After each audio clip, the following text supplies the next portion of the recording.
งกลายเป็นจุดสนใจซะ This your moment. Let it go, be the best of the best.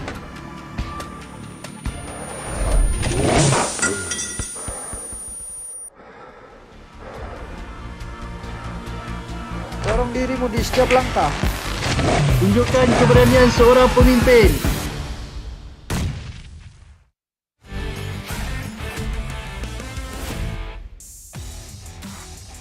Chúng ta lại gặp nhau rồi. Cảm giác được mời thẳng vào mùa này với tư cách là nhà vô địch mùa trước chắc không phải ai cũng hiểu được. Vậy nên mục tiêu của chúng tôi thì cũng đơn giản thôi, bảo vệ chức vô địch. เรื่องนั้นมันก็หลายเดือนมาแล้วนะแต่ได้ข่าวว่าพวกนายเกือบไม่ได้แชมป์ในรายการเวียดนามทำคะแนนเท่ากับอันดับที่2แล้วยังจะมีหน้ามาบอกว่าจะรักษาแชมป์เอาไว้เนี่ยนะ Brother, I advise you all to be more realistic. Set small goals like us. Something like getting first place for 4 weeks straight. Hai boy, kita ketemu lagi ternyata. Waktu liga kemarin kelihatannya gampang banget ya untuk menang. Sekarang kita ketemu di SEA, yuk pasti udah nggak high lagi nih. ทีมของพวกนายอ่ะมาเพื่อล้างแค้นแต่ทีมของผมอ่ะมาเพื่อทวงคืนเกียรติอยู่ต่างหาก Korang tak payah beria lah. Si spring lepas pun saya tak nampak korang. Kali ni korang rasa korang boleh ke? ทีมของพวกนายอ่ะเข้าไปได้2 ครั้งอ่ะอย่าพูดมากเลยรอกินกระสุนของผมในสนามดีกว่า Seingat gua di aturan nggak ada poin buat tali sejarah deh. Kalian percaya diri banget ya. Gua jadi nggak sabar lihat muka kalian waktu aku kalahin. รอบนี้มีทีมไทยเข้าร่วมทั้ง6 ทีมแค่นี้ก็ดูออกแล้วป่ะว่าภูมิภาคไหนแข็งแกร่งที่สุด Mùa này có nhiều đội hơn thì đã sao? Mùa trước Thái Lan cũng 5 team nhưng nhà vô địch vẫn là DX đấy thôi.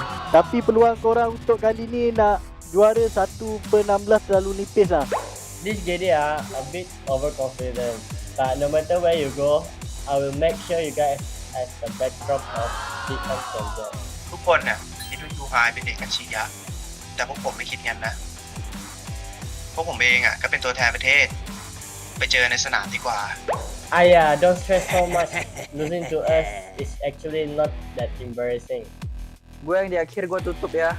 Kalian semua tim teratas dari setiap region. Kata-kata tauntingnya juga udah gue dengar semua. Gue tunggu kalian semua di PMGC.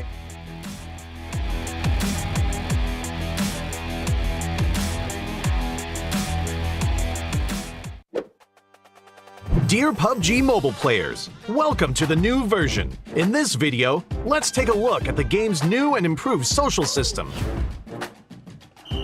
In the new version, we've fully upgraded the gifting system. An even greater array of awesome gifts are now available. First, we've added popularity rankings and clout value. This measures an individual's generosity by how many gifts they send to outranking increases. They'll unlock prestigious rank perks. Go see which of your friends is the most generous. In this update, we've added Guardian Gifts. Guardian Gifts last for a period of time. Once sent, the players form a Guardian relationship to reflect the significant connection between the players. There will be a dedicated ranking for Guardian duration. The gift wall is another new feature. After players receive gifts, the gift wall will display the progress of gifts received. When a player gets all the gifts of a particular theme, this will unlock a themed medal. Furthermore, in the new version, the player who sends the most gifts becomes a gift sponsor. A ton of new gifts have been added to the shop, including those with special effects. Go and buy a gift for your best friend. In this update, we have revamped the Synergy system. We have created a new Synergy Anniversary gift. During special anniversaries, players that have built connections will receive rewards via in-game mail. What's more, players that have built connections can obtain Synergy ranking rewards. We have added a Synergy recruitment system to help players post recruitment information and add friends. Go and recruit some friends. In this update, the number of friends a player can add has increased from 200 to 300. Friends can now be pinned to the list. In order to make it easier for players to use team reservations, we have lowered the threshold for making a friend reservation. The Synergy requirement has dropped from 50 to 5 points. In the new version, reservation info will still be displayed in the chat window. Players can send more kinds of invite messages and view the real-time status of reservations. At the same time, the in-game display for reservation requests is now clearer. Don't miss a reservation invitation from a friend. For Team Up reservation chat, we have added a quick chat feature to send team team-up reservations. This will allow players teaming up in the lobby to quickly send common messages. Try it for yourself. These are all the major improvements to the social systems in this update. There is more content for players to explore in the game. If you want to learn more, follow our official PUBG mobile community. Winner, winner, chicken dinner. See you next time.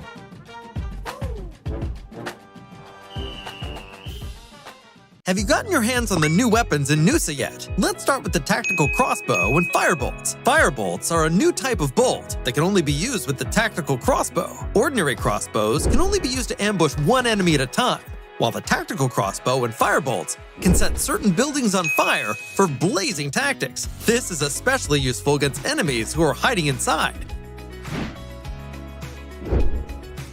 Next up is our highlight, the NS2000 shotgun. It uses 12-gauge shells when hip firing and shoots single-round slugs when aiming down sights. If you encounter an enemy at close range, don't bother aiming down the sight. Just take them down with one shot. Even if you're fighting alone in an urban area, you can easily wipe out all enemies by yourself at the tap of a button. You can also aim down sights and use the single-shot mechanics to easily eliminate enemies at a distance. Nusa is a small map, so the play zone shrinks really quickly. Not only is it important to offer exhilarating gunfights, exploring the map has to be fun too. That's why we've prepared the quad for you. Climbing slopes is a piece of cake with the quad. Now, you don't have to avoid rocks anymore. Ignore the terrain and charge right up to enemies whenever you see them. They won't have the time to react after hearing you. The quad is fast and doesn't flip over easily. It doesn't matter even if it flips over, as it can recover quickly. Call your friends and try it now. Zip lines in the elevator can both be used to help move about. So what are the interesting ways to use them? Zip lines usually appear at places of high elevation, such as the roofs of buildings or at the top of a mountain, allowing players to quickly travel between them. Players can quickly search for supplies and escape the blue zone. When being pursued by enemies, a zip line can be used to quickly get away. It's even possible to drop from a zip line halfway through to catch enemies by surprise. Furthermore, zip lines can be destroyed. Players can use the zip line to quickly reach the other side, then destroy it to prevent enemies from giving chase. Damaged zip lines also make good locations for ambush, as enemies may try and repair them. The elevator can be found in the tallest building of Telepack Town. The elevator can be used to quickly go between different floors. In actual battle, players can use the elevator to quickly get to the roof and to intercept enemies that come up from the lower levels. It's even possible to hide in the elevator and wait for unsuspecting enemies to enter to score a surprise elimination. Zip lines in the elevator are sure to help players out in battle and create all kinds of unexpected situations. So play PUBG Mobile and try it out.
Hey there, fellow PUBG mobile players! Along with the version 2.2 update, we have made a series of improvements on the game's basic controls. Let's take a look at the improvements. First, improvements to the controls and display. We have increased the display priority of the wheel when the throwing wheel is activated. Now it'll be easier for players to select the items they wish to throw. In this update, a countdown will be displayed whenever the play zone is going to shrink. This way, it will be made more aware of the next play zone, and players can plan their routes more effectively. We've improved the feedback effect of marked items. Whenever you tap and hold to mark an item successfully, the feedback will be more obvious. When the player is aiming down sights, the markings within the scope have been optimized, so the sight is less obscured. When a player jumps, after respawning or deploying an emergency pickup, it's now possible to mark the battleground with light columns. After a team wins, the buttons for MVP likes and summon statue will be combined. Now players can send a like automatically whenever they summon a statue. On the results screen, we have added teammate numbers, so now players can use the number to identify each other and give likes to their favorite teammates. To make spectating more convenient for players, we have tweaked the button size on the spectating screen. This reduces the chance of tapping the button by mistake. I'm sure firearm balancing is a concerning issue for many players. In this update, we have significantly improved the burst shot of both the SKS and Mini 14 by greatly improving their handling. This will increase their stability fired consecutively and increase the damage dealt to enemies. Perhaps these two firearms will become your weapon of choice after the enhancements. For airdrop weapons, we have made some adjustments to the controls and damage dealt to better balance the airdrop weapons. In the new version, there are lots of new features worth checking out. When you acquire a firearm finish of your liking, you'll definitely want to admire it from time to time. In this update, we've added a firearm inspection feature. Players can now use this to admire their favorite firearm. During combat, players can tap the emote to enter first-person perspective to inspect the current active weapon. A friendly reminder, never inspect your firearm during combat, or you might overlook the enemies before you. Do keep in mind that this feature is currently only available for certain firearms, but it will be gradually rolled out to other firearms in later versions. The recommended layout feature is one of the many new features. When players customize the controls, it's now easier to apply a custom layout recommended by the system with one tap.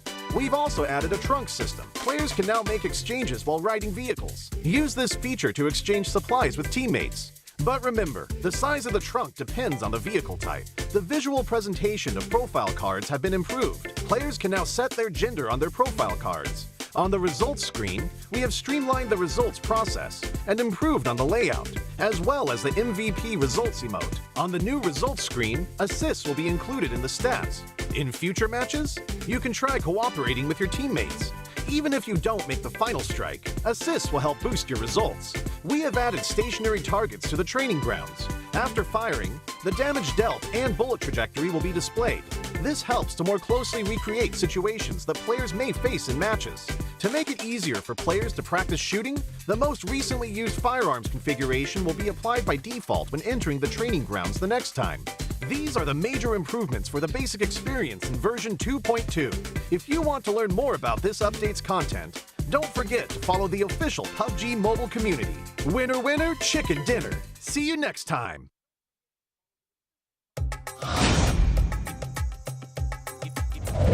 Hi everyone! In PUBG Mobile version 2.2, we'll officially release a new Battle Royale map, Nusa. Nusa is a 1 kilometer by 1 kilometer tropical island. The island is bright and sunny and has beautiful beaches, rolling hills, and dense vegetation. In addition to the natural scenery, it also has many areas that have a unique style and combat characteristics. Without further ado, let's take a closer look now.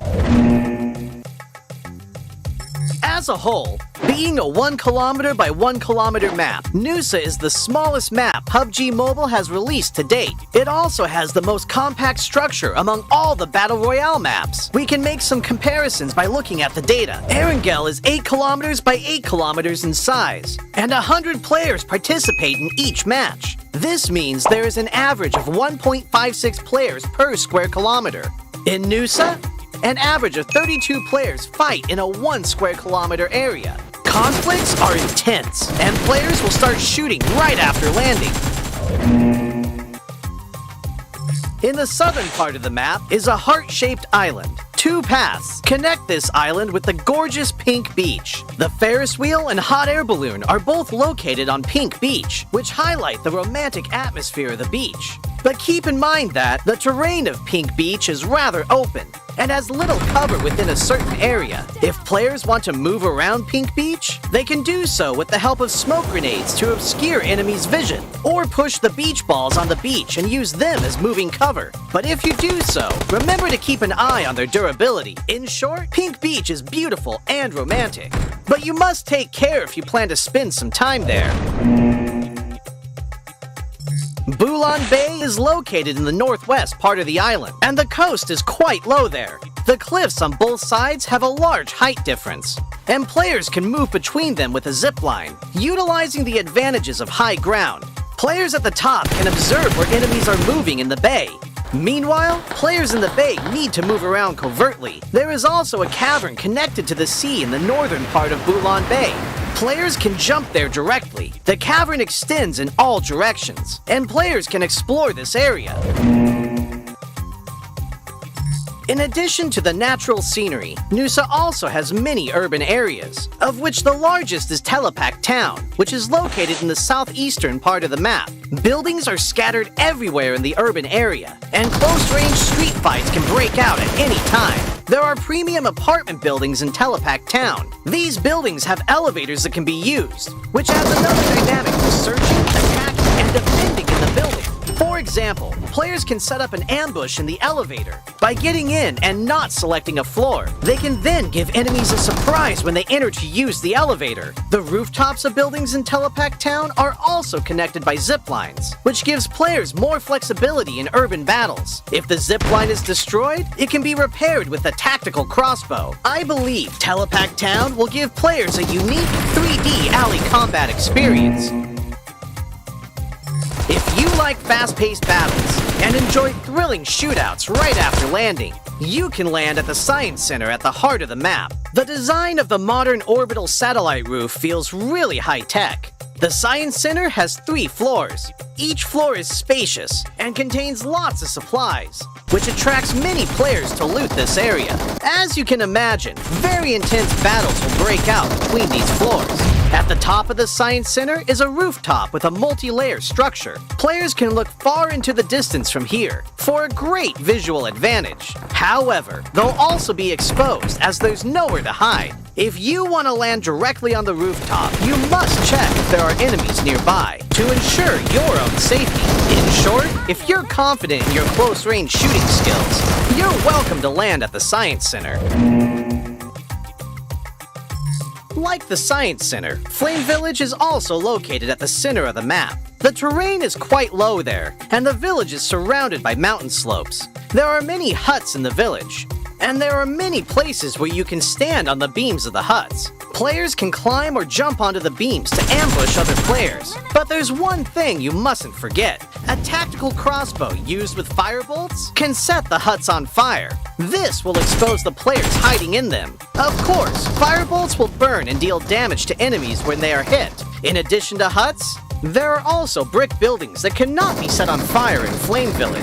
They occupy a large area, contain plenty of supplies, and are high conflict areas. If you're confident in your shooting skills, you can choose to land at Flame Village or Science Center at the heart of the map. It'll also be convenient for moving to areas along the edge. Other than the previously mentioned areas, this island also has winding and rugged mountain paths, a shipyard where the whistle roars, a regal resort with wide and open terrain, Sunset Street, which is planted with many banana trees, Crystal Bay, which has secret rooms, and more. These are all gorgeous locales that can bring players different gaming experiences. After hearing the above introduction, I'm sure players already understand what makes Nusa so uniquely fun. Lots of supplies for fast looting. The verticality of the terrain increases the strategic depth of battles. And the 1 kilometer by 1 kilometer size makes firefights inevitable. What are you waiting for? Gather your friends and enjoy a rowdy vacation on Nusa. For more details, don't forget to follow the official PUBG mobile community. See you next time!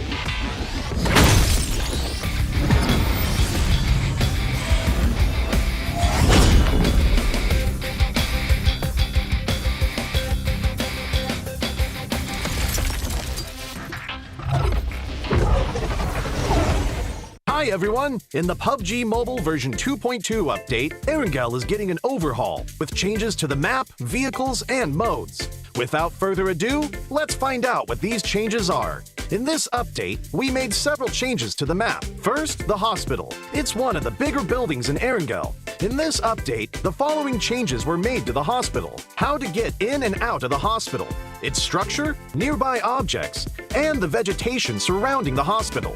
Veteran players should know that some of the fences of the hospital can be scaled to enter the hospital. The ones near the ridges are how most players enter the hospital. Now, 2 spots along these fences will be blown up, and players can enter the hospital area through the gap directly.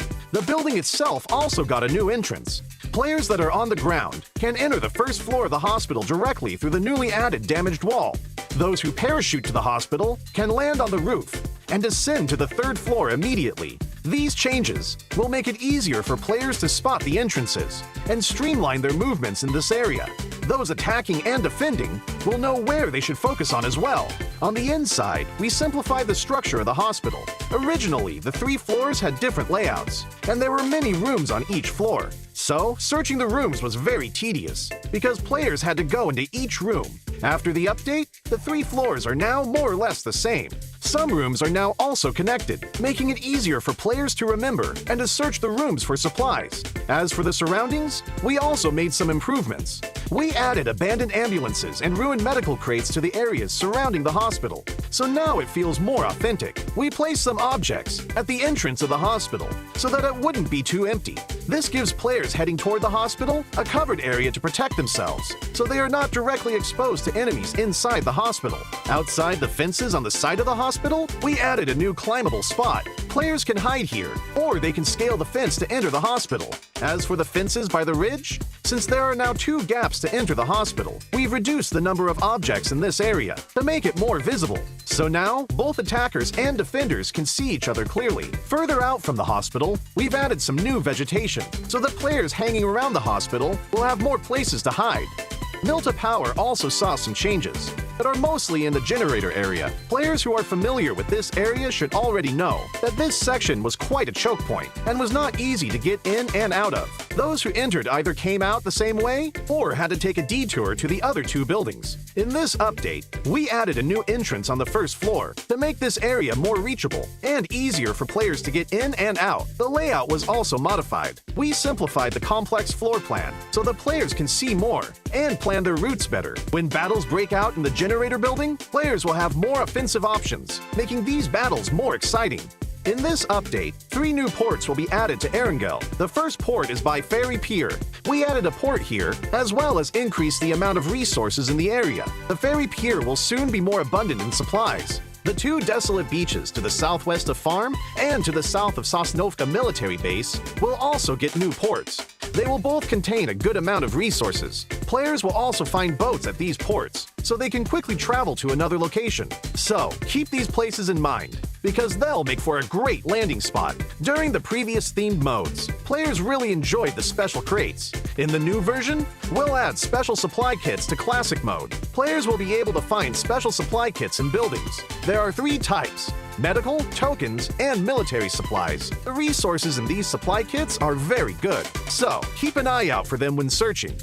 In the new version, bikes will become a staple vehicle on Erangel. In some of the more remote areas, players will find bicycle sheds. Each shed will have 4 bikes initially, and they're first come, first served. These bikes can be collapsed and put into the backpack, so they're really convenient for traveling to other locations. In addition to the sheds, players will be able to find bikes in other areas. With a bike, players no longer have to worry about being too far from the play zone. In the new Erangel, there will be flash shops. They will spawn randomly in outdoor areas. Those who find one are in for a treat, because there are tons of random discounted items. So, keep an eye out for flash shops during matches. Running out of fuel is one of the worst things that can happen while driving a vehicle. Erangel's gas stations will become functional for refueling vehicles. For the cost of just a few tokens, you'll get a full tank of gas. Find a gas station and try it out. These are the main changes in the version 2.2 update. For more details, don't forget to follow the official PUBG mobile community. Winner, winner, chicken dinner. See you next time.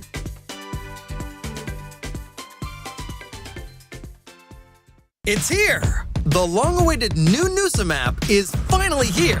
With a size of only 1 by 1 kilometer, Nusa is currently the smallest map in PUBG Mobile.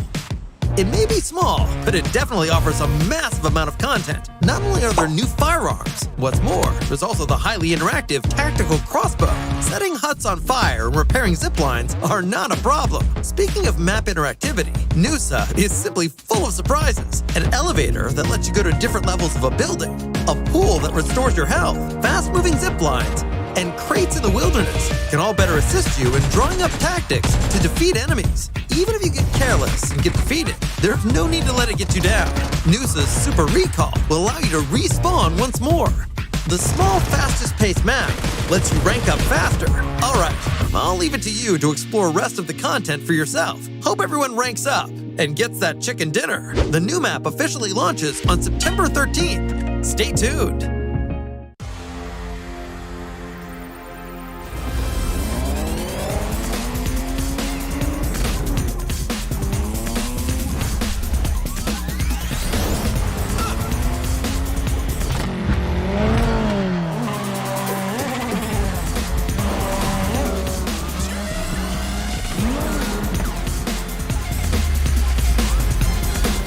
GT Neo 3, Neo Speed Awakens.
Welcome to the weekend show. This is the 2022 PMPL Southeast Asia Championship Fall, brought to you by PUBG Corporation, Tencent Games, as well as Lightspeed and Quantum Studios. We're still here, your storytellers. My name is Sir Cloud, together with Choo Choo on my right. Okay, just to make sure.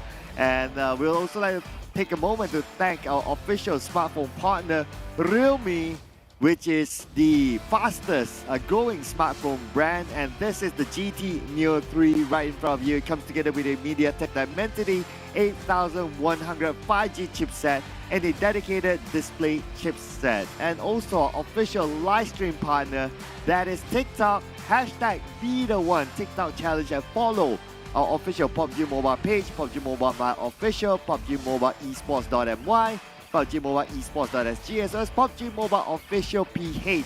And not to forget as well, our official food delivery partner, GrabFood, with 50% off GrabFood order. Promo code PUBGM only for new users. Terms and conditions apply. So formalities aside, now this is the weekend show.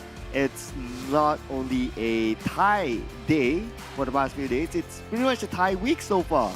Yep, we're talking about even the production side. We were questioning, is this the Thai country finals all the way, or is it Southeast Asia? Because right now, dominating definitely coming up from the Thai teams. We're talking about the only Thai team that haven't secured any chicken dinner is going to be just TEM Entertainment.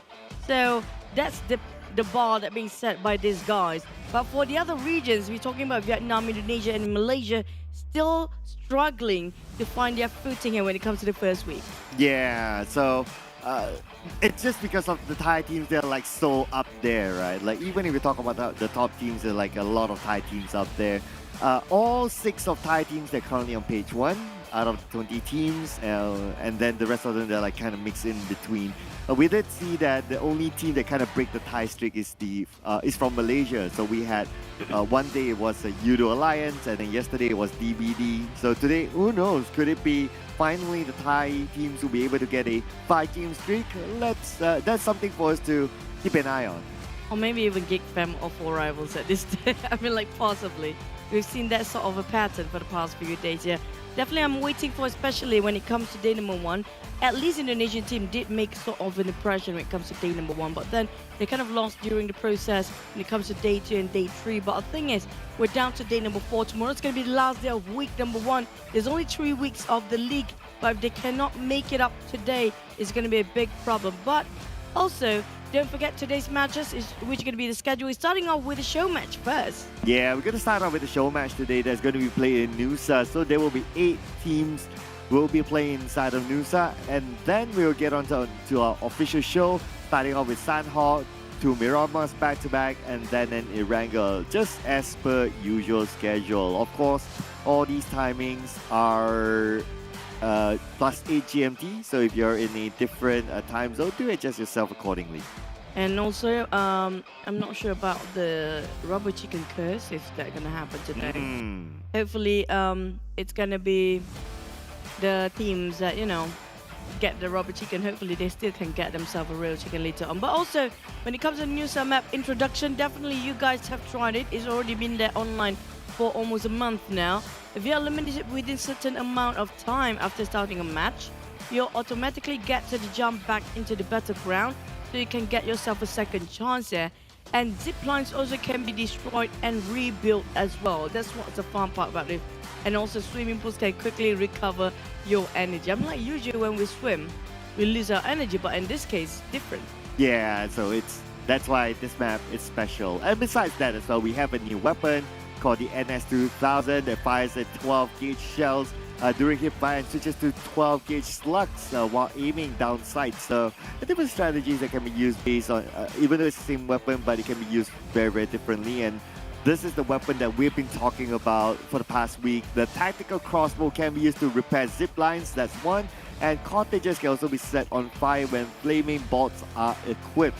That is one of the new features as well inside Nusa. And besides only weapons, we also have a new vehicle, the quad.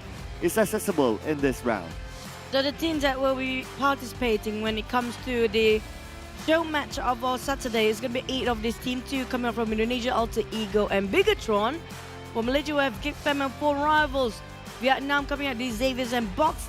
For the Thais, we have Infinity and Bacon Time. Now, this is going to be interesting, especially most of this team, just aside from Alter Ego, all these 8, I can say 7 teams are actually the teams that's already qualified themselves in the PMGC League later on. Yeah, these teams, they are definitely the top teams representing their respective regions. Well, it'll be interesting to see, like, okay, top teams representing respective regions, that's one, but top teams playing inside a really, really small map. Nusa, that takes about only 5 minutes to get the chicken dinner to wrap up the round. It's going to be hard and fast in this round, but what's going to be interesting is that how the teams adapt to some of the new features, the new weapons, even the new vehicle, quad as well. So if you missed out on the Nusa match in PMRC, this is your chance to check it out. How will the pro teams play? For me, this is personally like a sneak peek towards PMGC League in the future. Just even though it's just a 5 minutes, we don't have Evo. It's actually being played by Alter Ego this time. But you know, if Alter Ego actually can make the slot for PMGC, this might be it. This might be how they're gonna feel like if they actually make it up to the league slot. But all the 8 teams just now definitely gonna be one of the best out there, which already I mentioned before, qualified for PMGC slots in the league later. but the new summit will be one of the most best exhibition for you guys as well when it's being played by the pros. Now, we definitely try ourselves when it comes to the netizens or the normal players, but when it comes to the pro players, how do they actually play in it? So this is our exhibition and something that we can learn from the players as well. Oh yeah, it's going to be very different. And of course, if you want a quick game, after you watch whatever they do, however they did it, and you want a quick game during the break later on, feel free to do so. Try out Nusa for yourselves. And you never know if you can get the satisfaction of chicken dinner within 5 minutes. I mean, that's like a quick fix of PUBG Mobile, right? But in the next map, I mean, okay, in the first map of Nusa, a lot of big teams. Who do you think would stand out here? Man, these are all the teams that are already the best one of the best in the world. I mean, like, they are definitely gonna compete in the global. So, I mean, like, so far we saw today's been Infinities and all the Thai teams like this, including Bacon Time in this case as well. So both Team Infinity and Bacon will be playing. I have a feeling it's gonna be them again. So I'm not surprised if that happens. But at the same time, yesterday was a bit of a slightly rising of the Vietnamese team. So maybe we have both teams try to, you know, duke it out quite early on when it comes to Nusa now. Yeah, I have a gut feeling as well that maybe one of the Thai teams will take it away. As of now, we've played like, what, 15 games and almost, well, majority of them have been won by the Thai teams. I mean, that's like, what, I think if I'm not mistaken, 9 or 10, something like that. But basically, it is the majority, clearly. But anyway, if you haven't seen the Nusa map before, this is how it looks like. It's really, really small. Now, Flame Village is the place where they can burn down those huts, if you were to call it. But where will be the hot areas? Well, we won't know that. Let's see how they play this out. It's going to be 1 by 1 kilometers, the smallest map there is. If you want to know how small, you can actually count just within 5 big boxes. And there's going to be 10 boxes within each of these boxes. So one small box is equal to 100 meters. There's 10 of them, which equivalent to 1 kilometers of each side. So coming out for the side of Nusa, we have the smallest map that is to go for the show match of the day. Going to starting off with warming up their fingers for the players. Are you guys ready to get into our show match of the Nusa map? The introduction when it comes to week number 1. Let's jump straight into it. All right, this is the Nusa show match featuring 8 teams from different regions. So there's a good mix out there. Now, who will take home the rubber chicken? Or could it be the reverse? If you get the chicken inside Nusa, you might get the chicken later on. We don't know if the curse has changed, but looks like right smack in the middle, a lot of players are in it. And we also have BTR playing here today as well. But look at the amount of teams here. I think this is going to be a science center taken by a lot of teams. All of them dropping in the same place here. Bacon Time Noise for the out. It's going to be double downside. Never mind. Rivals. 4 rivals winning that one. With Bacon Time Arm Style taking on high grounds there. Spotted on 4 rivals happy if I'm not mistaken. Too many teams. It might be 4 to 5 teams in the same place. The Xavier spotted at Infinity. While Frank is going to play the outskirt. We're talking about Alter Ego and the others are still outside of it. Yeah, Pombe is just going to take that high ground, just going to happily. Even everyone dropped so fast that some of the players from Alter Ego, they're like still on air and they just dropped into the compound. Now Rendario will be gunned down. Box Gaming seems to still have 2 players active, but Geek Fam has a full squad. They just need to pick up Mika and they're all good. Yeah, having a bit of a reset coming up from the side of Diamond, really low as well. 4 rivals, April spraying it about. Infinity News you don't have anymore in the magazine. At the same time, swap over to M416 within the nick of time. But Infinity spotted out on the side of Bacon. Going to exchange of fire. Outside coming back on the second round here. They get themselves a bit of a reset with the helicopter right on top of it. Oh, yeah, right. The chopper. Lamborghini coming back for their second round. There's so many teams coming up for the second rounds. It's going to be within just 2 minutes over. We already got 7 team remain still. And again, Alter Ego playing on the outskirts inside of a compound. Well, Pombe had enough of the high grounds. Now he's going out down to the action area, the low grounds.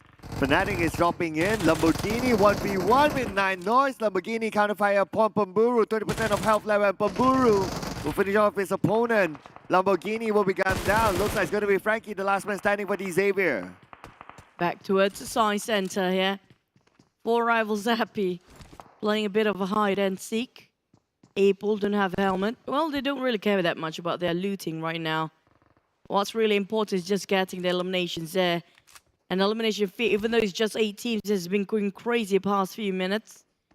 Now I'm entering in minute number 3. Pombit now playing a bit low, while Box Gaming having a 4 and 1. 3-1, so as quite far from the rest of them. Cooking up the nade. Seems like a perfect with UI Geek Fam. We didn't clip it over with the corners playing around the corner. It's going to be UI again. But SOAS, I'm not sure how it's going to be 1v1 here, but the rest of Box Gaming is still busy against the other 3 of Geek Fam. Whoa, but Yuhai got a number of the SOAS, and SOAS will go down, but Geek Fam will lose damn root. But then we managed to trade off by taking our break from Box Gaming. But then again, we have Alter Ego. They're really playing this strategically, trying to take those high grounds, trying to take those long shots. Geek Fam trying to adapt to that, but now we're going back onto the action area, whereby Appy will begin up at 9 Noise with a micro Uzi. Bacon time. Trying to finish off 4 rivals, the last player. There's going to be Pamburu there. And Noise and Churchy left. The UMP spot him out. It's going to be a ring around Rosie for him and finish off 2 ways there. Coming up from Bacon. It's down to 5 teams there. They will not be revived. What we're talking about right now, Alter Ego still trying to save on Fnatic, but it's a bit too late. Left with Pombit. And also Geek Fam in the center. Bacon time. Try to spot a last player of 4 rivals, Pamburu and Potato outskirts.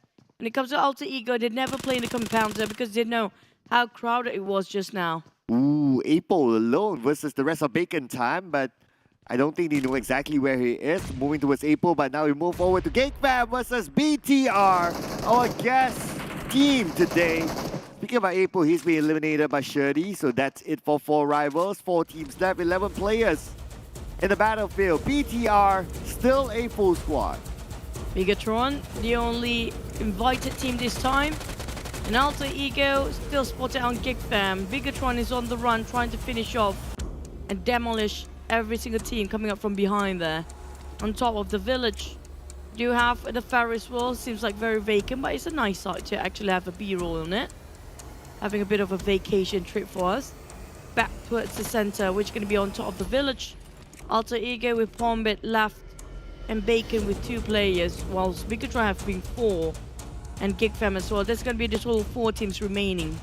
Ooh, and Pombit's the last man standing. But hey, thank you so much for the B-roll. At least we get to check out the other areas of the Nusa map. Just look at how beautiful it is. Like what you mentioned, it feels like being in a holiday. But it's not a holiday for these players, as Sonics needs to win this fight. But Sonics, shot from behind the flame, will take out Sonics. And that is it for Sonics. Looks like BTR, the flame moving on the fire upon Liquid. Now 1v1 and Liquid wins the fight, but he has the second one that he needs to take down, but Liquid goes down. UI left fighting 1v1 against the Bigatron players. Oh, it's gonna be Gem Force left, Alter Ego, Potato, 1v1v1. Noise, last member with Shirty on his side. Gonna be 2 on the side of Bacon time. They have the advantage. Geek Fam finish off just now. But the side of Bigatron, Pombit take it on you high.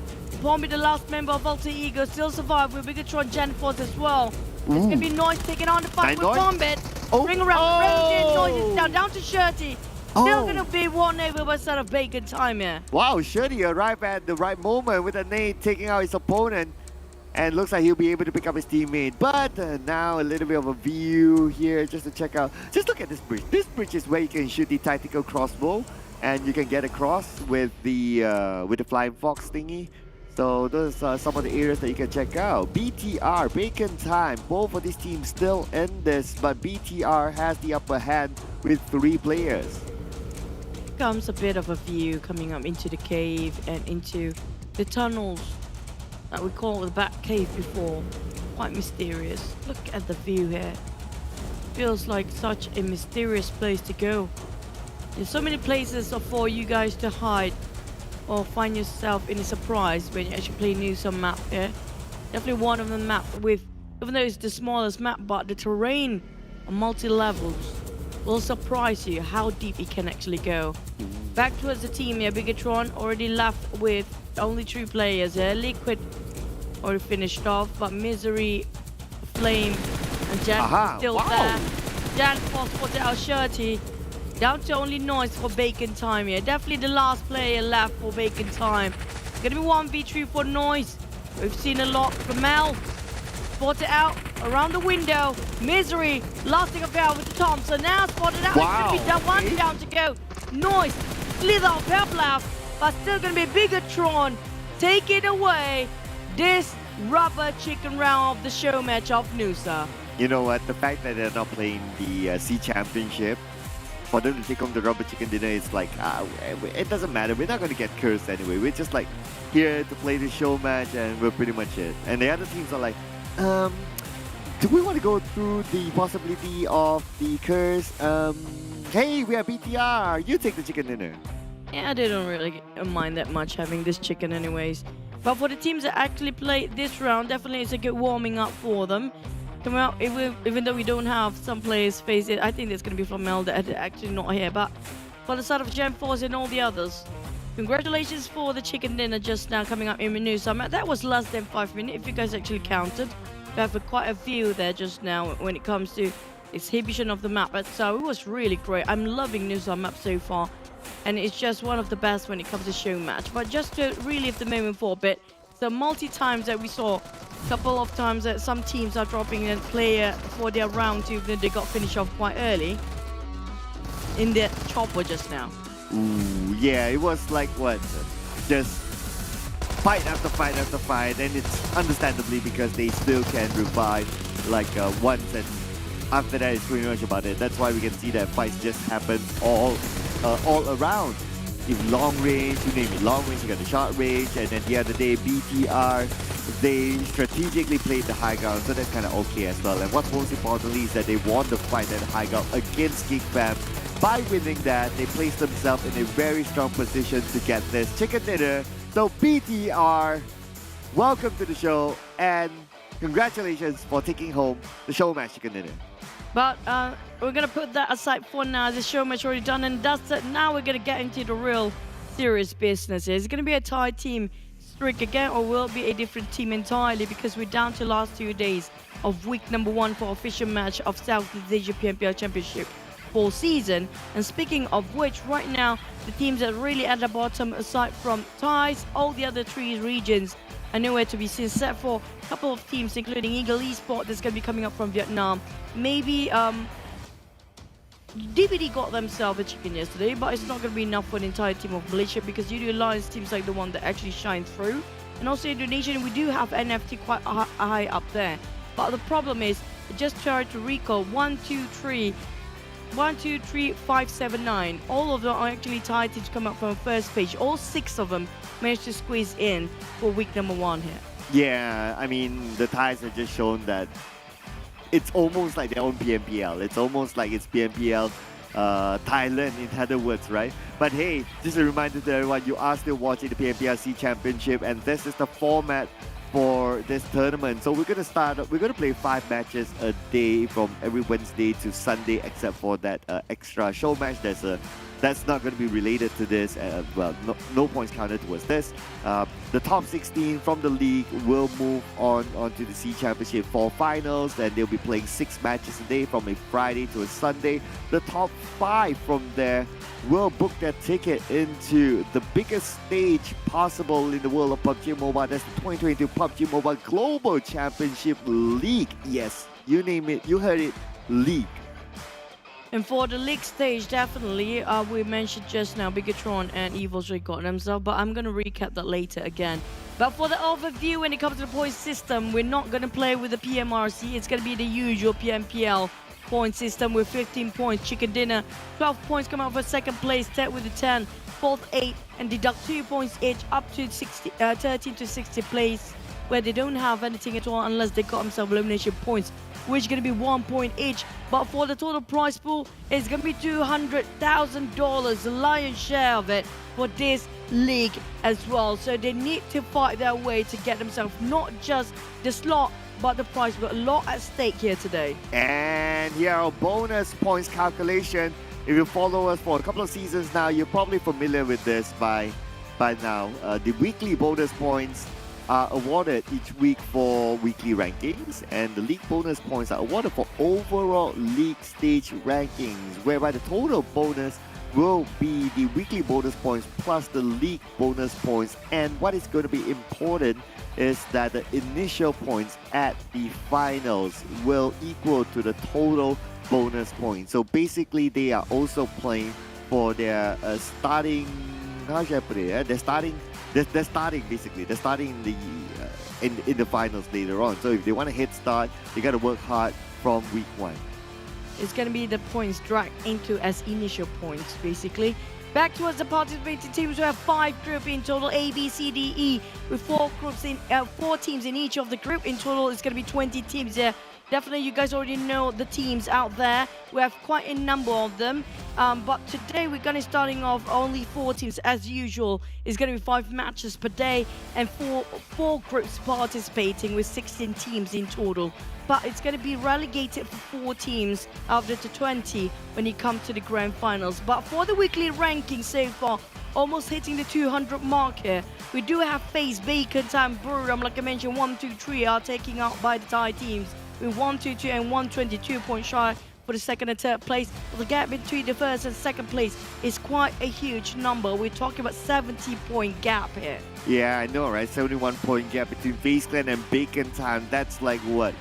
3 rounds worth or something like that, and they are looking really, really strong at this moment. But what's a surprise to all of us is the Xavier is currently at number 20, 39 points, 7 points difference than BN United. Before this, it used to be BN United, stuck and rooted at number 20, but they somehow managed to bring themselves up, and the Xavier is now at the number 20 spot. An unusual spot for the previous champion, I would say. Now, this is going to be the highlights on Team to Focus based on yesterday's performance, which I'm not surprised if it's going to be FaZe and also Buriram possibly. And on the side of FaZe, yesterday was really the uprising of them. They got themselves a double chicken when it comes to the start, the opening and the last ending of the match itself, the first match and the last, which are going to be ShineLikeDiamond and Erangel as the day. But FaZe, even though they didn't got themselves a straight chicken for second and fourth match, but they have been really consistent when it comes to the top 3 every single match. Same goes for Bacon Time and Buriram and also Infinity. But Infinity, there's also up and downs for them. But for FaZe, yesterday has been a stellar performance for them. Yeah, you know what? Normally we would have like 2 teams being compared in this segment of the highlight. But today, because whatever happened yesterday, FaZe was superb. They got 2 chicken dinners yesterday, so we have to give the moment to FaZe. At some point, if you remember yesterday, Buriram United might have ended up the day with the most chicken dinner with 3. But then again, FaZe had to get their final chicken dinner yesterday just to stop Buriram from celebrating, and now they are on the same par as Buriram when it comes to chicken dinners. But back to the Team to Focus when it comes to Sunhawk, Yoodo Alliance standing at number 1 spot there. While we have FaZe, Infinity and Bacon, only 1 Malaysian team because they are the only one that can stop the streak of the times when it comes to the second day. But back to the side of eliminations wise, still holding the record is going to be on the side of Buriram with 17 eliminations, the highest by performance of the team. Individually speaking, we still have like 9 eliminations, the highest. I think it's going to be one of the Thai players again. If it's not Tony K, it's going to be one of Infinity, Nusa or Mela. But back to the run of the MVP, FMVP as well. We do have Mela and definitely Tony K is on the run here. But for today's matches, we're going to start off with ACDE with Sunhawk, double Mirama and double Erangel, with no Group B playing in the first match, which we don't have Infinity, BN United, Alter Ego and Yoodo Alliance for first match. It's a relief for a lot of these teams that the Infinity and Yoodo Alliance, they're not playing inside of Sunhawk, because based on the previous statistics, they are the top 2 teams that perform inside of Sunhawk. So every team will be like, oh, okay, at least today we have an off day from these boys. But then again, there could be opportunity for other teams to rise up. We have yet to see inside of Sunhawk like maybe like even Bacon Time, or maybe like TEM Entertainment, or most importantly FaZe Clan getting the chicken dinner. They were on the roll yesterday. It's going to be interesting to see if they can bring that momentum again today in this first game. What are you talking about then? The Thais? FaZe Clan. FaZe Clan got themselves yesterday first chicken dinner for Sunhawk. So that's going to be all 3 Thai teams getting a first Sunhawk. Now, is it going to be a fourth one? Is it going to be Bacon time? But before that, we witnessed just now a Nusa map. And definitely it's going to be you guys now, your time to play the Nusa map. After you saw the exhibition of the show match just now played by the pros. And you saw how fast the game was when it comes to pros playing it. And how fast can you get the satisfaction of that chicken dinner just within this 1x1 kilometers map with a lot of tactical crossbows, the zip lines, and also you can try out the new shotgun as well, and a lot of the monster truck or the quad truck there. So it's going to be one of the best map for you guys to test it out if you are especially a new player. And if whether you're a new player or a seasoned player, you gotta check this out. The new Royal Pass is currently available. You can check out the Clairvoyant Fox set as well as the Midas Fortune set.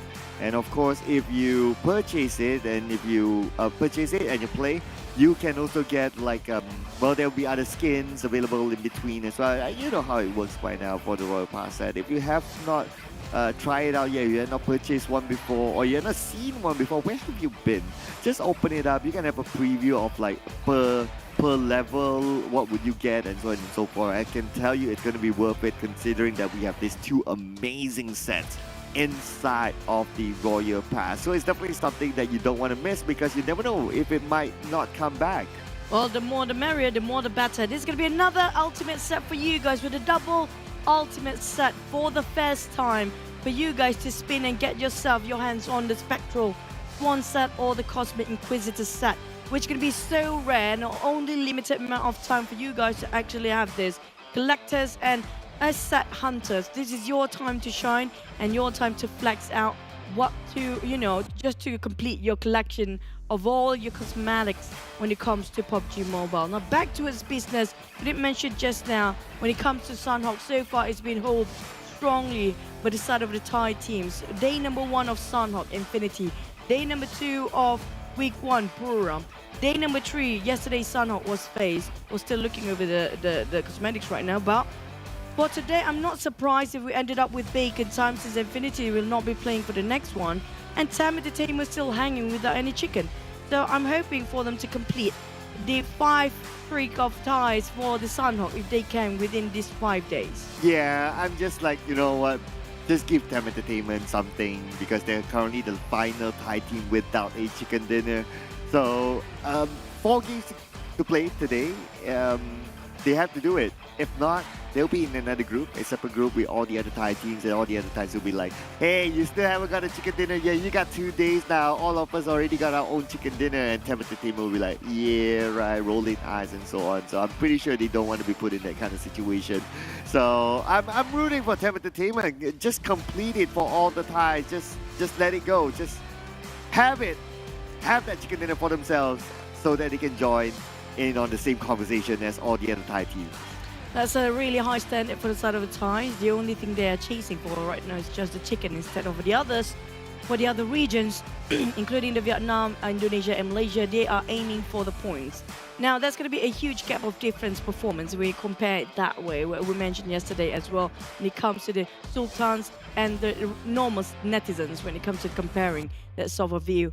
But for today, I have something coming up for me, which is going to be my prediction later on. I'm going to put the entire day TEM Entertainment, just going to say it out loud. Wow. Just for the sake for TEM Entertainment can secure themselves 1 chicken at least today, before we're going to end week number 1, which can be last day tomorrow. So at least for the Thais, they all get themselves a chicken. For the others though, for the side of Vietnam even, we still have a lot of teams that didn't secure any chicken when it comes to week number 1, because it has been dominating for the Thai teams and it counts for the entire week now. Oh, there goes the spoiler. Now we know what you're going to predict for the whole day. Oh, well, at least I won't leak it out for you guys. You know, you gotta guess what am I going to put out. But TEM Entertainment, well, I would definitely, I actually had that thought of like, okay, should I just put all TEM Entertainment today as well? And then I kind of like scrapped that idea before we started the show. But okay, since you put out TEM Entertainment, at least we have something there. So let's see if TEM Entertainment will do it or will they not. I mean, if they don't do it today, technically they still have tomorrow before we wrap up the week. So there's still opportunity, but hey, you don't want to leave all of us hanging, right? TEM Entertainment, just do it. But while we're waiting for the other teams as well, I'm looking forward for the teams like example, the Xavier's is one of the one that we kind of highlight recently where they are in the 19th spot. Now this is quite unusual and very peculiar when it comes to the Vietnam team because they used to be one of the best in the world and suddenly they lost just like that. Even in South Asia right now, they're nowhere to be seen. Even Box Gaming used to be one of the best, throwback couple of years back then. But when it comes to this season, the Thais, yes, taking nomination again, like back in the day of Oroki Athena, like the first season of PMCO. That's happening. It's like the wheel is turning for these guys again. But for the side of the Indonesian teams even, and also the Vietnam and Malaysia, it's really so hard for them to actually squeeze things through. Maybe one of the main reasons is just they tried to transition the timing a bit off, or even got caught in between of the transition of a circle. But mostly when it comes to getting the center of a circle, the Thai always make it right, especially when it comes to FaZe Clan. Yeah, FaZe Clan, clearly they like to play in the middle of the circle. They choose a compound. Mostly what I noticed is that as a start, they try to get the compound right in the middle of the circle, and then after that, they would decide like, okay, maybe we go up to the high ground, and then we'll play all the way from there, or something like that. There are some Thai teams who like to play on the outside as well, like what we did see like a little bit of that from the Infinity, especially in Sandhawk or in the Miramar map. They like to rotate a little bit, they like to fight their way through, and that's how they got a lot of elimination points. They are aiming for the elimination points. They are not really going for that chicken dinner, but they want to get as many points as possible through eliminations only. And it's been working out okay for them. Not the best. I mean, some of them worked out, some of them not really, so it's kind of just okay. But since you pointed out that FaZe Clan likes to play the middle and it works out for them, so I guess that whatever the FaZe Clan doing is going to be something that might be followed by some other teams as we go through the league.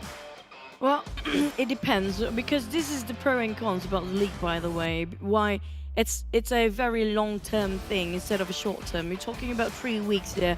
Within 3 weeks, like it or not, teams have to put a variation when it comes to the approach towards the circle, and they cannot make the same move every single day. One of the many reasons, or every single week at least, because of the reason they will be countered by most of the teams that kind of try to mimic or even try to mirror how they are trying to rotate into the circle. So maybe the week one we're looking over FaZe Clan and the Thais are taking the center, and Infinity are playing really late usually when it comes to getting the rim of a circle or playing at the edge of the blue zone. But if they compare with the other team, I'm not surprised if FaZe change it up when it comes to the second week here, because it's still experimental phase when it comes to some of the teams when it comes to week number 1. But here comes our prediction. For me, I already spotted out like TEM Entertainment the entire day just because they can get themselves a chicken. I think Circloud maybe have sort of the same idea as well. Yeah, well, am I going to do it again for round number 2? You guys have to wait and see. But yeah, I actually had the thought of like, okay, TEM Entertainment, yeah, let's just put it out there just because we want to get over TEM Entertainment. Plus, what's going to be the good thing about in this round is that we don't have the 2 top performing teams in Sandhawk, so we don't have the Infinity, we don't have Yoodo Alliance. If TEM Entertainment were to get a chicken dinner, this will be the map for them. Well, so far Sandhawk be taken by, when it comes to PMPL, it's always taken by the side of the Thais. So which Thai gonna take it, or will it be, I'm hoping it's gonna be somebody else, honestly, because 2 days in a row of the Thailand teams taking all the major of the chickens so far. Not just that, they got themselves always every single time the top 5. It remains like out of 5, it's going to be 3 or 2 teams of Thais remains in the last minute as well. So back towards Sandhawk, we go the smallest map when it comes to the official game, not the PUBG Mobile, but when it comes to the official match, it's going to be Sandhawk the smallest. But will it be the hottest as well? But so far, past 3 days, we saw the teams want to play healing game, but it's just so hard for them to learn any first aid during the process. Yeah, it seems to be the case. Looking at how the trend is that a lot of teams tend to play a little bit more aggressive instead of Sandhawk, try to get as many elimination points as possible, especially when you have a team like the Infinity around. Now, speaking about like team composition, right? So Paradise Resort, yesterday we had only D Xavier, so no other team challenge, but today we have D Xavier and DBD again. So we might see another fight inside Paradise Resort. Keep your eye as well for maybe around the areas of Camp Alpha, despite Alter Ego not playing. BN United are playing. Some of the teams might try to go there, and that's where a clash might happen as well. So that's a little bit of a wild card there. But let Sanhok answer itself.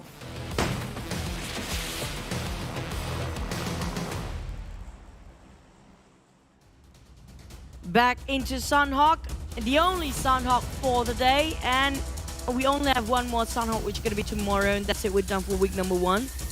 But for the flight path, this is unusual, cutting across straight onto our boot camp from the side of right towards the left. Camp Bravo towards Camp Alpha. Like how we're going through a straight Camp Alpha.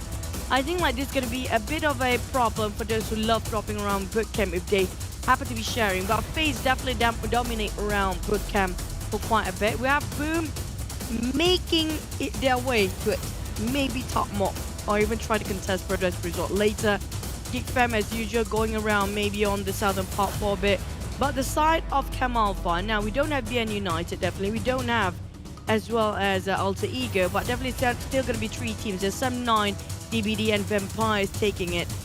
Well, TEM Entertainment, TEM Entertainment. Yeah, TEM Entertainment took over the Yoodo Alliance spot.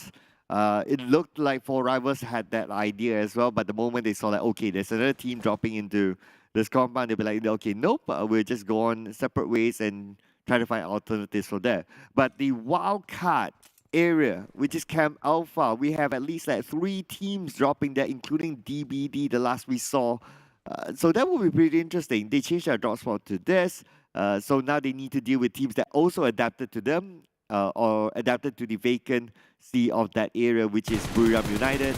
But we move over to Apo. Looks like a first knockdown to Baby. Will Baby be able to get in? Baby! But even if he managed to get in, that's not enough time. His life will tick away. Beautiful spray by Apo. Crispy one just now. And definitely secure straight away for the first block. On the side of Buriram, it's going to be DBD. Yen is being the front liner coming up from DBD. Sky and Tiger coming up from the flank. Yen spots him out, but with a couple of bullets, definitely giving away his position as well with the UMP in his hand. Tiger bleeding out, and same goes for Zig. The DBD yesterday, they secured quite a number of elimination last minute. We're talking about 14 there with a chicken dinner. And just from the 20th spot, they pushed themselves up to the overall ranking 15th spot in all the 20 teams down there. That's a huge leap within one match. But back to us against Buriram. Now, this is one of the teams that's really consistent and one of the top teams up there. I really like My Name Peace weapon skin. He had a teddy bear on it. It was kind of interesting. But what's going to be interesting as well is going to be it for Yen. So he has 2 right in front of him. Yen tries to fight back. Yen gets 1 knockdown. Yen will be counter fire, boys. Switches to a micro Uzi. Couldn't finish out the job, but the counter fire from above is going to be Echo coming in from the other side. Echo secures an elimination. Buriram United. Tiger goes out, gets a knockdown to Yen, and Yen will definitely be eliminated. With the Tom. So now finish off slowly for the BD players there. Tiger, one of the MVPs yesterday the entire day. Tiger finish off Yen. Is leaving out Jimmy and Echo, the last player of DBD. Now Buriram making sure they are dominating or capacitating around this area, taking capitalize of this compound for themselves. Kangzo and Tiger, and also Name left with the sacrifice coming up from the side of Sky just now.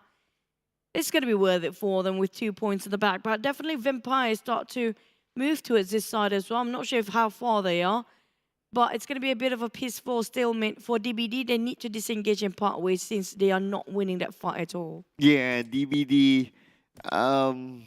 Well, at first it looked like they had something to offer, right? Especially with their kind of like spread. They had the high ground advantage. But then again, the moment Yen went down, and that's it. They didn't have anyone at the lower ground. Is it really worthwhile to wait for their opponent because they're not really looted up well as well? It's a kind of like a debate there. So they pretty much need to do something else. But it looks like Echo decided to wait for their opponent. Buriram United being knocked down by Echo. That's 1 knock, but no indication of being out yet. Name. Now straight in the eyes of Echo. Definitely Kangzo spot him out for Echo here. Couldn't actually advance towards Name to finish things off. Buriram still have a bit of space to do, but if they're not saving Name here, definitely they're losing more men Echo got clipped in the process, and that's going to be a perfect line of sight. Kenzo finish off Echo. And it's going to be one remaining member. I think it's going to be 6 left on the side of DBD here. Not a great start for DBD, leaving with 1 man to survive till the end of... Never mind, it's going to be Jimmy.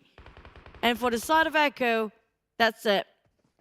It's going to be a bit of a reset for Buriram, but they shot from afar. We mentioned before it was Vampires as we speak.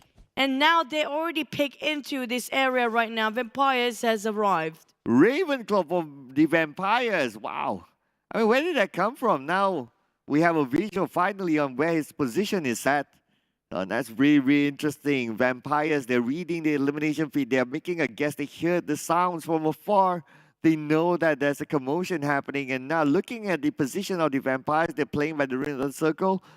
Teams on their side, they will need to come to them. And the moment they expose themselves, this is where Straps will be ready to shoot them down. Now, how can Jimmy get out from there? The only thing that he has to put his mind as a priority is going to be the smoke grenades. He really needs to utilize quite abundance of smoke grenades just to get out from there and build himself a bridge just to exit out. But for Vampires, definitely taking it towards the advantage. On top of Camp Bravo, we do have TEM Entertainment trying to compare with 4 rivals for now. While we're having a bit of a stalemate the other side of the camp, this is going to be Camp Bravo a bit heated up with Asozip spotted on the side of Onzan. So we're going to be Appy being the front line, same goes for Pamburu being as a duo, and Voki trying to support fire from the backline. But the spread coming from TEM Entertainment, especially Mormon's position, so crucial to look out for the rest of the team. But Tiger now being cornered by the rest of Vampires. They are pushing in, and that's going to be Buriram, the first one to be out. Well, we could see a second team out, but TEM Entertainment counter fire upon Appy as well as Voki. 2 knockdowns back-to-back for Mormon. Beautiful from TEM Entertainment. They need to pick up their teammate. SOC will be the one to do so. The DBS in hand will not connect onto the door, onto the wall.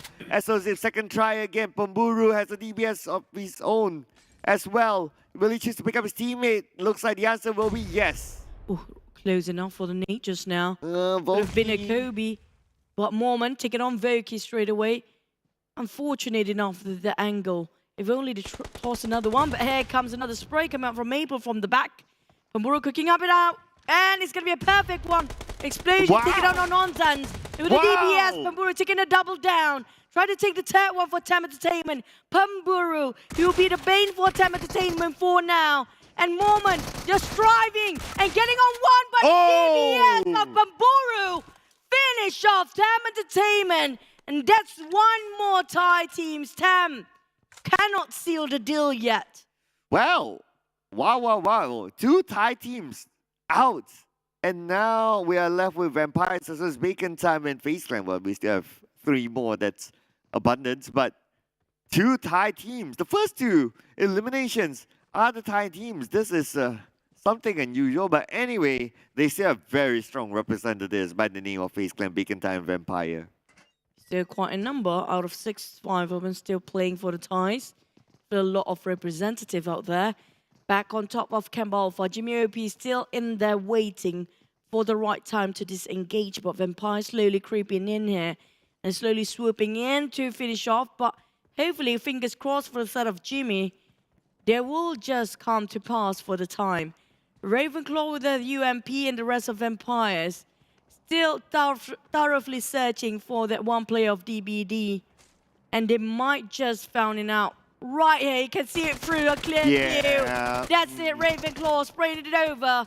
Jimmy OP, nowhere to run nor hide. Yeah, they have all the information. He's just buying time for himself at this moment with the Molly. But then again, where's he going to go? The moment he jump out the window, that's it.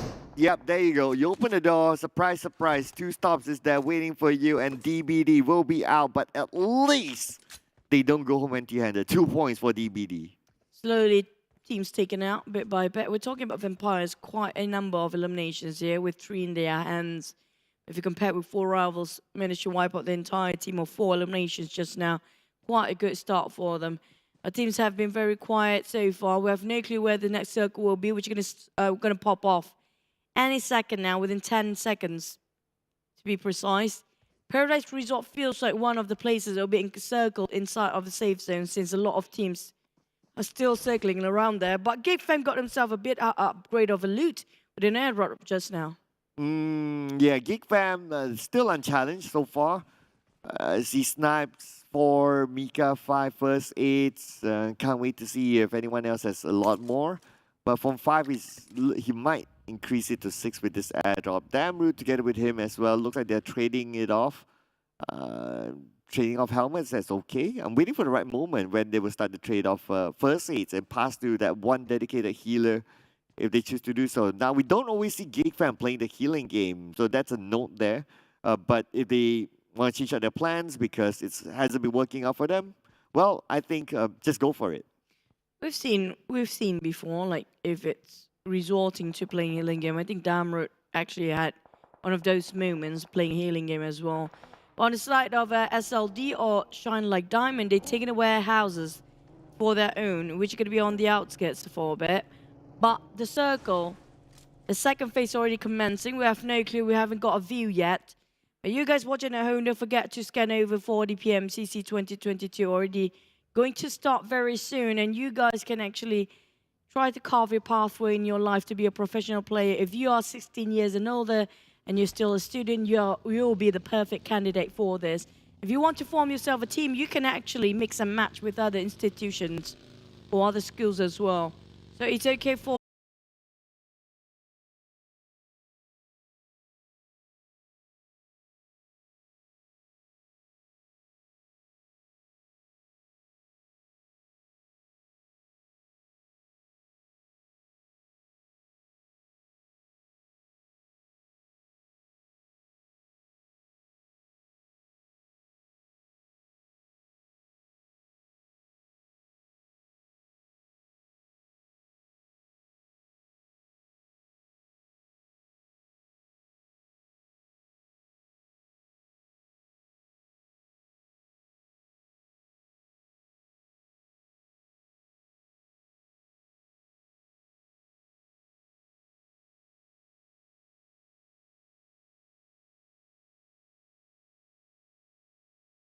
can do anything much more anymore.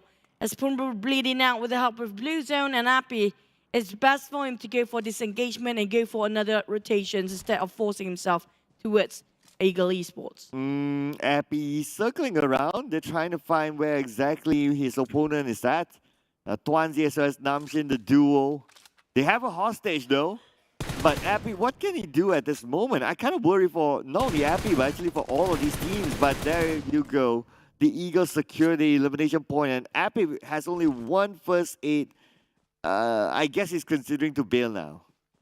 Well, like I mentioned before, it's not worth him investing too much against Ego Esports right now. It's a bit too late for him to disengage and part ways. Well, fingers crossed, he hopes to find another compound to got himself a couple of first aid to work with the next couple of minutes. For Ego Esports, definitely don't want to waste any more time and going for a different compound entirely to get into the safe zone here. While Appy running and trying to find himself a couple of first aid for his own survival, we're hovering around Box Gaming and GIDS, who split into 2-2 formation, while the Box Gaming are playing as a box formation. On top of Paradise Resort, GIDS trying to actually backstep from behind, but we do have one more team that might passing by very soon, which is going to be the Xaviers.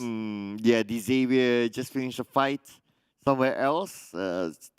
Trying to make their way into the circle, that's number one. Where will they end up? That's number two. So the questions that the Xavier themselves need to answer. SLD inside the boot camp. Looks like they're going to share the same compound with another team, but because they are the free house, that's kind of okay. But what's not okay is this circle. This is a very tough circle to play. With the river in the middle, where would you want to go? Or where must you go? Is it on the left or on the right? This is a tough decision for all these teams. Imagine if it ended up right on top of a small island between two. Oh, yeah. It's going to be really tough for FaZe Ventura to park himself there. Boom, boo, boo, boo, hoo. Got himself. It was a bit of an airdrop. Same goes for those coming up from boot camp. But Geek Fam just hovering around on the shoreline of the Camp Alpha Island there. While Vampire slowly creeping from behind. It's going to be only two teams coming from Camp Alpha. The rest of them coming out of Paradise Resort. It's going to be a heated up battle between the Xaviers and Box Gaming to actually dominate between these two. Also on top of bootcamp, we have NFT versus FaZe there, which is going to be one more that should be watched out for. There's going to be four team fights and 2 different compound consecutively going on together. Where Geek Fam now fighting FaZe.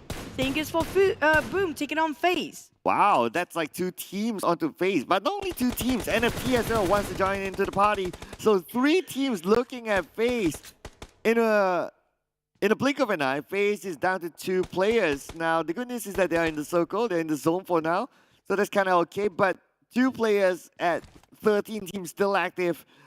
That's tough. That's tough. If they go out now, they will not receive anything. Xaviers trying to force a place out of box gaming. Sem9 taking on Ego Esports. I figured that Sem9 found Ego Esports while they're rotating into the inner circle or the safe zone just now. They are actually swimming over. It's being fished out by the rest of Sem9. Harm not happy about this.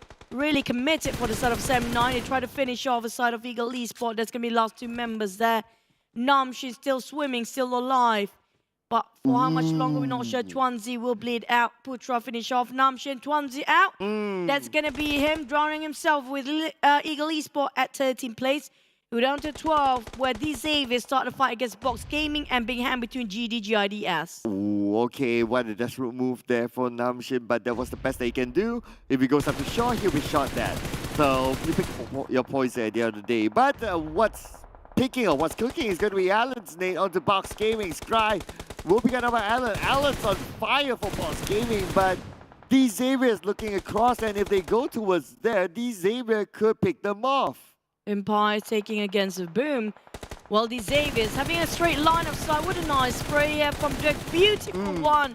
And was as easy as possible, but GIDS Nusa will snatch it away for the eliminations while they can here. These Xaviers, this is going to be wipe off their smiles off their faces. Definitely was GIDS pushing into Box Gaming. Bans to the left, cooking up the nade. There's going to be one more taken by Snizzle. Never mind.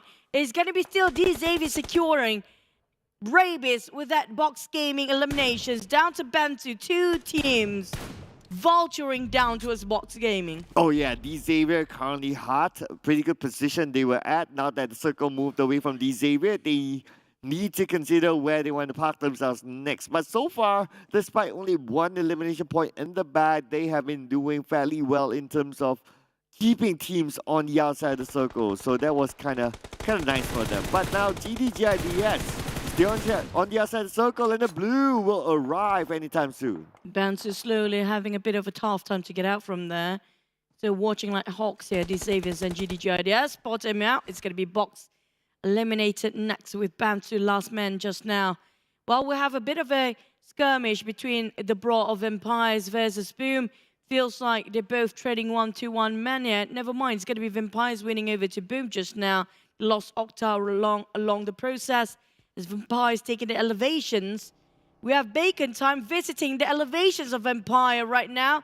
Coming up from behind. Interesting. It's going to be Stops playing for Vampires. But the thing is, Vampires, are they ready to take the fight from behind? Vampires, well, I guess at this kind of positioning, the pressure will be more onto Bacon Time because they're on the outside of the zone. Vampire just needs to wait for them and do their thing. And speaking about doing things, Frankie will be knocked down. Vintores knocks down by Lamborghini, I believe. Looks like there's a fight happening somewhere else. 2 Stops also waiting for the right moment to jump down, but he's not going to let this high ground go yet. Until now. Yep. Oh, wait. That was his only move? Only choice? Well, at least he's still got one of the teammates that actually revived himself up there. This time we don't have Stone playing. It's going to be Stops. It's kind of a rare sight. We don't have any swaps of information coming up from the left side. But the circle just happens to be on the left side. It's going to be Cam Alpha all the way. Geek Fam celebrating for this, but Vampires not so much as being shot down from afar when they try to step down from their high horses, climbing down their high heels just now. It's going to be Bacon Time chasing from behind with Sam9 coming up from the front. Boom, taking the compound. Snipes book themselves. Geek Fam for the whole compound. SLD and FaZe, good luck, have fun, and these Xaviers to cross over towards the other side. Ooh, the long range now coming in from none other than Tony K. FaZe Clan, they need to swim across, and they're slightly late. They're late because they want to keep other teams. So coming into the beach, onto the other side of the island. But because that they're doing that, they themselves are late now. The worry is that another team's actually taking care of them. And that's going to be Tony K being gunned down. It's going to be GIDS Island taking down on Tony K. Now they cannot cross for the side of FaZe. They're stuck here on a small island and there's no way out at all. We're talking about them. By the time they manage to dock themselves right on top of where the circle is, there'll be so many teams gatekeeping this, including Geek Fam taking on the eye out towards GIDS. And also SLD, they are swimming across. But this feels like almost impossible as they are the Marines of the Geek waiting for the right time to spray. And these Xaviers barely make it through, but Boom waiting on the other end. And look at how just Geek Fam having the best Thanksgiving day ever. Yeah, they'll be happily taking home these elimination points. Only one more to go. Or a couple more, in fact. All of them are still in the water. Second time try there for Mika. They don't need to worry too much about the circle because they already have representatives into it. There's a compound right in front of them. So those on the outside, Damroot, Mika, they can take their time. Once they got enough elimination points or they feel that they're done, they can move straight into the circle, no problem. But Lamborghini looks like he's not going to be making it easy for Geek Fam. Yep, slowly pushing and docked himself in the coastline. Geek Fam, on the other hand, finished off quite a number of elimination. 3 by a Yuhai knockdown here. Couple of smokes popped out just to save Yuhai, make sure they will not be visioned by the rest of the other teams out there. These Xaviers docked themselves and now fishing out SLD. Well, Geek Fam try to get himself in a safe zone first with Snipes already parked himself in the compound, which they prefer to be at. NFT now gonna have to move here and spot out by Snipes. Now Snipes giving away his position while Vampire spotted out Bacon Time and NFT. Noise, the last member possibly coming up from Bacon Time. Never mind, it's gonna be 3 of them still. Stone kicking up the nade. Gonna pick up a Noise, but spot it out. Never mind. Noise being finished off by the play zone instead. Yeah, 9 Noise will be taken out. Looks like his team only has 1 player left. But looks like it's going to be 4 rivals going out first. But 7 elimination points in the bag. Not too shabby. As compared to SLD, number 9, 0 elimination points. 4 rivals has more points than them. D Xavier looks like they're in trouble with Boom. Taking out Frankie, but the circle, the zone is starting to be cruel. Taking out 2 from Bacon Time, eliminating them. Eliminated, left with only 1 tie team this time. It's going to be Vampires with 3 players. Geek Fam with 4 players as well. Feels like very good for Geek Fam. Vampire Traps taking on another player just now.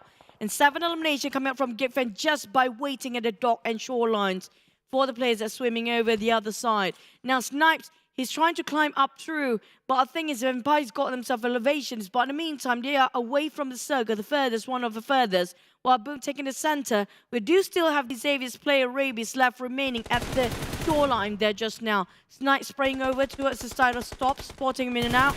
But it's just this unit quite far. Stone gonna take it out on Mika. Almost slither away from being knocked down. Geek Fam still survives. And Snipes taking one nice nade towards the side of Drawn and finishing off straight away. A big nade towards Buffel too. Oh, Sarvel and Drawn both taken out by 1 nade from Snipes.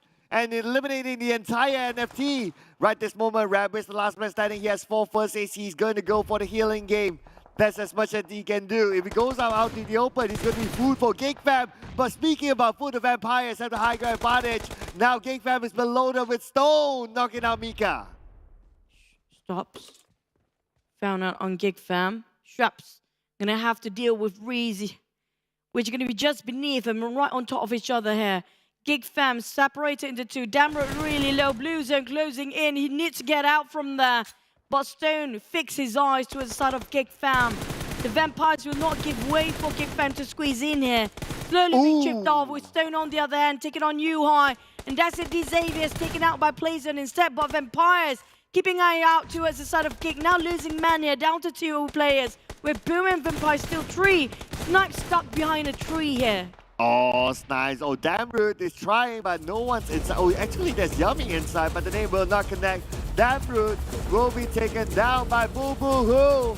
And looks like Geek Fam is down to Snipes, the last man standing. He's playing the healing key, taking out the blue at this moment. Stone knows exactly where he is, but can't find a good angle to take down Snipes. But Snipes peaked, and that is it. You just need 1 second and Stone will take you out. Stone and Stops working such wonders. So organized coming up from Vampires. Aligning their position when it comes to the left and right here. Boom. Quite easy. We didn't reach for them, but they're both cooking up the nade for Rizzy and Boo Boo Hoo. kind of a hard target now, tossing it from below for the side of Boom. For Dips, that's going to be the last one. Try to randomly spray for Dips. That's going to be 7-9 placing at third here. Definitely have a shot at getting a top 3 is good enough for the side of 7-9. Couple of nations, but for Boom, down left with Razy. Vampires, they're going to seal the deal. Getting this chicken, another Thai team securing Sunhawk here. And it's going to be stopped with a DBS strap. And that's it, Vampire getting the chicken dinner again, the Thais winning the Sunhawk map. Oh, another Thai team again. Are we going to see again another Thai team run? Oh man, are we watching the wrong PMPL here? This is the PMPL Thailand, I believe. We gotta look back at the footage. But another Thai team again. My goodness, you know what? They just need to complete all 5 Thai teams today. Just go for it right now. I mean, it's been 2 days already. Well, we did mention about so far the Thais really dominating when it comes to Sunhawk. First 3 days have always been the Thai teams, and now with the 4th day, starting off with another Thai getting a chicken here, which is going to be Vampires. It's definitely going to be a bit of a swap when it comes to the top 8, especially when it comes to overall rankings. And we're going to have a lot of Thais getting in the top 5 spots as well. Well, hopefully things will change when it comes to the final week or the next few weeks of the PMPL South Asia League later. If not, we might end up having all Thai teams getting into the PMGC slot in the future. But despite another Thai team getting the chicken dinner, I would say the highlight for this round is Bamburu's elimination of the other team. That's 3 eliminations only by him, and that was beautiful. He had a mix of nade, he had a mix of nade together with his DBS, and that's how he got that elimination and clearing out Camp Bravo for himself and his team. So that was pretty nice from Bamburu. But other than that, plus that kind of circle, if it's circle on the Camp Alpha Island, teams who managed to get on top of that hill, on Camp Alpha Hill, on Camp Alpha Mountain, if they manage to secure that, they're pretty much in a strong position to get a chicken dinner. After Great Circle really was tricky, especially coming out from Geek Fam. They're quite having a number of eliminations there. That was a big nade by the side of the Geek Fam just now. If I'm not mistaken, it was Snipes back then. It was a perfect run for Geek Fam until the circle pops in the last minute, and they were quite away from it. And it's just almost impossible to push in. They were having a great Thanksgiving Day on the shoreline and being the Marines to fish out all the fishies. But it's not going to be enough once the circle not favored you. But still, Vampires, despite the odds there, they still got quite a distance, but not too far. But still managed to secure. Now the chicken is going to be helping them quite a lot when it comes to overall ranking points. But when it comes to elimination so far, we haven't seen who got themselves the highest, but Boom definitely have a good start as well. Yeah, not really playing the healing game, but they still spend about 2 minutes 20 seconds in the blue, so that's fairly a lot. And we can see that there's not much utilities used by Vampires because they were unchallenged at the high ground the moment they controlled that area, so they don't really need that. At most, it was a couple of days toss out towards the end, and that's about it. But Vampires, 14 eliminations brings them to 29 points. Geek Fam, number 2, 17 points. Boom, 15 points. 7-9, 12 points. GIDS, 10 points. But still, if we look at the overall, the only team that gets a double-digit elimination is Vampires. Well, we're rooted for TEM Entertainment to at least have a good start here, but TEM Entertainment, at least they got themselves 1 elimination aside from nothing. At least there's a good run for most of the teams since nobody actually ended up with empty-handed this time. Especially the ones coming up from Vietnam. We're talking about the Xavier, SSLD Box and Ego Esports. Especially Ego Esports have been performing quite well when it comes to the Vietnamese region as a whole. Vampire Stone got himself the MVP this time with 4.9 MVP points. That's going to be the average of damage, 500, 600, 700 is going to be the average, but it's a bit lower than the usual for the side of Stone with 5 elimination in his hands. Well, mostly he'll be contributing towards the side of maybe the distance and also when it comes to finish off the deal here. Stone, is he actually running for the MVP? I'm not sure because definitely the ones that are actually in the front, we do have FaZe and Infinity chasing the titles as well, but definitely we do know it's going to be all the Thais chasing so far for the MVPs. Yeah, the top 5 as we saw yesterday was all Thai teams. They come from different teams though. So, but right now, Tony K, last we saw, he had a decent gap between the number 1 and number 2 for the FMVP. So he's still in a strong running. But then again, Tony K, it's only game number 1 today. There's 4 more games to go. Let's see how Tony K performs. FaZe Clan, 194, only 6 points left, and they will touch 200 points, leaving the competition behind still by, like, well, doing a quick math here, 64 points behind them is Vampires. I'm not surprised if first till the 6th place by end of today ended up with all Thai teams there. We're talking about TEM Entertainment, the only one left behind with no chicken, and also with the least amount. And this is we're talking about on the first page. This is the minimum for the Thai teams. Like this, their bare minimum of standard. It's going to be 100 points. But the rest of the other teams for Disave is quite a catch and quite of a lot of catching up to do when we're talking about 45, 46 points behind. For BN United and Disave at 1920 spot, we're talking about hundreds of points to catch up if they want to be in the top spot or in the top 10. For the Vietnam, we do have Ego Esports really okay and doing on the first page. Same goes for the some of the Malaysian and also Indonesian team, which can be NFT. But the Thais, how can we stop them? It feels like nothing can be, nothing can stop them at this point. I mean, firepower-wise, tactically-wise, they are pretty solid. I mean, it doesn't matter which Thai team, right? Even if you talk about the Vampires, talk about the Infinity, you talk about, well, FaZe Clan, of course. You even talk about TEM Entertainment. They are tactically and firepowerly strong. So pretty much they are solid, I must say. And we talked about this yesterday, right? Like the only team that can take out a Thai team is another Thai team. That is seeming to be the case for most of the time. Like if there's no Thai team around Vampires, like no one else can stop them. Just look like how much they dominate this high ground, and the circle happened to be there. And if they can hold on to this high ground with this kind of circle, there's nothing stopping Vampires. Just look at the view here just now. So many teams kind of being fallen down because of the circle itself comprises all 3 islands way too early until the very last minute. We're talking about the 4th and 5th phase of a circle. Then only did you know it's going to be ended up on certain island only. It's not going to be all 3. And the one that actually swimming, well, lucky enough, the Xavier's kind of survived long enough to actually be on top of this island and dock themselves right at the shoreline. But Rabies don't have enough health utilities. And speaking of healing game, I don't think it's applicable anymore when it comes to Sunhawk, due to the drop being reduced quite a lot, and it's so hard for the players to get themselves first aids. But Vampires got themselves that high ground to work with, and they can just see through whoever's actually tried to cross this street, which is quite open.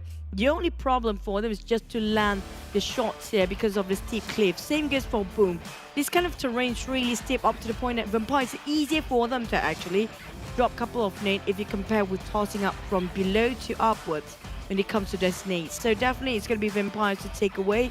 But when it comes to the next match, we're going to start off with Mirama, who's not playing. Who's the Thai team's not playing? That's more precise, because right now the weakest of the Thai team is TEM Entertainment, and their weakest is one of the strongest still in the top 10. Well, just checking for you to answer your question, the Vampires are not playing the next round. So they just got their chicken dinner. They'll be happy to play. Okay, yeah, we're going into a break after chicken dinner. We're fine. We're going to have an early dinner. So the Vampires is not going to be playing. That means that TEM Entertainment still has an opportunity to get that chicken dinner for themselves. We'll be looking at you guys for the next round, especially Choo Choo, because she said that she'll be rooting for you the entire day.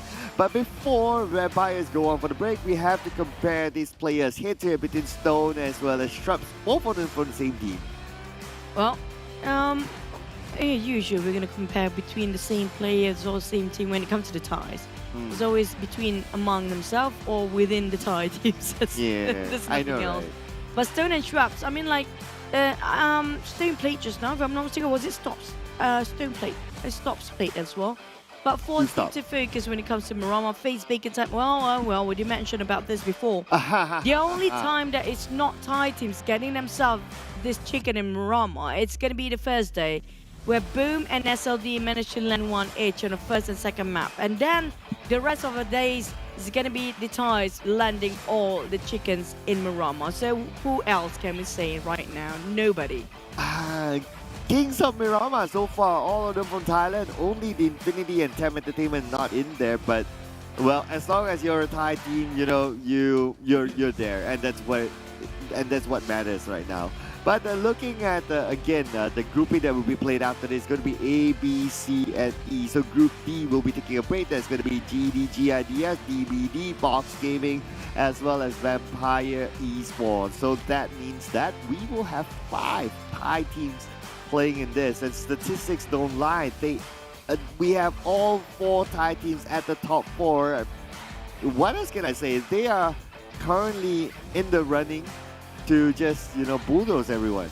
I mean, like, unless if Group A is not playing, then we're gonna have only 4 Thai teams play. But if Group A is playing, no matter how much rotation actually happens, we're still gonna have 5 Thai teams. It's just how much of an impact for the Thais. And definitely when he talked about the Kings of Buriram, we have to give them the Kings of the Kings of Sunhawk first, because all the Thais getting themselves Sunhawk, and when it comes to Buriram, they conquered of second and third day. But for you guys that conquering about, you have to conquer with your latest set, or maybe something else, which can be collaboration of the local animation of Bobo Boy with PUBG Mobile. We're starting off today, which is going to be October. We already took October 1st today. Yeah, it is 1st of October. I'll do disclaimer, they didn't say exactly what date it is in October. So if you're curious about this, if you really want to know, just like us, you gotta log in every day into your game. Check out the PUBG Mobile X Bobo Boy collaboration. I saw a little bit of a teaser on the social media. You can check that out as well. PUBG Mobile's official social media for more information, or maybe a teaser onto that.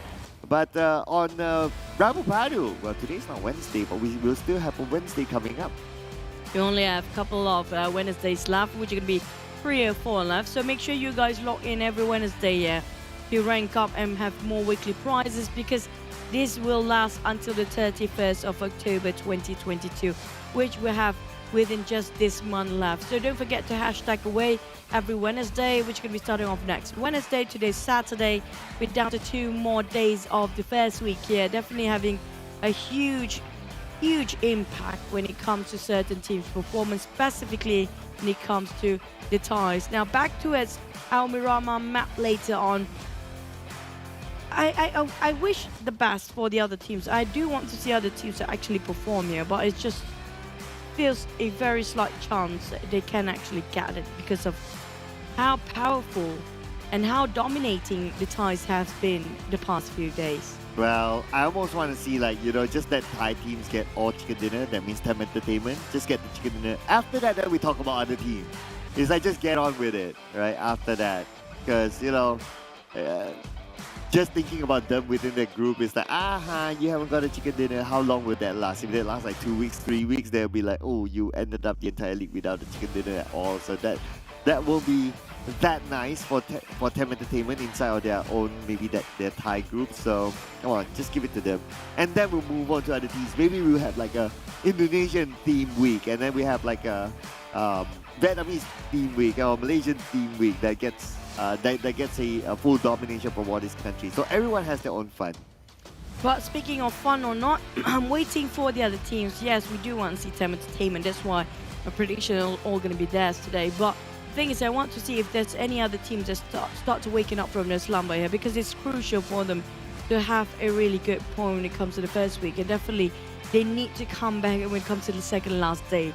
Like it or not, especially the closest one, I think, the strongest, one of the still strongest, is going to be the Indonesian team. They have a better consistency if you compare with all the others. Yes, Malaysia fallen back for a bit, because why? Even though they got themselves a chicken yesterday and the day before, each of these, it's going to be once a day for the Malaysian teams, breaking the streak of the Thais. It's not consistent enough. It's just a one match, and then they're hot and they're cold for the next round. That's it. For the Indonesians, otherwise, from my perspective and my analysis, they do have a bit more consistency if you compare with all the other regions, aside from definitely. At least they still have a bit more consistency, that they are not that hot and not that cold. Still have sort of a middle bracket thing going on. But the thing is, just so hard for them to land themselves a chicken, because always the last few circles ended up with like what, 5 teams playing of ties remain with 3 in the top 5. Like, still there to take for the ties. Yeah, it's always like the final few players or the final few teams is always like full of Thai teams, and it almost made us feel like, hey, are we watching the wrong PMPL? Are we watching the PMPL Thailand? We've been talking about this throughout. But you're right as well. Like if you talk about like the Malaysian teams, day one we had 4 rivals. They were pretty okay. They were pretty consistent despite not getting chicken dinner. They were still up there. But day 2 they kind of fall off. And when it comes to day 2, Yoodo Alliance kind of took over and they're somewhat up there. And then right now they're kind of like, okay, maybe, you know, starting to be a little bit cold. And then you see a little bit of DBD and that's it, only a little bit. But let's see. Who do we predict for this round? Your prediction, we already know that. But my prediction, oh yeah, okay. The team at number 20 bring themselves out at number 20 right now. It's weird to see the champion at number 20. Come on. So first week, but hopefully, like you mentioned, the Xavier's trying to actually make a comeback here. But for the other teams, this is going to be Miramar. And so for Miramar, SLD got himself once, which shows that SLD actually have a better sort of comprehension in Miramar, and they have a bit more consistency because every single time they're being finished off, even though they didn't secure a chicken, but they still maintain the top 6 irregardless. So I'm not sure about the Xavier's. Things that's really going really sour for them at this point. But for the other teams, good luck, all the best, because right now we really want to see a different names. But for the ties though, rising up is going to be FaZe starting yesterday. Buriram has been really on fire as well. And Infinity not so hot, not too shabby. But Vampires, they start to rising up as the other teams as Buriram and FaZe. Yeah, so let's see if anything changes really. I mean, I'm still waiting for the right moment because I'm still holding on to Pemburu saying that, oh, okay, these Xavier, they will prank us at some point. Today is already Saturday and tomorrow Sunday. We've got like what, a total of 9 more games to go, and out of the 9 games, they're going to play only 7 games. So if they don't make it in these 7 games to bring themselves up to at least page 1, they will end up with only 1 point in this week as a bonus point, and that's a position that the champion or the defending champion doesn't want to be in. Not true. But keep your eyes out towards these certain compounds. We talked about Monte Nuevo, which is going to be Infinity love to drop there. Chumasera definitely will be Ego Esports, and Picado, where FaZe is going to be at. Don't forget around San Martin, where the circle sometimes will be there. But like it or not, in the end, it's going to be the circle and the flight path. Let's just straight into Miramar.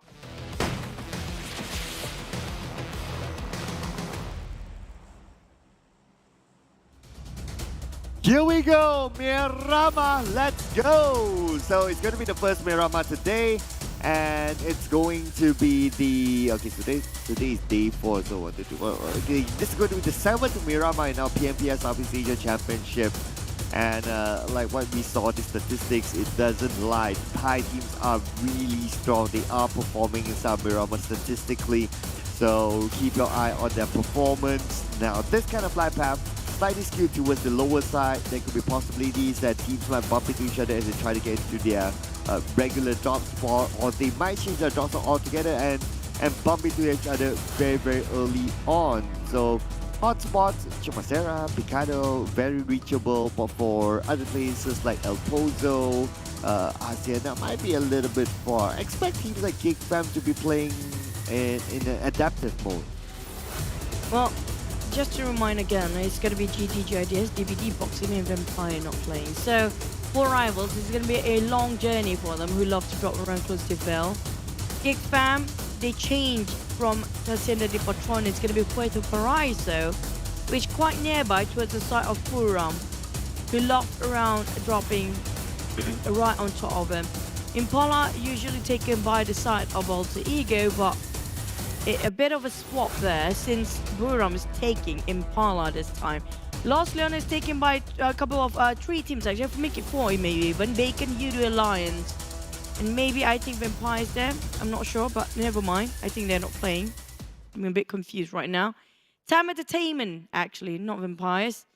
TEM Entertainment, can they finally secure that 1 chicken? The only Thai team without any chickens and the one with the least points when it comes to the overall scoreboard. Infinity happened to pass by the Xaviers, but feels like Tony will not land himself any shot yet, but they will be chasing the tails. Ooh, the Xavier seems to be slightly interested. Or they were just like, okay, we just want to get a buggy and then we turn back. But BN United and NFT, let's go. NFT might go in for the splat onto Silence. Silence, 50% of health. Looks like someone has a weapon. Who is it? And he got it onto Silence. Dawn will be the first one to get knocked down by Capone from afar with a Winchester.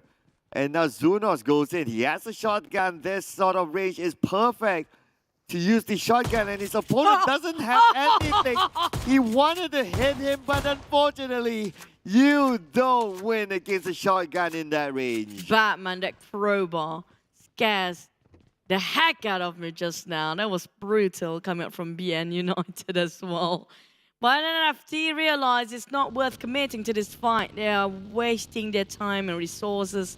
What they're committing to is the fist fight and the brawl against BN United.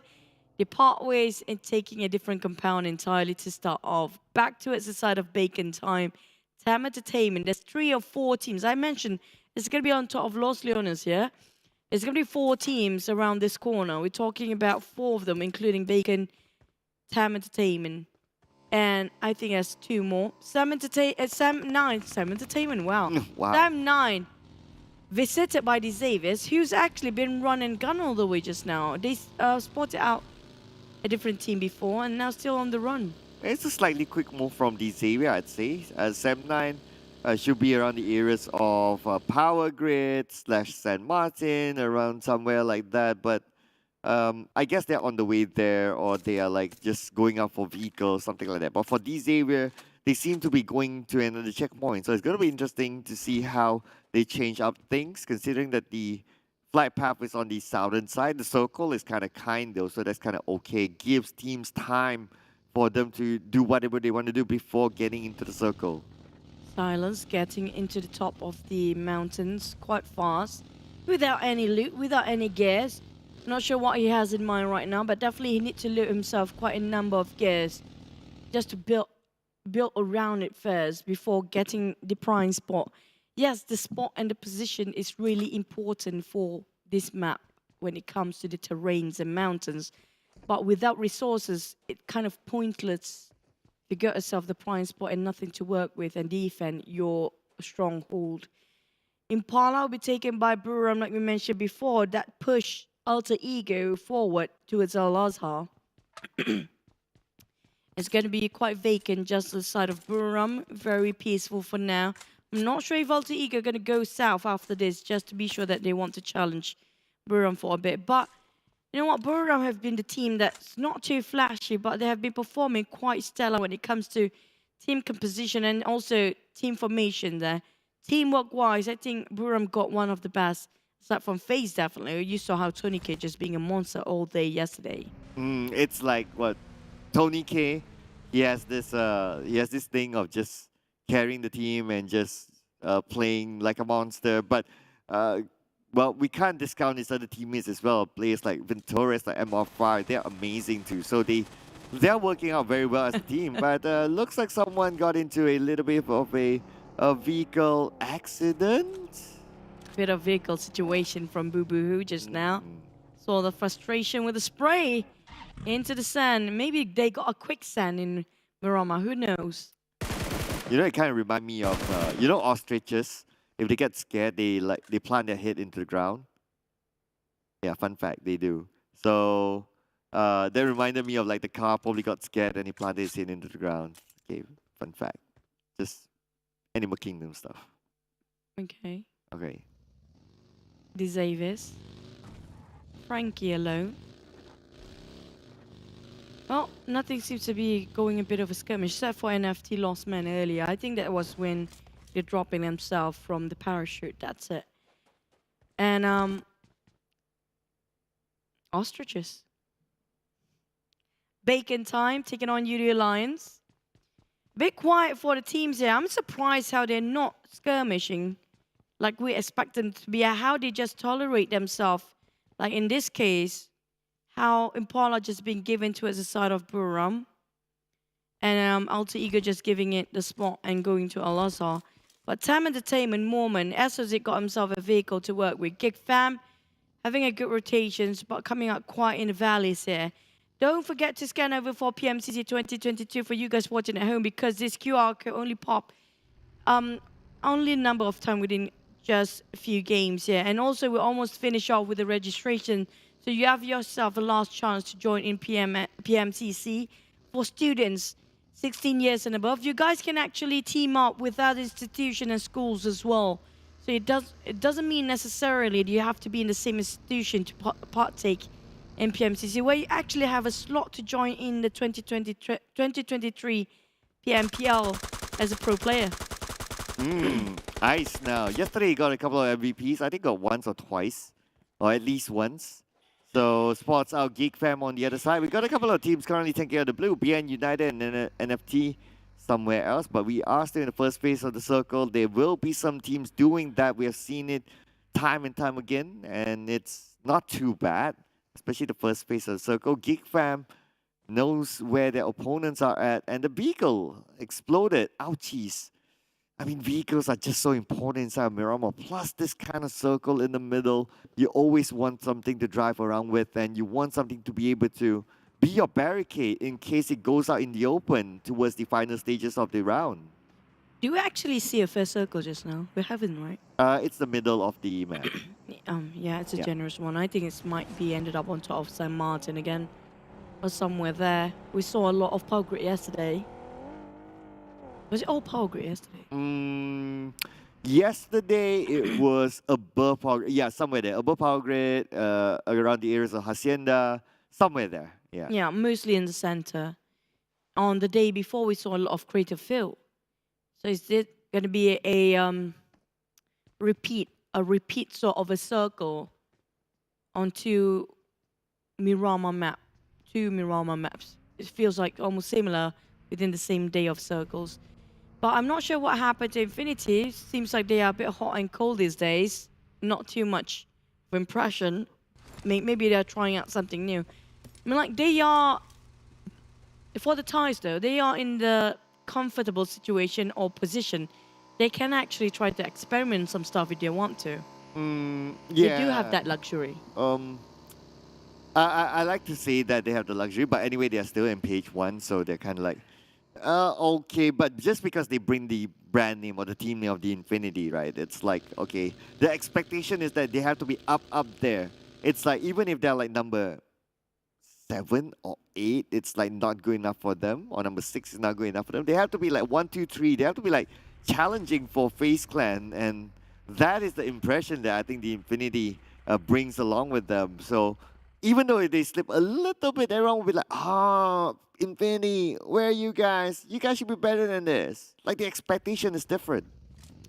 But we finally got ourselves a view of the circle again. I have a feeling we might end up on top of Minas Generalis or La Medita. That's how the circle usually ended up, where this kind of a pattern. But speaking of the other teams here, definitely we have Boom coming in very late with Ego Esports moving in the same direction. Might clash into Beacon Time on the southern part. While on the left side, Power Grid will be visited by BN United. Infinity just left Picado. So I think BN United might be safe unless Infinity happens to be waited there. Feels like they're not going to move even further forward. So it might be a bit of an interesting prospect. But BN United got himself a bit more elevation to spot out Infinity. But in the center, on top of La Benita, this is where everything happens. It's quite a messy, saturated pool there. And all the teams, while we still have 16, I can say 10 teams almost in the center right now. Oh no, TEM Entertainment lose Mormon to Damroot. Ouchies, the team that we really want to see get the chicken dinner. You especially, because you predicted them the entire day. But then again, even though playing as a trio doesn't stop them from getting the chicken dinner, let's remember what happened in the first game. The Infinity played majority of Sandhawk and they still got the chicken dinner. So I'm still holding my horses there. I'm not saying that they're going to pull that off again, but, you know, not going to discount them. Anyone can still pull that off if playing as a trio. There's still that opportunity. Buriram firing now on Damroot. Getting on one, quite a far-fetched shot, since Damroot cannot be finished off straight away. Geek Fam still have the space and time to revive. but feels like they're gonna be okay. Now another Thai team fighting Geek Fam. Just now it was TEM and now Buriram. After one to the other. They are everywhere right now. Snipes with a mini 14 spotted out Kangzo. On top of Los Leones, still inside of the circle, but barely actually at the rim of it. Boom, start to move on the southern part all the way, circling Los Leones from the outer part. Yoodo Alliance now butting into the nose of Geek Fam business against Buriram just now. And Bacon Time spotted out by the side of Boom. I'm not sure if they want to open fire, but they do have the elevations and a bit more covers because of the terrain and the uneven plane of it. So Boom definitely moving straight into Bacon's lair, while the circle right on top of La Bandita and Minas Generalis as predicted. I want to see if anyone goes inside of La Bendita. So far, no one's there. They're playing by the high grounds of La Bendita, and that's pretty much about it. But inside, it can fit like one team. Like if there's two teams, they'll definitely fight it out to death. So I want to see if any team like really takes that risk and goes in.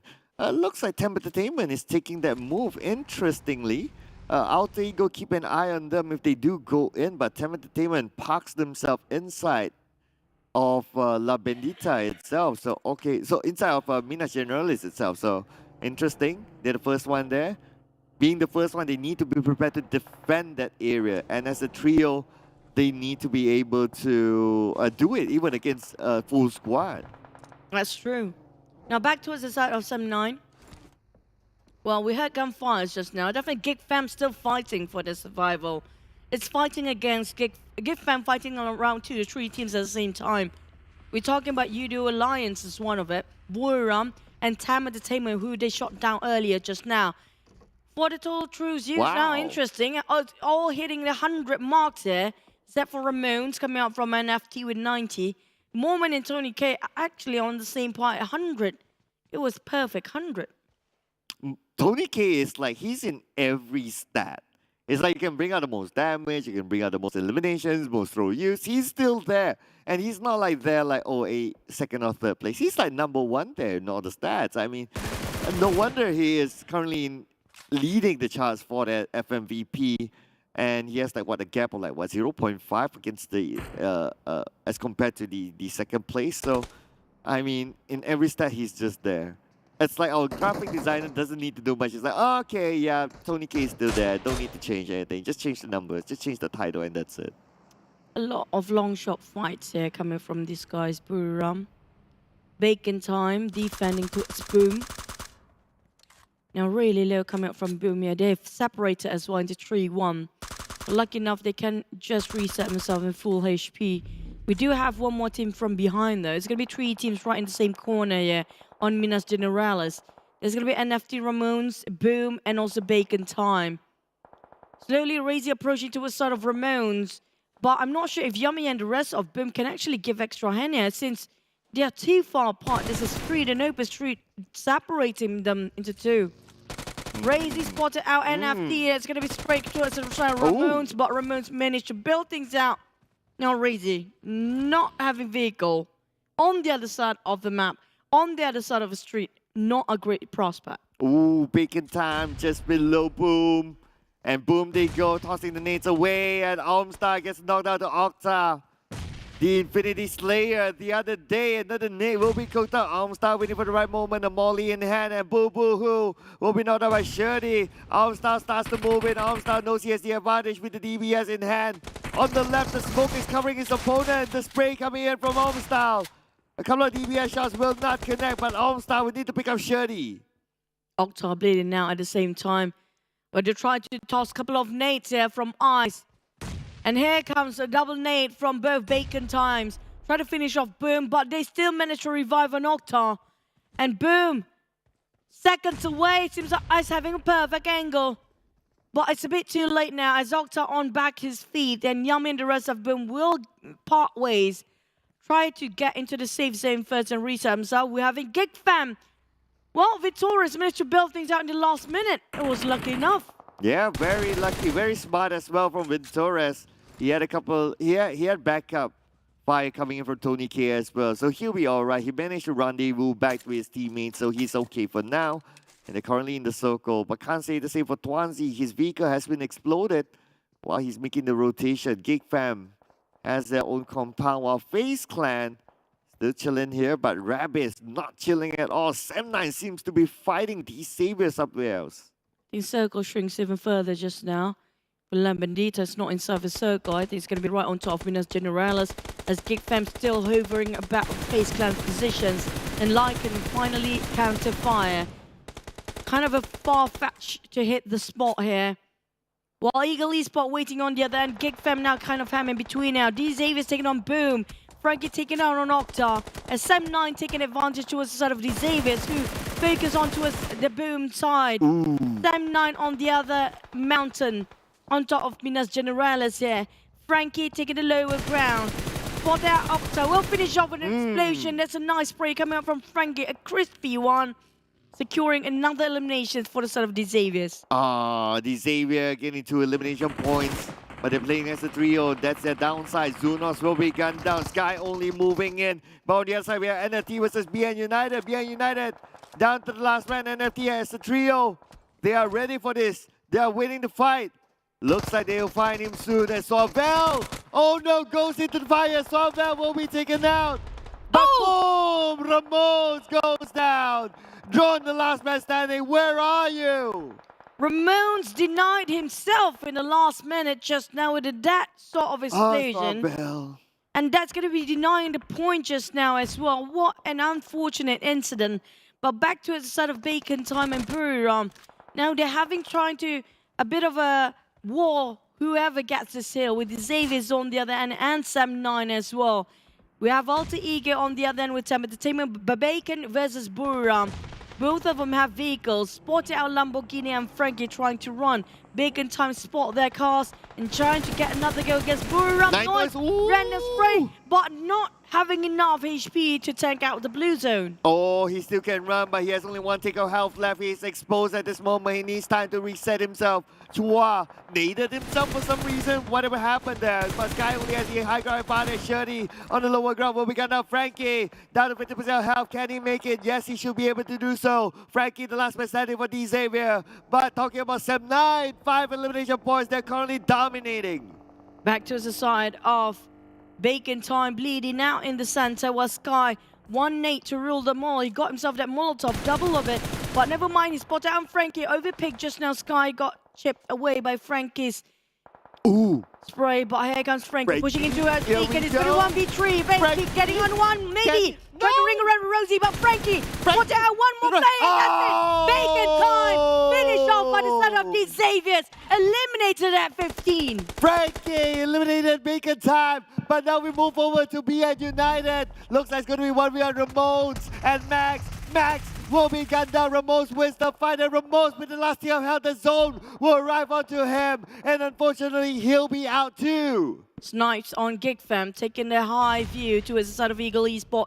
Spot out Yoodo Alliance. It's going to be a nice shot. But at the same time, the blue closing in further. Ego Esports F1 finished off a couple of vehicles. Got himself a minivan to work with and an upgrade of loot. But one more team out is going to be Geek Fam just now because of the blues are not too... It's just too far for them to get into the safe zone at this point. Whoever on Bandita need to make a move here. They don't have enough time. Within 1 minute more, FaZe taking down on Eagles, who got caught in between, and Yoodo Alliance want to be the third party coming up from behind possibly. Yoodo Alliance making their move. Are they going in for their aggressive move?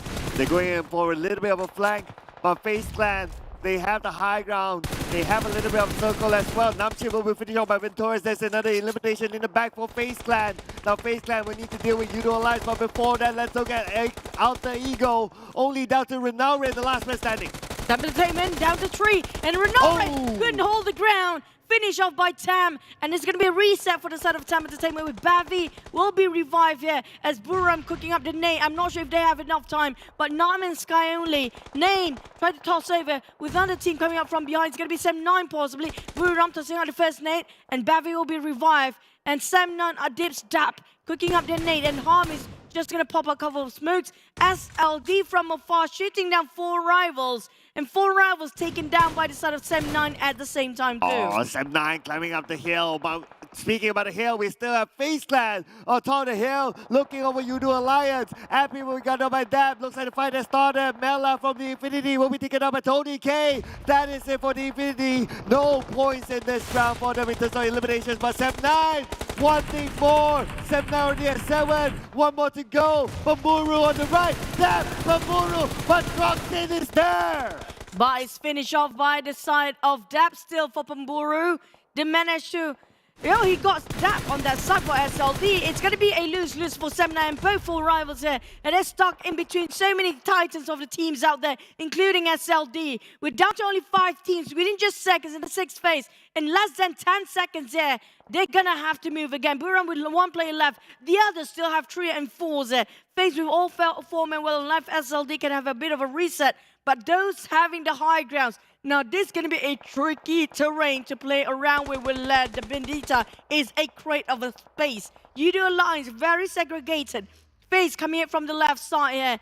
And SLD slowly creeping up towards the elevations from the peak of the mountains. Oh, it is. This is one of the toughest terrains to play with inside of Buriram. And now FaZe Clan, they're moving forward. They have Yoodo Alliance right in front of them. Tony K with the high ground onto Shamir as well as Adelu. The spray coming in for Tony K. Will not connect. It does connect onto the vehicle, but not enough onto the players. Tony K with the nade in hand. Will be goes down, tossing it onto the other side. The nade! Tony K! 1 nade to take down Adelu. Amazing! Could it be a second nade onto anyone else? The nade onto Olio. It does connect, but not enough to take it down just yet. Vidor is going for the push on the flank line. Tony K still going for the front and pushing even further. But SLD goes to make it hard for FaZe. Such a hindrance. But Vintor is coming out from the flank as we expected. Here comes the nade. Feels like a perfect Kobe. And will it? This is be it for Yoodo Alliance. Never mind, Buriram back out first. And down to 4 here. Yoodo Alliance still survive. But SLD is coming in from the other side, starting to stop TEM Entertainment from coming in. Like a movement finished off by Gosu. Got Zip will be knocked down. Needs to be picked up by his teammates. Gosu knocks down Zip. That's not done yet. Olio finishes off with Torres. With Torres is out. FaZe Clan down to 2 players left. Yoodo Alliance still in full squad, but SLD, let's not forget about them. They're in full squad as well. SLD challenging TEM Entertainment, who Bavi just drove by. Yoodo Alliance managed to reset himself.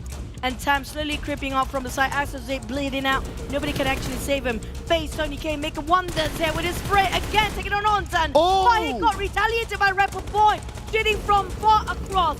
Yoodo Alliance pushing towards the side of FaZe. Slowly losing men. Trading a bit of a 1-by-1 knockdown. But Yoodo Alliance managed to eliminate FaZe, who placed himself at 4th now. Oh, we have SLD still at full squad. Yoodo Alliance needs to reset quickly. They're down to 3. They're trying to reset themselves. Yoodo Alliance, they got 5 elimination points. They're currently dominated. Bevy is waiting for the right moment. He's waiting in the shack. Bevy, the last man standing for TEM Entertainment. SLD doesn't know that he's there. Will SLD know? Bevy's not making a sound. But Bevy, waiting for the right moment. He could shoot anytime. Bevy stands up. Bevy goes out. Bevy being shot at. Bevy being traced down at Bevy. Will knock down Quan Chi. But at the same time, Rapper Boy knocked down on Kwang. And we're looking at Bevy bleeding out. Nick of health remains. Rapper Boy try to push forward. Try to spot an SLD, a different compound, entirely different angle. Spotted out on Bevy. Really right across. Bevy, the last member of TEM Entertainment. Barely make it through. Smab and SLD. Spotted out Olio and Rapper Boy. Try to push forward towards the side of Look. But Bevy are kind of stuck between the elephants here. We're talking about the red being stuck and smashed by the elephants in the house. Which is going to be SLD now pushing forward. Trong tries to just take on to Gosu. Push towards the side of Bevy and Yoodo Alliance. Yoodo Alliance, can they get this chicken? They got the upper hand now. Oh, they have the upper hand, but don't forget that Bevy could be the kingmaker between these 2 teams. Yoodo Alliance, now they have the upper hand because they have the terrain. They have the numbers, but Bevy is still alive. They could backstab Yoodo Alliance. Yoodo Alliance moving towards Bevy. Bevy waiting for the right moment. He's waiting in the shack. Well, on the other side, we have SLD playing as a duo. We have Smab together with Gosu. The circle is closing in. The circle will burn on the Yoodo Alliance.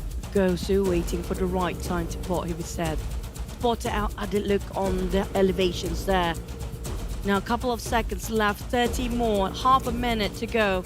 Bevy still in the shack, waiting for the right time to pop out. But the moment he steps out, it's going to be in an open field of fires raining onto him. With the Yoodo Alliance slowly creeping in. Bavi heard the footsteps there. Less than 10 meters fire. away. There goes the volley. And that Olio net finish off Bavi. We're down to 2. It's going to be 3 for Yoodo Alliance versus 2 of SLD. Oh, SLD or Yoodo Alliance, both these teams have felt the chicken dinner before. They want more. They know the taste of chicken dinner. They want it in the bag.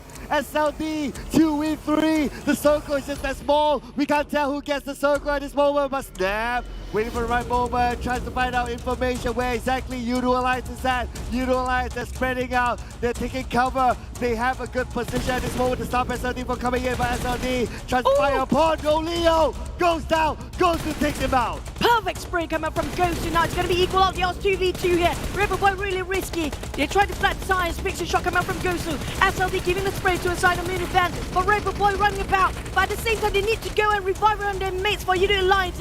Riverboy being the distraction for the side of Yoodo Alliance while Adeluke try to revive Olio. They need the smoke. They don't have that.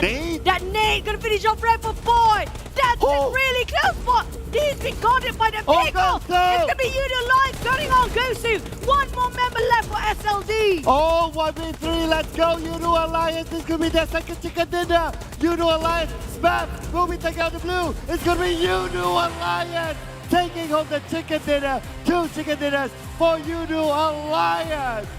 Finally, we're starting off quite differently today on day number 4. With Yoodo Alliance taking another chicken for day 4 here. They got that first on day 2, but what an ending. Yoodo Alliance has been picking a lot of fights since early on. But in the end of the day, it was SLD versus Yoodo Alliance. Close enough for TEM again. But unfortunately, the only tie without any chicken is still going to be TEM Entertainment. But congratulations for the Malaysians, especially Yoodo Alliance, the team that's shining bright the most when it counts for the Malaysian region only. Shout out to Dogma. I'm pretty sure he's watching this. So I'm pretty sure he's really happy as well with this kind of performance. 2 chicken dinners for Yoodo Alliance right now. They are the first Malaysian team to get 2 chicken dinners in fact. And this will place them probably strongly in the overall charts, maybe even in the top 5 as we calculate the points later on. And now, just to recap a little bit of whatever happened earlier on, Yoodo Alliance, what a fight it was, especially the fight with FaZe Clan. They had to win the fight with FaZe Clan. The moment they did that, that is their first step towards glory. At the same time, Yoodo Alliance, it was a really close call. They might lost it just now with a ghostly spray from SLD right in the heads of the players. But back to the side of FaZe, they got quite a number of eliminations. Finish off at 5 eliminations if I'm not mistaken. But Yoodo Alliance, it was the longest fight against FaZe just now since the start, almost till the end, with also Buriram, with also Sam9. It was just incredible how they just defended and still survived till the end of it. They fought FaZe since the start till the end. Yeah, the fight between Yoodo Alliance and FaZe Clan was like, it felt like forever. It felt like they were the last 2 teams and we just needed to finish off the fight. But you know what? They still did it very well. We saw how they rushed towards FaZe Clan. The moment they got the knock onto Tony K, they know that, okay, that's their opening. Go finish it up. Vin Torres was finished up as well because he tried to backstab. He tried to go in for the flag onto Yoodo Alliance. That was the first mission. Second mission, Tony K. And that's it. And that's how they know that they have an opening to finish up FaZe Clan. And lucky enough, just now they were quite in the circle. And the circle shrinks on the side of SLD first. The blue zone shrinks that side first. And Gosu cannot do much in this regard. But still a valiant effort coming from SLD. A nice play by all 4 teams of FaZe, TEM Entertainment and Yoodo Alliance and SLD. But it is a good start for day number 4 here. We don't have a streak of, we did start with Thai teams getting chicken again. But at least this time it's a different of tempo. With 10 eliminations on Yoodo Alliance's side, 9 to the side of SLD. Nobody else getting double digit of the the eliminations, aside from just 10 of Yoodo Alliance. Now, I have to say, then this kind of have a lot of average of 4s and 5 and even 1s throughout the entirety of this board. Yeah, we got a lot of 2s as well, if you kind of think about it. There's like 1, 2, 3, 4, 5, 5 teams with 2s.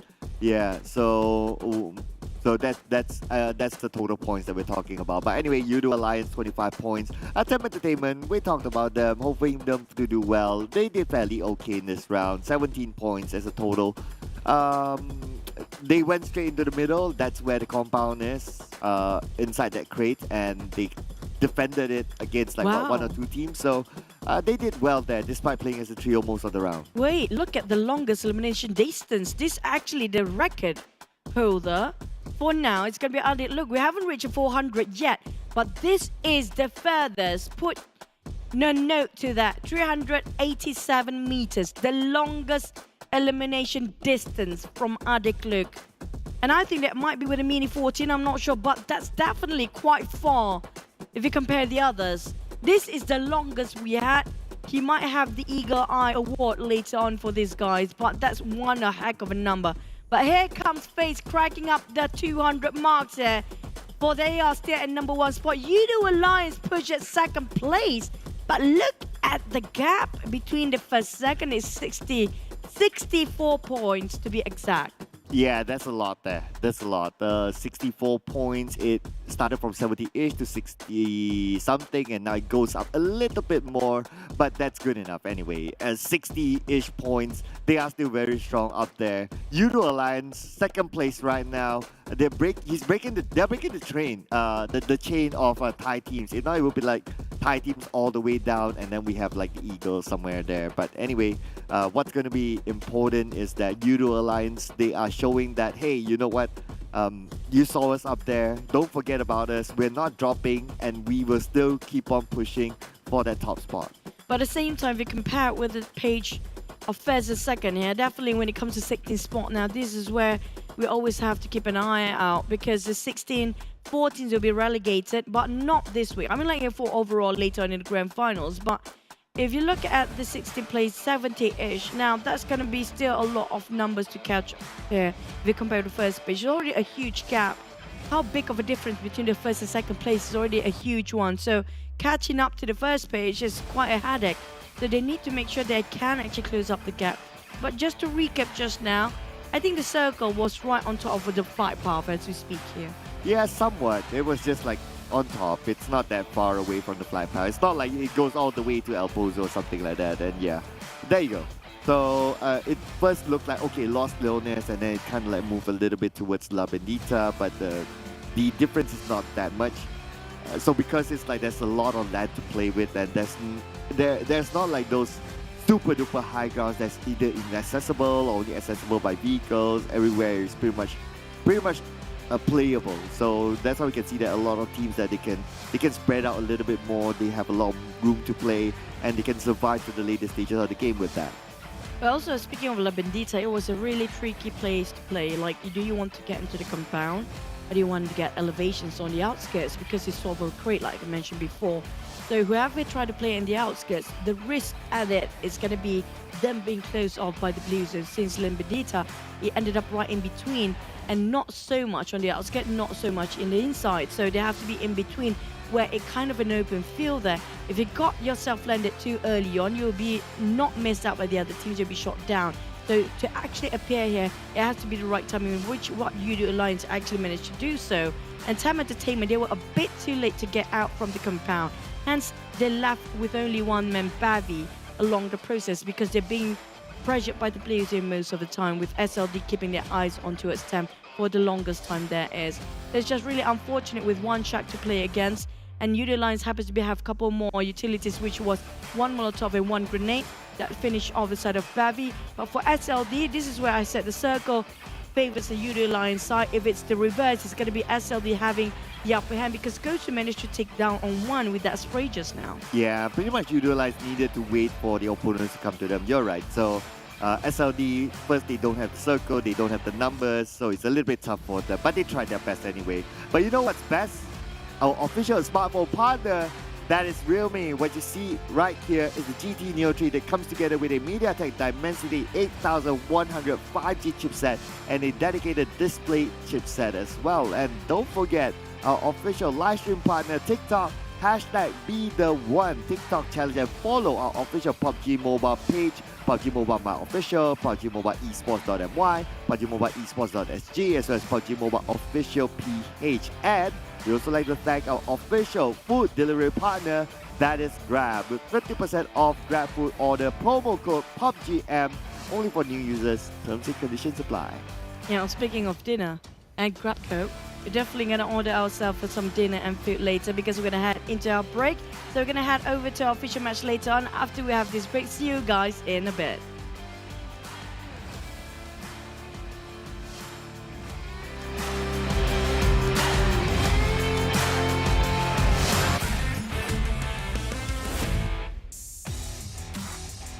Chúng ta lại gặp nhau rồi. Cảm giác được mời thẳng vào mùa này với tư cách là nhà vô địch mùa trước chắc không phải ai cũng hiểu được. Vậy nên mục tiêu của chúng tôi thì cũng đơn giản thôi, bảo vệ chức vô địch. เรื่องนั้นมันก็หลายเดือนมาแล้วนะ แต่ได้ข่าวว่าพวกนายเกือบไม่ได้แชมป์ในรายการเวียดนามทำคะแนนเท่ากับอันดับที่ 2 แล้วยังจะมีหน้ามาบอกว่าจะรักษาแชมป์เอาไว้เนี่ยนะ Brother, I advise you all to be more realistic, set small goals like us, something like getting first place for 4 weeks straight. Hai boy, kita ketemu lagi ternyata. Waktu liga kemarin kelihatannya gampang banget ya untuk menang. Sekarang kita ketemu di SEA, yuk pasti udah nggak hype lagi nih. ทีมของพวกนายอ่ะมาเพื่อล้างแค้นแต่ทีมของผมอ่ะมาเพื่อทวงคืนเกียรติอยู่ต่างหาก Korang tak payah beria lah. Si spring lepas pun saya tak nampak korang. Kali ni korang rasa korang boleh ke? ทีมของพวกนายอ่ะเข้ามาได้2 ครั้งอ่ะอย่าพูดมากเลย รอกินกระสุนของผมในสนามดีกว่า Seingat gua di aturan nggak ada poin buat tali sejarah deh. Kalian percaya diri banget ya. Gua jadi nggak sabar lihat muka kalian waktu aku kalahin. รอบนี้มีทีมไทยเข้าร่วมทั้ง 6 ทีม แค่นี้ก็ดูออกแล้วป่ะว่าภูมิภาคไหนแข็งแกร่งที่สุด Mùa này có nhiều đội hơn thì đã sao? Mùa trước Thái Lan cũng 5 team nhưng nhà vô địch vẫn là DX đấy thôi. Tapi peluang korang untuk kali ni nak juara 1/16 terlalu nipis lah. This GIDS are a bit overconfident, but no matter where you go, I will make sure you guys as the backdrop of Geek Fam. ทุกคนน่ะคิดว่ายูไฮเป็นเด็กอัจฉริยะแต่พวกผมไม่คิดงั้นนะพวกผมเองอ่ะก็เป็นตัวแทนประเทศไปเจอในสนามดีกว่า Don't stress so much. Losing to us is actually not that embarrassing. Gue yang di akhir gue tutup ya. Kalian semua tim teratas dari setiap region. Kata-kata tauntingnya juga udah gue dengar semua. Gue tunggu kalian semua di PMGC.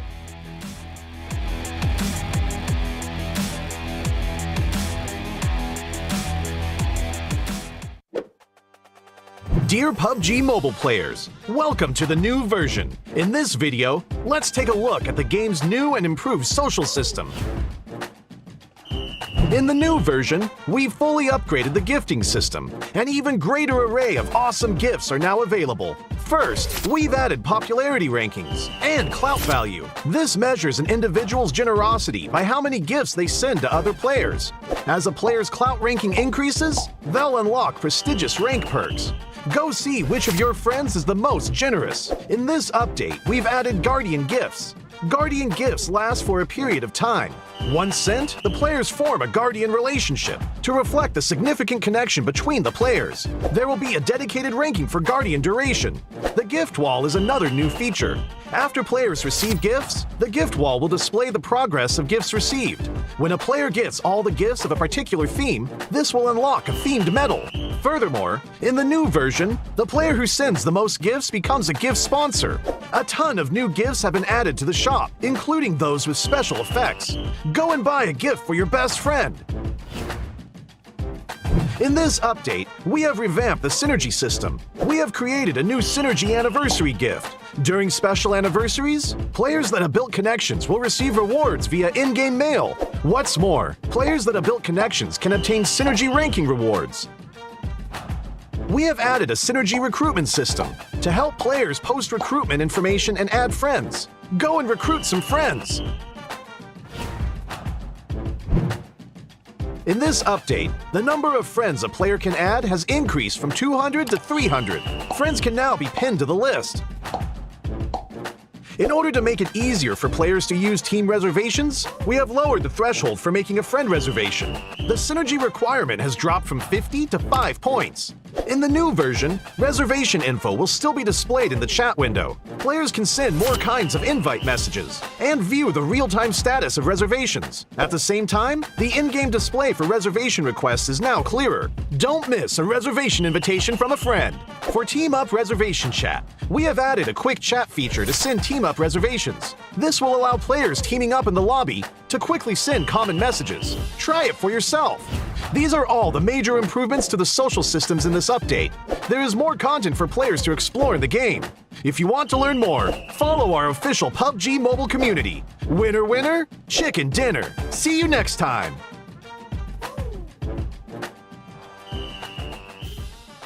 Have you gotten your hands on the new weapons in Nusa yet? Let's start with the tactical crossbow and firebolts. Firebolts are a new type of bolt that can only be used with the tactical crossbow. Ordinary crossbows can only be used to ambush one enemy at a time, while the tactical crossbow and firebolts can set certain buildings on fire for blazing tactics. This is especially useful against enemies who are hiding inside.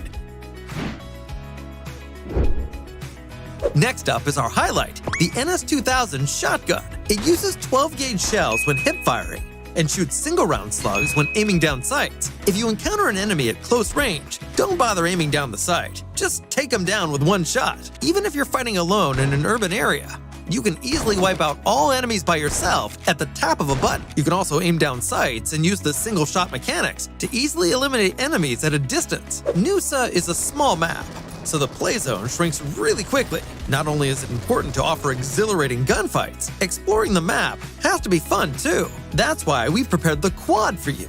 Climbing slopes is a piece of cake with the quad. Now, you don't have to avoid rocks anymore. Ignore the terrain and charge right up to enemies whenever you see them. They won't have the time to react after hearing you. The quad is fast and doesn't flip over easily. It doesn't matter even if it flips over, as it can recover quickly. Call your friends and try it now. Zip lines in the elevator can both be used to help move about. So what are the interesting ways to use them? Zip lines usually appear at places of high elevation, such as the roofs of buildings or at the top of a mountain, allowing players to quickly travel between them. Players can quickly search for supplies and escape the blue zone. When being pursued by enemies, a zipline can be used to quickly get away. It's even possible to drop from a zipline halfway through to catch enemies by surprise.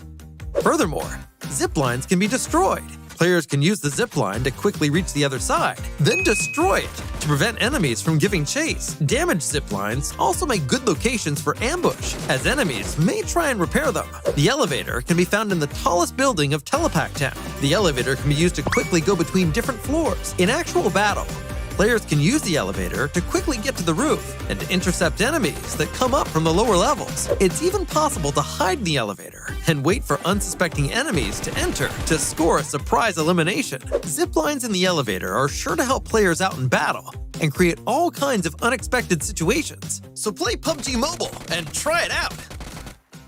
Hi everyone! In the PUBG Mobile version 2.2 update, Erangel is getting an overhaul with changes to the map, vehicles, and modes. Without further ado, let's find out what these changes are. In this update, we made several changes to the map. First, the hospital. It's one of the bigger buildings in Erangel. In this update, the following changes were made to the hospital. How to get in and out of the hospital, its structure, nearby objects, and the vegetation surrounding the hospital. Veteran players should know that some of the fences of the hospital can be scaled to enter the hospital. The ones near the ridges are how most players enter the hospital. Now, 2 spots along these fences will be blown up, and players can enter the hospital area through the gap directly. The building itself also got a new entrance. Players that are on the ground can enter the first floor of the hospital directly through the newly added damaged wall.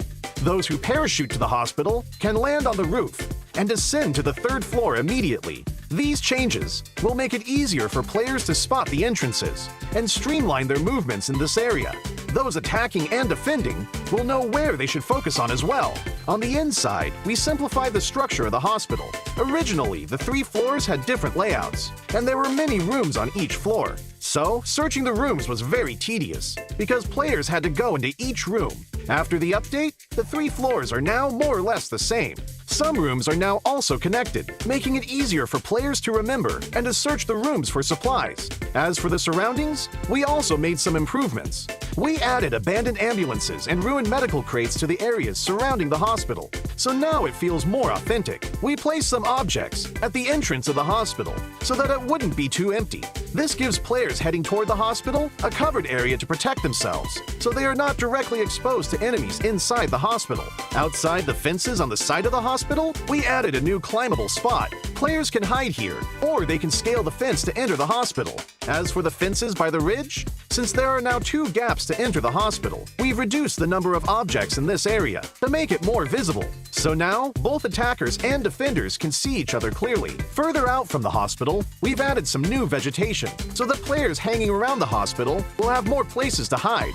Milta Power also saw some changes that are mostly in the generator area. Players who are familiar with this area should already know that this section was quite a choke point and was not easy to get in and out of. Those who entered either came out the same way or had to take a detour to the other 2 buildings. In this update, we added a new entrance on the first floor to make this area more reachable and easier for players to get in and out. The layout was also modified. We simplified the complex floor plan so that players can see more and plan their routes better. When battles break out in the generator building, players will have more offensive options, making these battles more exciting.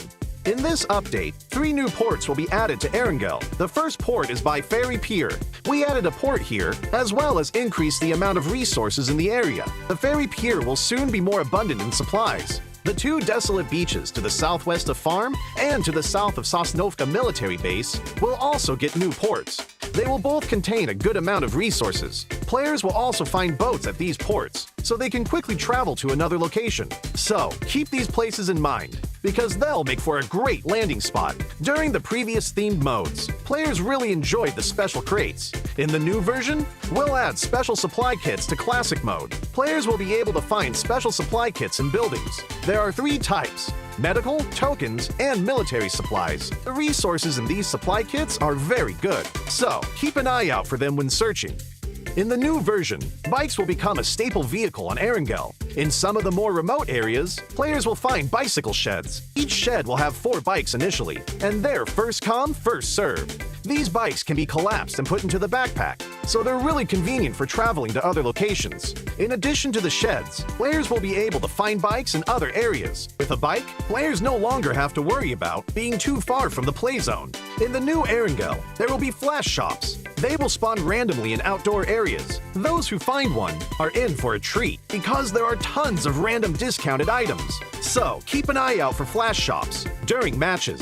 Running out of fuel is one of the worst things that can happen while driving a vehicle. Erangel's gas stations will become functional for refueling vehicles. For the cost of just a few tokens, you'll get a full tank of gas. Find a gas station and try it out. These are the main changes in the version 2.2 update. For more details, don't forget to follow the official PUBG mobile community. Winner, winner, chicken dinner. See you next time.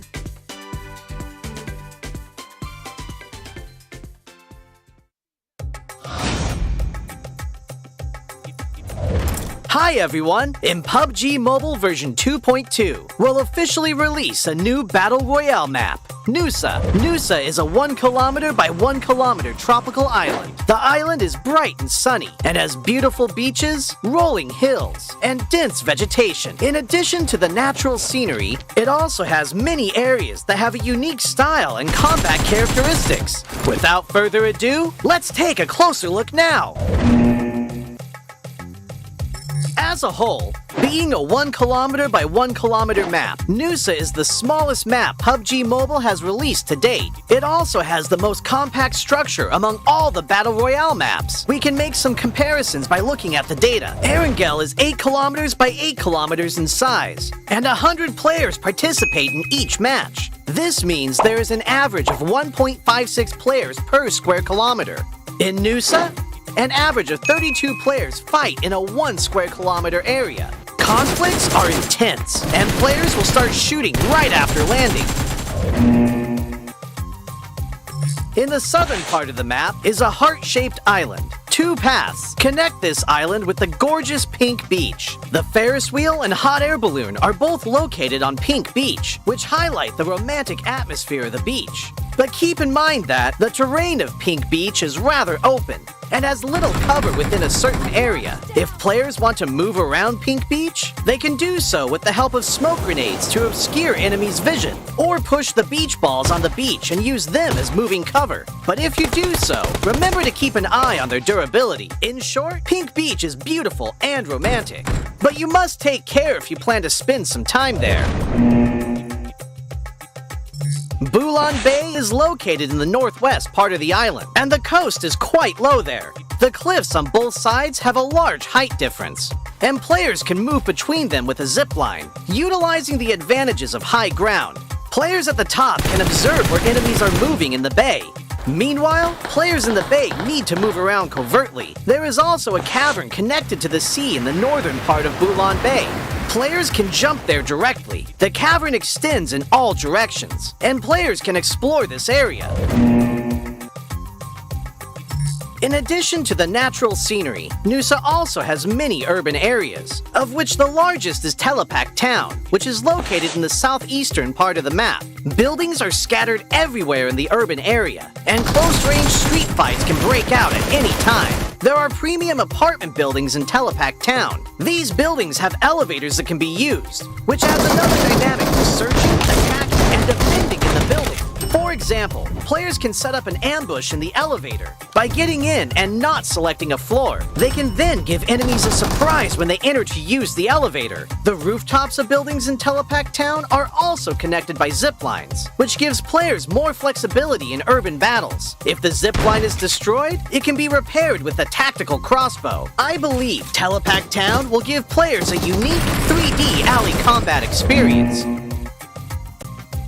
If you like fast-paced battles and enjoy thrilling shootouts right after landing, you can land at the Science Center at the heart of the map. The design of the modern orbital satellite roof feels really high-tech.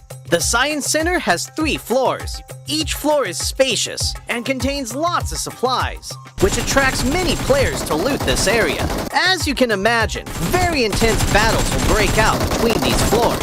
At the top of the Science Center is a rooftop with a multi-layer structure. Players can look far into the distance from here for a great visual advantage. However, they'll also be exposed as there's nowhere to hide. If you want to land directly on the rooftop, you must check if there are enemies nearby to ensure your own safety. In short, if you're confident in your close-range shooting skills, you're welcome to land at the Science Center. Like the Science Center, Flame Village is also located at the center of the map. The terrain is quite low there, and the village is surrounded by mountain slopes. There are many huts in the village, and there are many places where you can stand on the beams of the huts. Players can climb or jump onto the beams to ambush other players. But there's one thing you mustn't forget. A tactical crossbow used with firebolts can set the huts on fire. This will expose the players hiding in them. Of course, firebolts will burn and deal damage to enemies when they are hit. In addition to huts, there are also brick buildings that cannot be set on fire in Flame Village. They occupy a large area, contain plenty of supplies, and are high conflict areas. If you're confident in your shooting skills, you can choose to land at Flame Village or Science Center at the heart of the map. It'll also be convenient for moving to areas along the edge. Other than the previously mentioned areas, this island also has winding and rugged mountain paths, a shipyard where the whistle roars, a regal resort with wide and open terrain, Sunset Street, which is planted with many banana trees, Crystal Bay, which has secret rooms, and more. These are all gorgeous locales that can bring players different gaming experiences. After hearing the above introduction, I'm sure players already understand what makes Nusa so uniquely fun. Lots of supplies for fast looting. The verticality of the terrain increases the strategic depth of battles. And the 1 kilometer by 1 kilometer size makes firefights inevitable.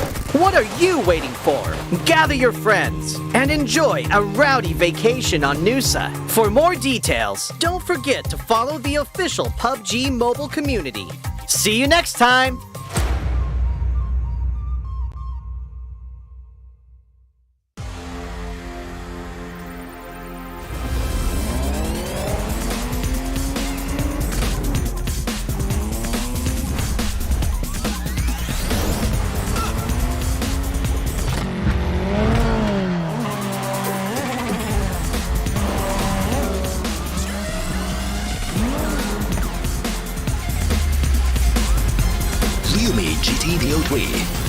speed awakens.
Assalamualaikum, welcome back ladies and gents to the 2022 PMPL Southeast Asia Championship Fall season, which is brought to you by TEM Entertainment, PUBG Corporation, Livestream and Quantum Studios. You guys are tuning in with us, which is going to be your Casa Chu and Sir Cloud. And thank you before that for our none other than our sponsors, official smartphone partner Realme GT Neo True, the latest chipset of MediaTek Dimensity 8100 5G, giving you the best experience when it comes to playing PUBG Mobile. And don't forget to hashtag Be The One Challenge on our official Livestream partner TikTok with all our pages. And don't forget to follow it all. And definitely don't forget to put in your promo code for Grab with 50% discount for promo Grab PUBG and especially if you're a new user. Now we're gonna recap back before a long break just now, which was the second match of Buriram taken by Yoodo Alliance. This is gonna be the rise of Malaysians, or after this we're back to the Thailand. I will hold my horses to that because statistically it still favors the Thais, and even so they didn't do too bad. Like they got like what, TEM Entertainment got into like top 4, and then you got FaZe Clan top 3, and then only you have like SLD, you got number 2 earlier on. So if we look at the average, it still looks like the Thais still have a good average, even though in that round that they didn't get the chicken dinner. So I'm still like, okay, power shift, a little bit reserved. But back to it, speaking of the first place, right, Cloud? That 70 gap within 3 days, that's a huge gap between FaZe and the rest of the team. Like they are, that we had this before, it was Infinity, but that was PMRT. But this is PMPL South Asia, FaZe showing us a sort of a facade that we haven't seen before. So this is something that really should look out for the other teams. Speaking of them, Tony K still squeezed in here with the most knockout.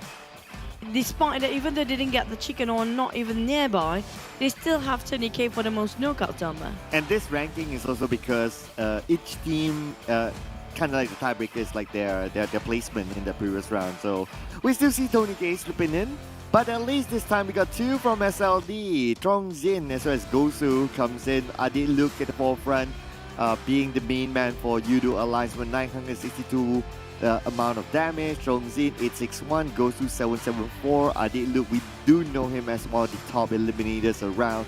He has been the top eliminator before, and the last time I had a conversation with him is that he always has this number in his head that he aims to get every time he goes into the tournament.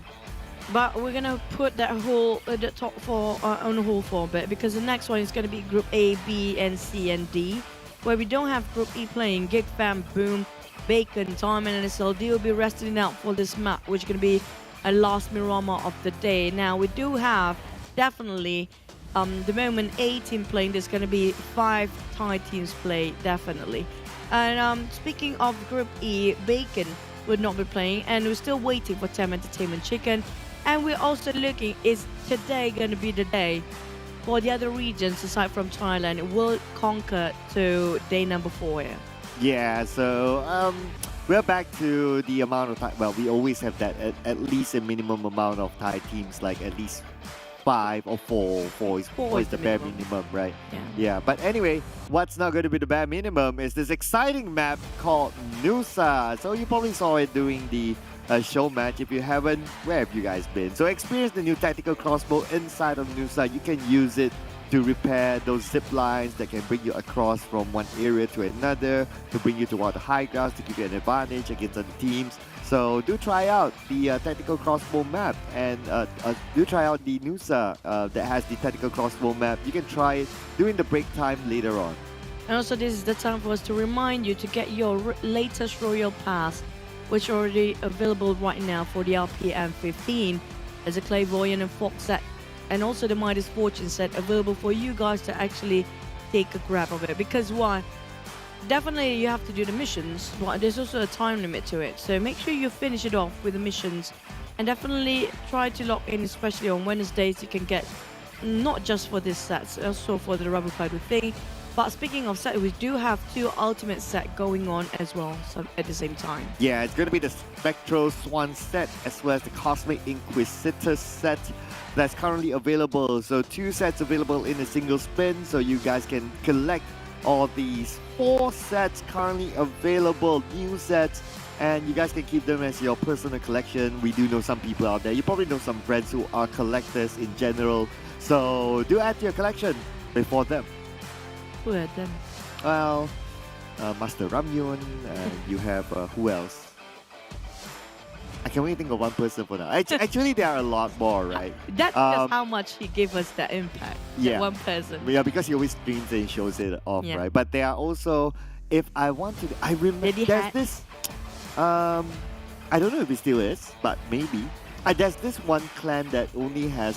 It's called the GP clan, Golden Pharaoh clan. Oh. Yeah, the Golden Pharaoh clan. They have all these sort of crazy sets, and even max out their Golden Pharaoh suit. So the way to enter as a membership is that you need to have those suits that cost you a lot of money, basically. Okay, back to it, our predictions. And speaking of elites here, definitely it's going to be elite of the tie when it comes to predictions, not just the sets. TEM Entertainment for me, as always. Infinity for you this time. But Infinity, they're being hot and cold here, Claire. I mean, like, I feel like they're doing some experiments right now. It doesn't feel like they're playing their best here. You know why I picked the Infinity? Yeah, that's why. Production. Yeah, because production picked the because production is wearing the jersey today. I wish I have one of those jerseys. Well, Please. yeah. Well, we wouldn't mind if anyone wants to send us. Like if every team sends us Safer. one, yeah, we wouldn't mind. Please send over some Thai jerseys to me. I'm asking you as a sister's favor here. But back to it, our predictions, Infinity and TEM Entertainment. Definitely, when we talked about Miramar, majority of the past 3 days of Miramar taken by the side of the Thai teams. I'm like, okay, when we scope down to the Thai teams, is there any specific Thai teams that you feel like out of Bacon, all the 6 teams, right? Bacon, Thai, FaZe, definitely FaZe is really strong right now. Who's the closest contender to FaZe that you can think of, right? Vampires. Vampires or Buriram? Good one. I think they're pretty much on the same level. But I think if I were to pick one, I'll probably pick Vampires just because they're more experienced than Buriram. So they'll probably be able to manage the league format a little bit better as compared to Buriram. Buriram only as Kingzo has played at this stage. But if you talk about the Vampires, all of them has played at this stage. So I would put it on the Vampires. But of course, that is me. What about you guys at home? What do you guys think? Leave it in the comment section as we jump into our next map and our final Miramar for today. Let's go!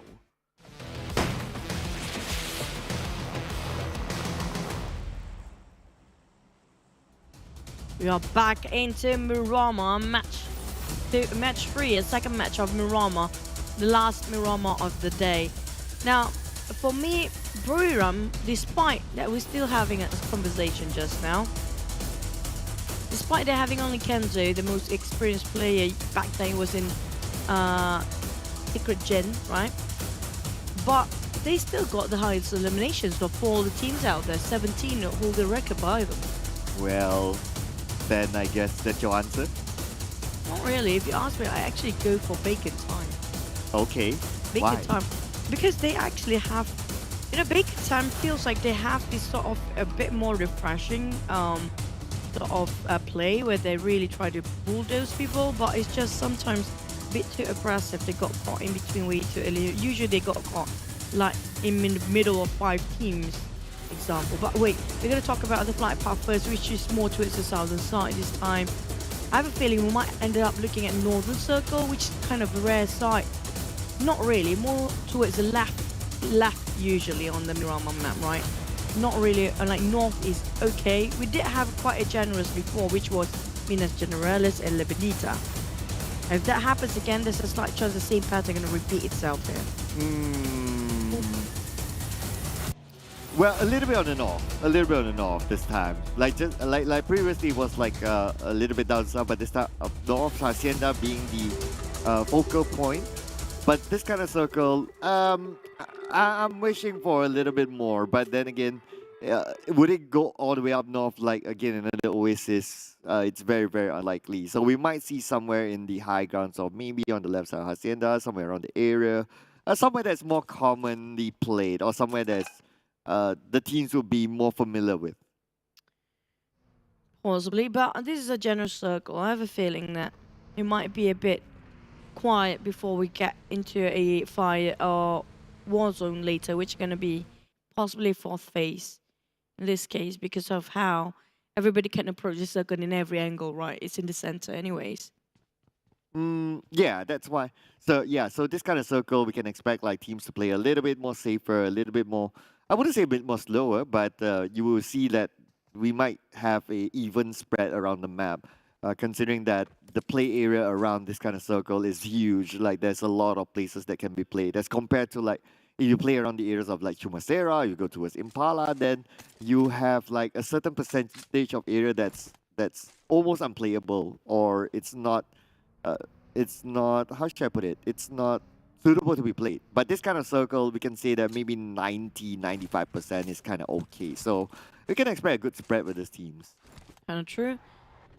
The main reason I've, pointed that out because the moment you saw that it's in the center and it's in the middle of land where you can just have an entry of any point of any angle of the circle, it gives so much room for the other players and for the other teams to not get into the same sort of direction to get into the safe zone. Unless if like there's still sort of a water ratio in there, then like it or not, there's going to be lesser space to play around. In this case, it's 100% online and also on the land for the guys. So it's going to be really easy for them to get into it. But we do have 7-9. Like some teams actually change their drop spot here when it comes to certain dynamics of the rotation of the group. Very vacant on Power Grid right now. I'm surprised. Usually 7-9 always drop there first. Well, 7-9 was at Power Grid, so yeah. There's only one of them. Huh? Yeah, I mean it's I think it's also common for 7-9 at some point to also like spread out around the areas of Power Grid. They can also open up like just a little bit up north. There's a little bit there are some compounds that can still be played just on the outskirts of San Martin, and that's all the common areas.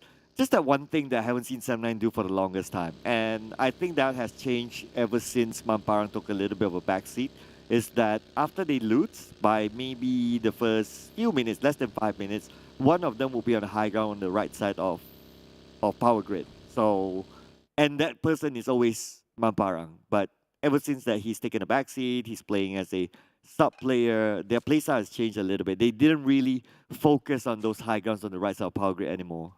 Feels like they're holding back for a bit now. I don't know. Do you still prefer Mampar actually plays or just taking a bench for a bit? But usually he plays when it comes to Erangel, right? That seems to be the trend, yes. Yeah, only in Erangel. Not so much when it comes to Miramar. I'm surprised actually not many teams playing rotation based on maps for their players.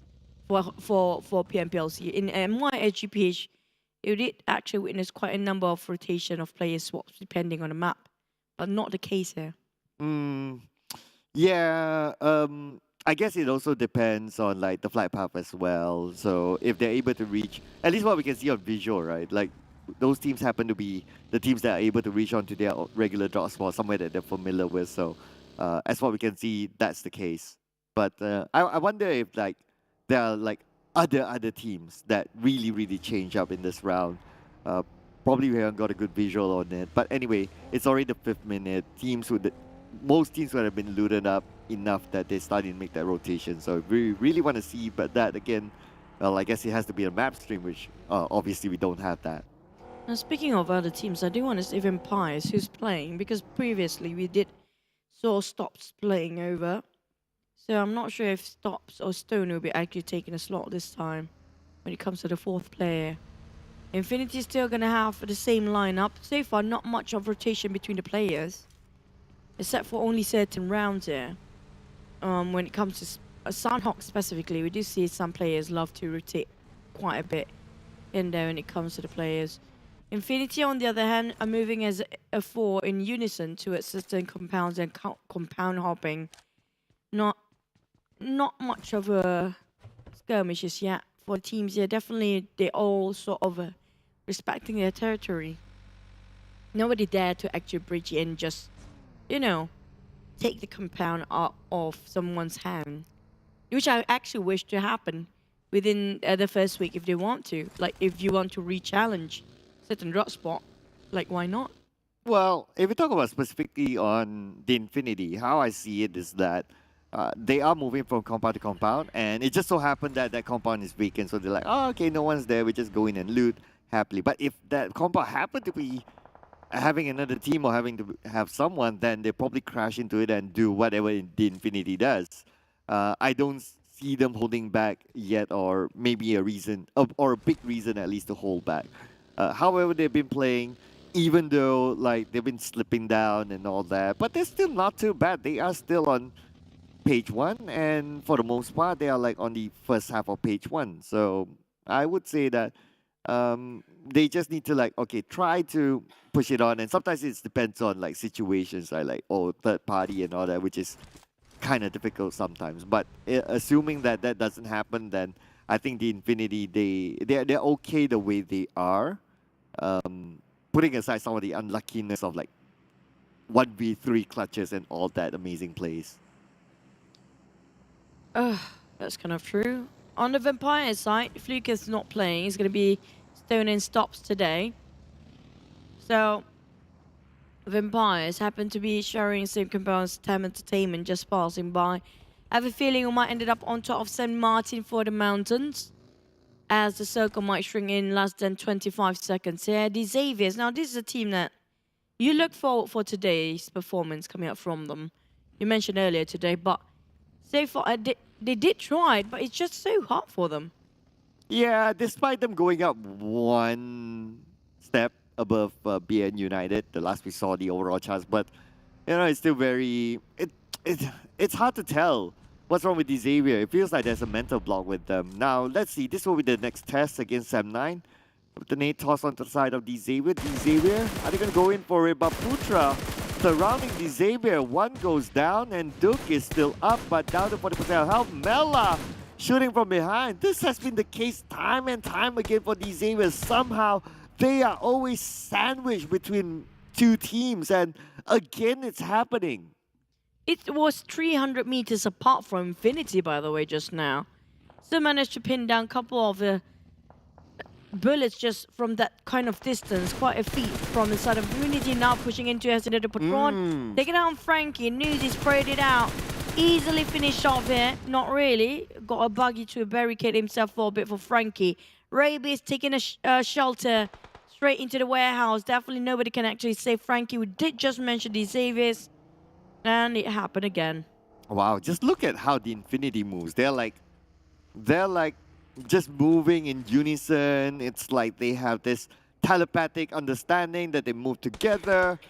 Like even the formation is perfect. Like when they move, they don't move in a single line. They open up. And now Logan comes in, 1v2, and that's it. Looks like the Xavier again is out, and BN United has a big chance of overtaking them in the overall charts. Oh, how the mighty have fallen down. Really down. We talk about the Xaviers. Feels like a totally different team here. Even though it's the same player, it feels like a very... how do I say this? A team that feels like don't have any sort of experience from the past. I don't know what happened to them. Totally... Sometimes I'm just like... mind blown because how much they just left behind in PMPL South Asia League. I'm like, this is still a first week, but Yoodo Alliance having a bit of a flip moment just now on top of Minas Generalis. Speaking of the other teams, are going to be a bit quiet. Definitely Infinity got himself a big win, even though at one point given on the side of Sem9, who bailed out the moment they saw a third party coming in, which was Infinity pushing into the Xaviers on top of Senator Patron. Other than that, nothing else is happening, except for some teams happen to just, you know, swapping over and just changing their spots here, especially right on the northern side, like Buriram coming out with two teams, NFT and Ego Esports. Alan got knocked down by DBD, so a little bit of an action happening somewhere else, but I believe there was a mini 14, so it could be just like one hill to another hill tapping at each other. And with Alan going down at the other hill, it shouldn't be a problem for him to be picked up by his teammates. So it should be okay for now. Okay, yeah. So now we have visual on the DBD. So it looks like that's the case. They're just tapping away to the other side. Yeah, there you go. There you go. So They're just happy with the other side. Yes, they got a knockdown, but pretty much that's it. So Echo tries again. More like warning shots, more like just letting GIDS know that someone is in this area. So just don't come by. But anyway, they're all within the circle, so no big reason for them to consider that just yet. But now we'll be shown the next phase of the circle. Let's see who we favor. We go on to the high grounds or into a compound. It's very, very different. But, all the way up north. Wow! A little bit of a percentage of Oasis in this circle. Interesting. Quite a rare circle, quite a rare site here. All the way up on the northern side of water treatment.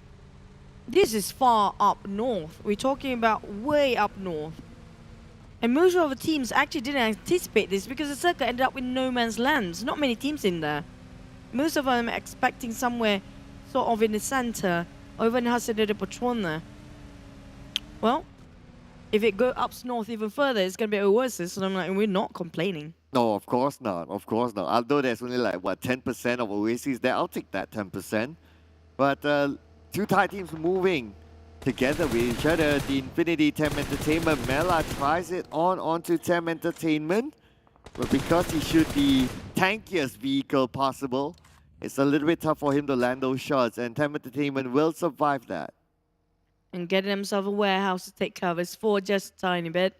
Temporarily, now Bevy and the rest of TEM gonna push and happen to crash into 4 rivals just now. This is not a great sight for FaZe. Hopping towards inside of Infinity. 4 rivals part away the moment TEM giving warning shots. I think 4 rivals almost lost 1 man in the process, but Finn Torres for the side of FaZe circling around Infinity's compound. Got Tony off his feet here. Tony Ken, the rest of FaZe pushing up from behind towards 2 members of Infinity. Oh, the other side needs to come back up now. The Infinity versus FaZe Clan. This is big for FaZe Clan. They can win this fight.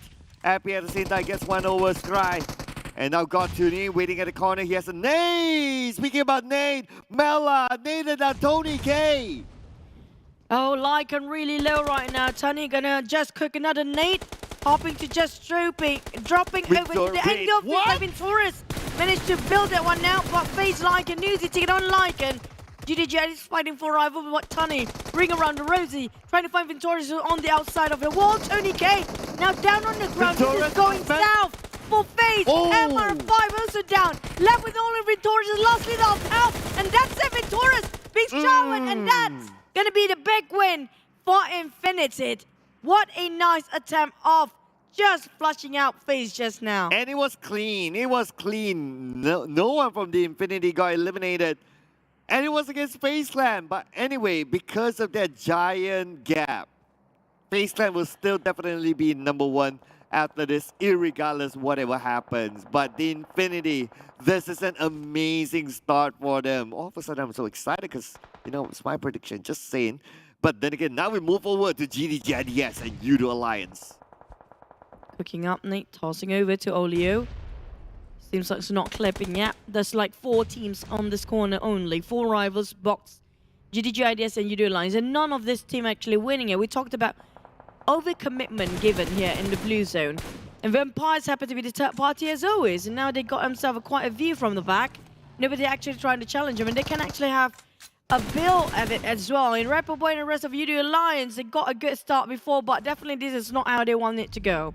Oh, Molly from Booms. He wants to secure that elimination point, but it does not connect onto Repo Boy. Adiluke, that's a high ground jump shot coming from Adiluke, but Adiluke loses the fight. 1v1, unfortunately, he'll be finished off by Booms. Booms gets 2 eliminations back-to-back. Shamil now at the lower ground, the last man standing. And Yoodo Alliance, unfortunately, after that chicken dinner, they fall from grace. It's really cool come out with Yoodo Alliance. Oh, this is going to be TEM Entertainment. Taken down by Pamburu. SO Zip is going to be zipped away into the graves there. And while the side of TEM Entertainment being split into a 2-2 formation because the 4 rivals happen to be in the center. And it's going to be such a hindrance. Now Pamburu will be hunted down by the side of Bevy on Onsons.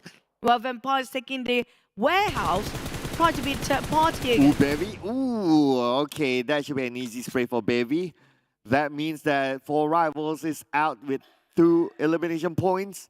But now we have Vampires overlooking whatever happened with TEM Entertainment. 2 Thai teams next to each other. And we have the Infinity as well. 3 Thai teams in the same area. And three teams seems like all fighting each other out as well. Well, TEM Entertainment going to build this one out. Tony still have a go against Vampires from afar. BN United happens to be being the third party coming out from top of Infinity behind. We have Infinity closing into and trying to just hike up to us BN United. At the same time, Vampires being knocked down by Nusa.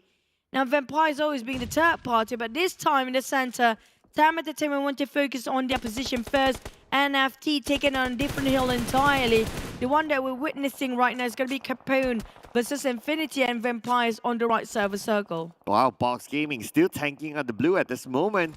In front of them is DBD at the northern side. I wonder how they're going to come in. And now we can see that the Infinity, they want to eliminate their neighbors, BN United. But BN United is focusing on Alter Ego on the other side. But they're not focusing on the Infinity just next to them. It's quite hard for BN United if they're not too careful here. Definitely Infinity will flush them out. Max still focusing on towards 7-9 because they got the compound. It's so hard for them to actually land the shots towards the side of Infinity. Alter Ego taking a fight against Buriram, trying to force them out. Well spotted out Ego Esports along the process. It's going to be a free execution coming up from Alter Ego. A straight line of sight here. They can see through. There goes the spray. Some of them connect, most of them not. But at the same time, I'm not sure if they want to use their utilities on the side of Box. On the other hand, two of them bleeding. Now, I'm not sure where are the rest of Box Gaming here. They managed to make a rotation towards the left, but that's where I wonder why is Box spending too much time on the outside. For nothing, they lose 2 players, but now Vampires fighting against GIDS in the same compound. GIDS wants to take this over because they're fighting their way through. Box Gaming, 2 players totally out. Vampires now against GIDS. Allen on the right side. While we have Booms on the left, gunned down by Shrep. Now, GIDS got hand between Infinity and Vampires now. It's always a sad situation where you're being hammered down and sandwiched between 2 Thai teams here. Nusa with a mini 14, definitely having a good day with BN United breathing down his snacks. He's not having any problem to take any steals coming out from GIDS. Vampire Strap finish off with 1 execution still.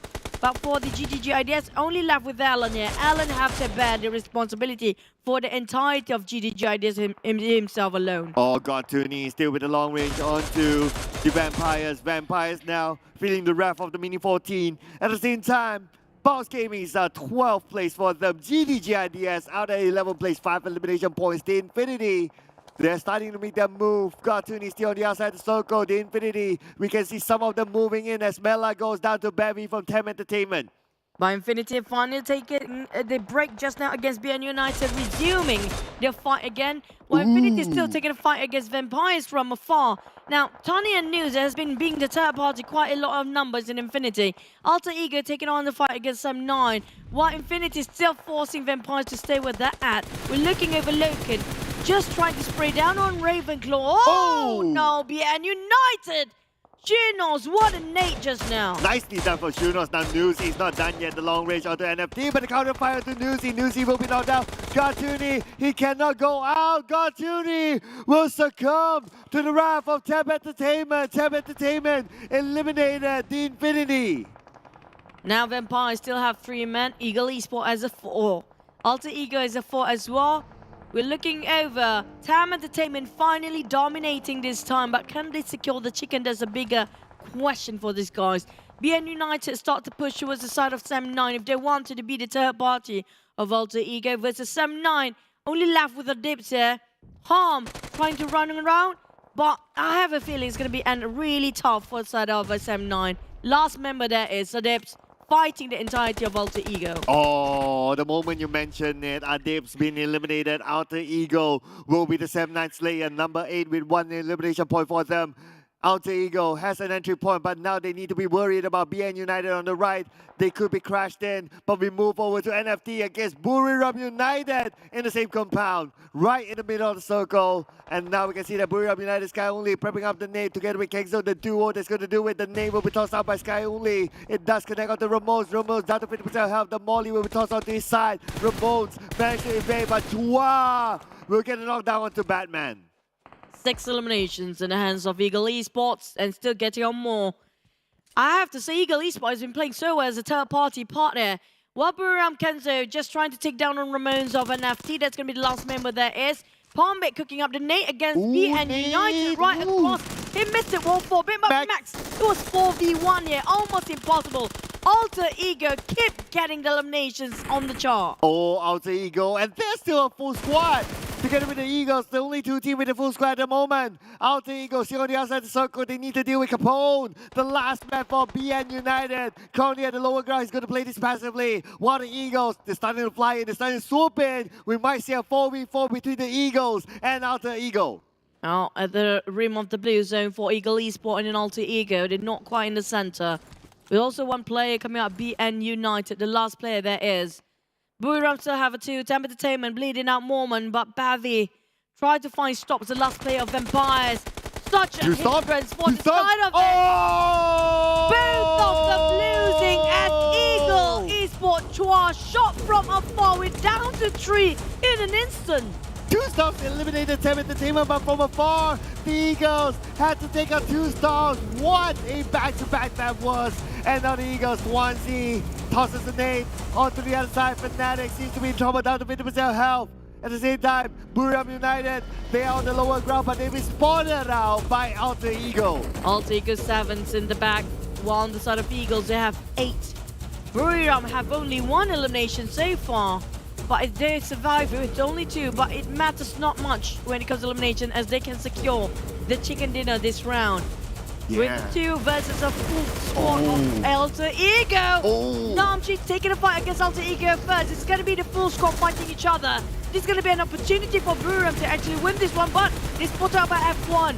Sky couldn't get out from that warehouse. And Namchin tried to push towards the side of Alter Ego at the same time. Oh, Namchin goes up against Palmbit at the forefront. Namchin with the nade tossed onto the side of Palmbit. Will it land on the Palmbit? Looks like not. Palmbit is still healthy with 80% of health. Potato tosses the nade onto the side of the Eagles. The Eagles will feel the wrath, the rain of nades coming in for Alter Ego, but Namchin gets one to Fnatic. Ronaldo as well. 1 nade gets 2.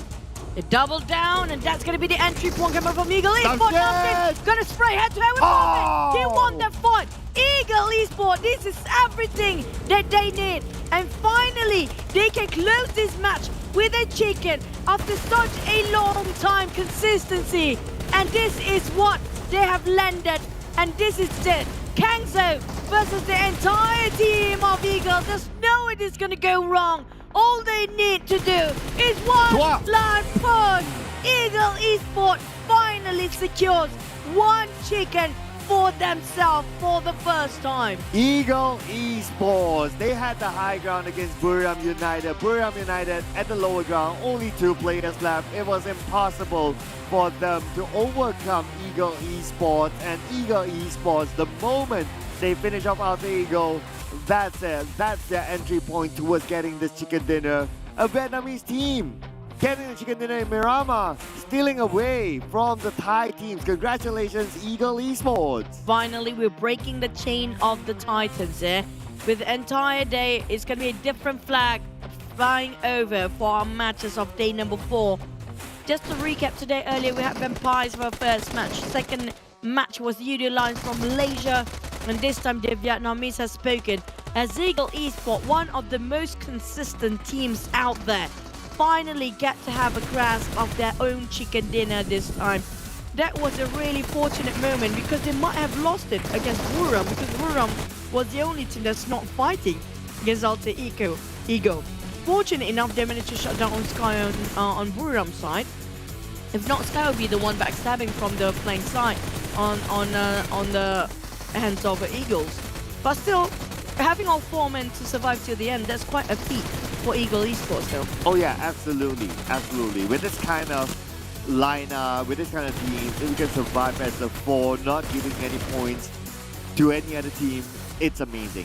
I can tell you that. And the Eagles, they are potential. They are one of those teams that's like, okay, yeah, it seems like they are really up there. It's just waiting for the right moment, or sometimes they get a little bit unlucky. But if you tell me right now, at this moment, the Eagles, they are the best Vietnamese team based on their qualitative performance. Back then, they used to be one of the bottom down there. Yeah. Where DZave is standing right now. Right now, what today, this is just really incredible performance coming from Eagle Esports. I have to say, this is something that will be waited for such a long time.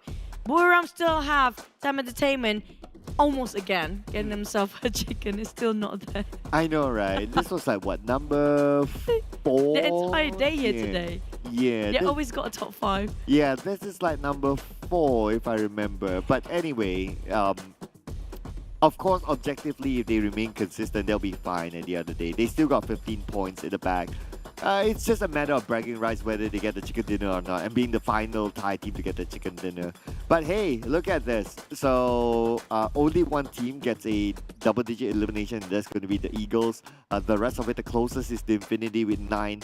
And we have 2 teams, FaZe Clan and Xavier. What is this? The number 1 team right now, and Xavier last year's champion. No points at all. The first and the last team on the overall rankings on the... That's true. Yeah, yeah. This is it. Yeah. I mean, like, but FaZe can actually have the luxury of that. I mean, like, FaZe can have a bit of a slack off. But the side of the Xaviers, now that's a bigger question. What happened to them? They really lost their chart and lost their navigation towards their entire PMPL South Asia League. But Ego Esports Chua, I think this is going to be also the shot for the longest elimination distance based on the steal he got just now. Who was it again? You remember? Was it not Alter Ego? It was a different team entirely. Who he's being the third party and secures 2 shots at one point, coming up from Chua just now. It was incredible plays by this guy. But what matters is, of course, the overall charts now. So, FaZe Clan, even though they got too soon, no points in this round, it's fine for them. They still have like what, a 57-point gap. Still a 57-point gap. Are you kidding me, right? But Xavier, because they didn't get any points, BN United went up on top of them. Now the gap is, well, it's only 4 points, but then again, it is still 1 placement point that they lost. So that is the major change between the two. Other than that, somewhere in between, the Eagles took the 2nd place spot now, 150 points, and pushing some of the teams, especially Yoodo Alliance, down a little bit, but the points are not too far away. Only 6 points difference. But for the 3rd and 4th place, it's tie for Buriram and also Yoodo Alliance. So it's really close enough for them to actually second place downwards is still reachable within all the player up to 11th place, which is already 105. And this is what I talked about before, Cloud. I mean, like, my expectation for PMPL South Asia, right? At least down to the bottom is still reaching over to 60, 70. It's not too far apart if you compare with the first page. I mean, like, I don't mind the ranking, but the gap, I do mind quite a number of it. It just shows the difference of performance between certain teams. Well, I think one of the factors is that because we have 20 teams, so the points need to be spread out somewhere anyway. So even as you go, the number 1 and number 20 still will have a significant gap, irregardless. But this is number 1 and number 2 significant gap. Oh yeah, if we're talking about number 1 and number 2, then that's what I meant. But back to its game just now, all the teams are actually not dropping inside of a circle. One of the reasons, because of this, it's quite a rare sight here. We don't have the up north that much. And this is the first time we have it, like, minute of the oasis, but on top of La Corporea, I mean, like, this is like the first time we got this circle? Yeah, anything around the area of La Corporea, Oasis is rare. I think this is the first time, yeah. Okay, yeah, it's rare. No, for me, it's the first time in the sea. Okay. Because we had creative field. We had a lot actually north these days, but the furthest we go is actually creative field. And because of this sort of a circle, making it like being parted between the open street. So these players have to actually choose which mountain they want to take cover from. You saw, even though they're quite separated for F1 there, they still managed to win this over. Because of F1, they managed to take down Buriram at the same time. Yeah, so F1 had a very good position. So he's playing like the support role. He stays behind, gets a good elevation, gets a good overview of what things are, and that avoids like teams like Buriram or whoever who tries to backstab onto his other teammates. So his position is key towards also kind of like blocking other teams and also trying to get that tap onto the other side, or trying to give cover fire in case the teams want to rush forward, or in case anyone gets knocked and needs to be picked up, he can give cover fire as well. So you're right, F1's position is actually key towards the entire win for the Eagles. Yeah, and also just now, if you notice, for the entire recently, a lot of the last few circles ended up in a street where it's divided into two sort of compound. Whether if you being blessed or not, or choosing the wrong side, it's going to be really tough. Because we saw since today, even Sandhawk, we kind of have been separated into two islands, right? If you got yourself in Camp Alpha at that time, you're lucky enough. But if you're not, you're selecting the wrong compounds, like how it ended up just now, even on Miramar, on top of Locobarrier, which I think at the first time I'm casting getting a Locobarrier. But back next one, we're gonna still recap about what really happened the last match. That was the last Miramar, by the way. Well, for the first time, we're not having all ties for eliminations. Thank God. It's Chua, Bavi's still there, TEM Entertainment keep on going, and Alter Ego finally back for the Indonesians there on the most elimination chart. Yeah, irregardless what, right? It still feels like, oh, you have to have like one Thai representative inside. Like, even on page 2, even at most damage, all of a sudden, yeah, you don't have Bavi, but you have Nusa. So, irregardless, it's like, you have to have one Thai representative anywhere in the charts. Can't get away from them. They have 6 of them out of 20. Yeah, so they're on the higher. Yeah. All 6 of them on this first page. What do you expect now? I'm waiting for Mela to pop again. But next match, we do have Erangel. Finally, we're going to start off Erangel with A, B, D, and E. Group C will not be playing. It's sitting one out. Unfortunate, Ego Esports just got onto a chicken and they have to rest now because they are in Group C.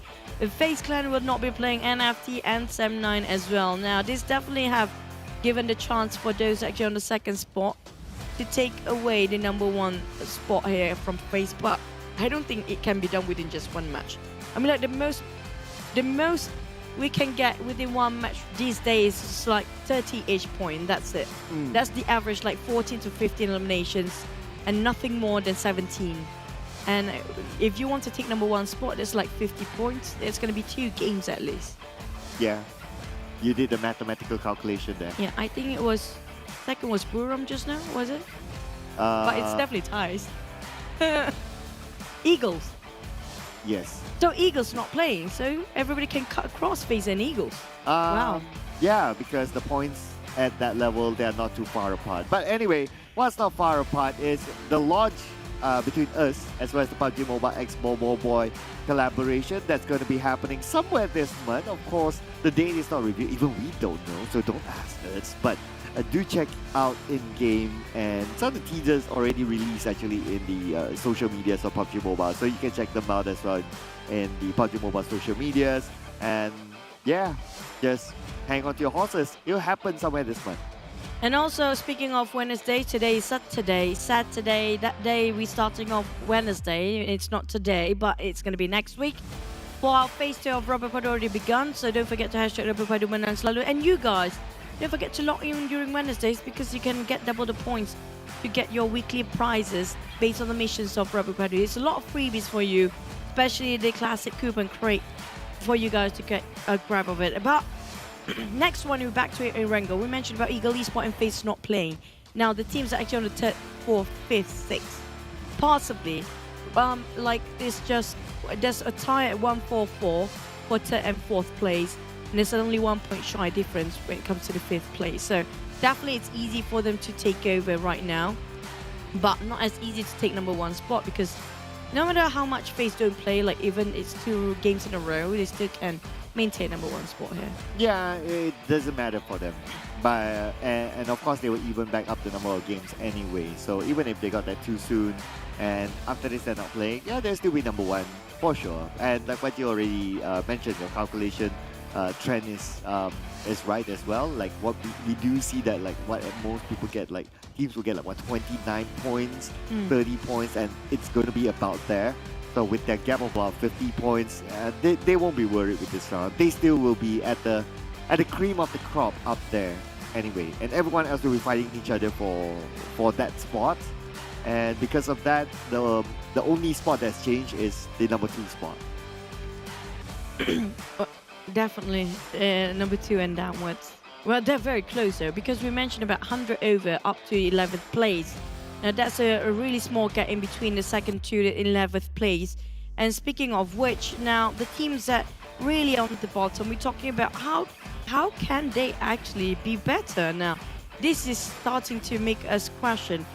how are they doing when it comes to the PMPL South Asia? Are they really ready here? Because these Xaviers, BN United, like even and DBD actually make a comeback after from the bottom of very bottom. At least they made something out of it. But these Xaviers are really down there.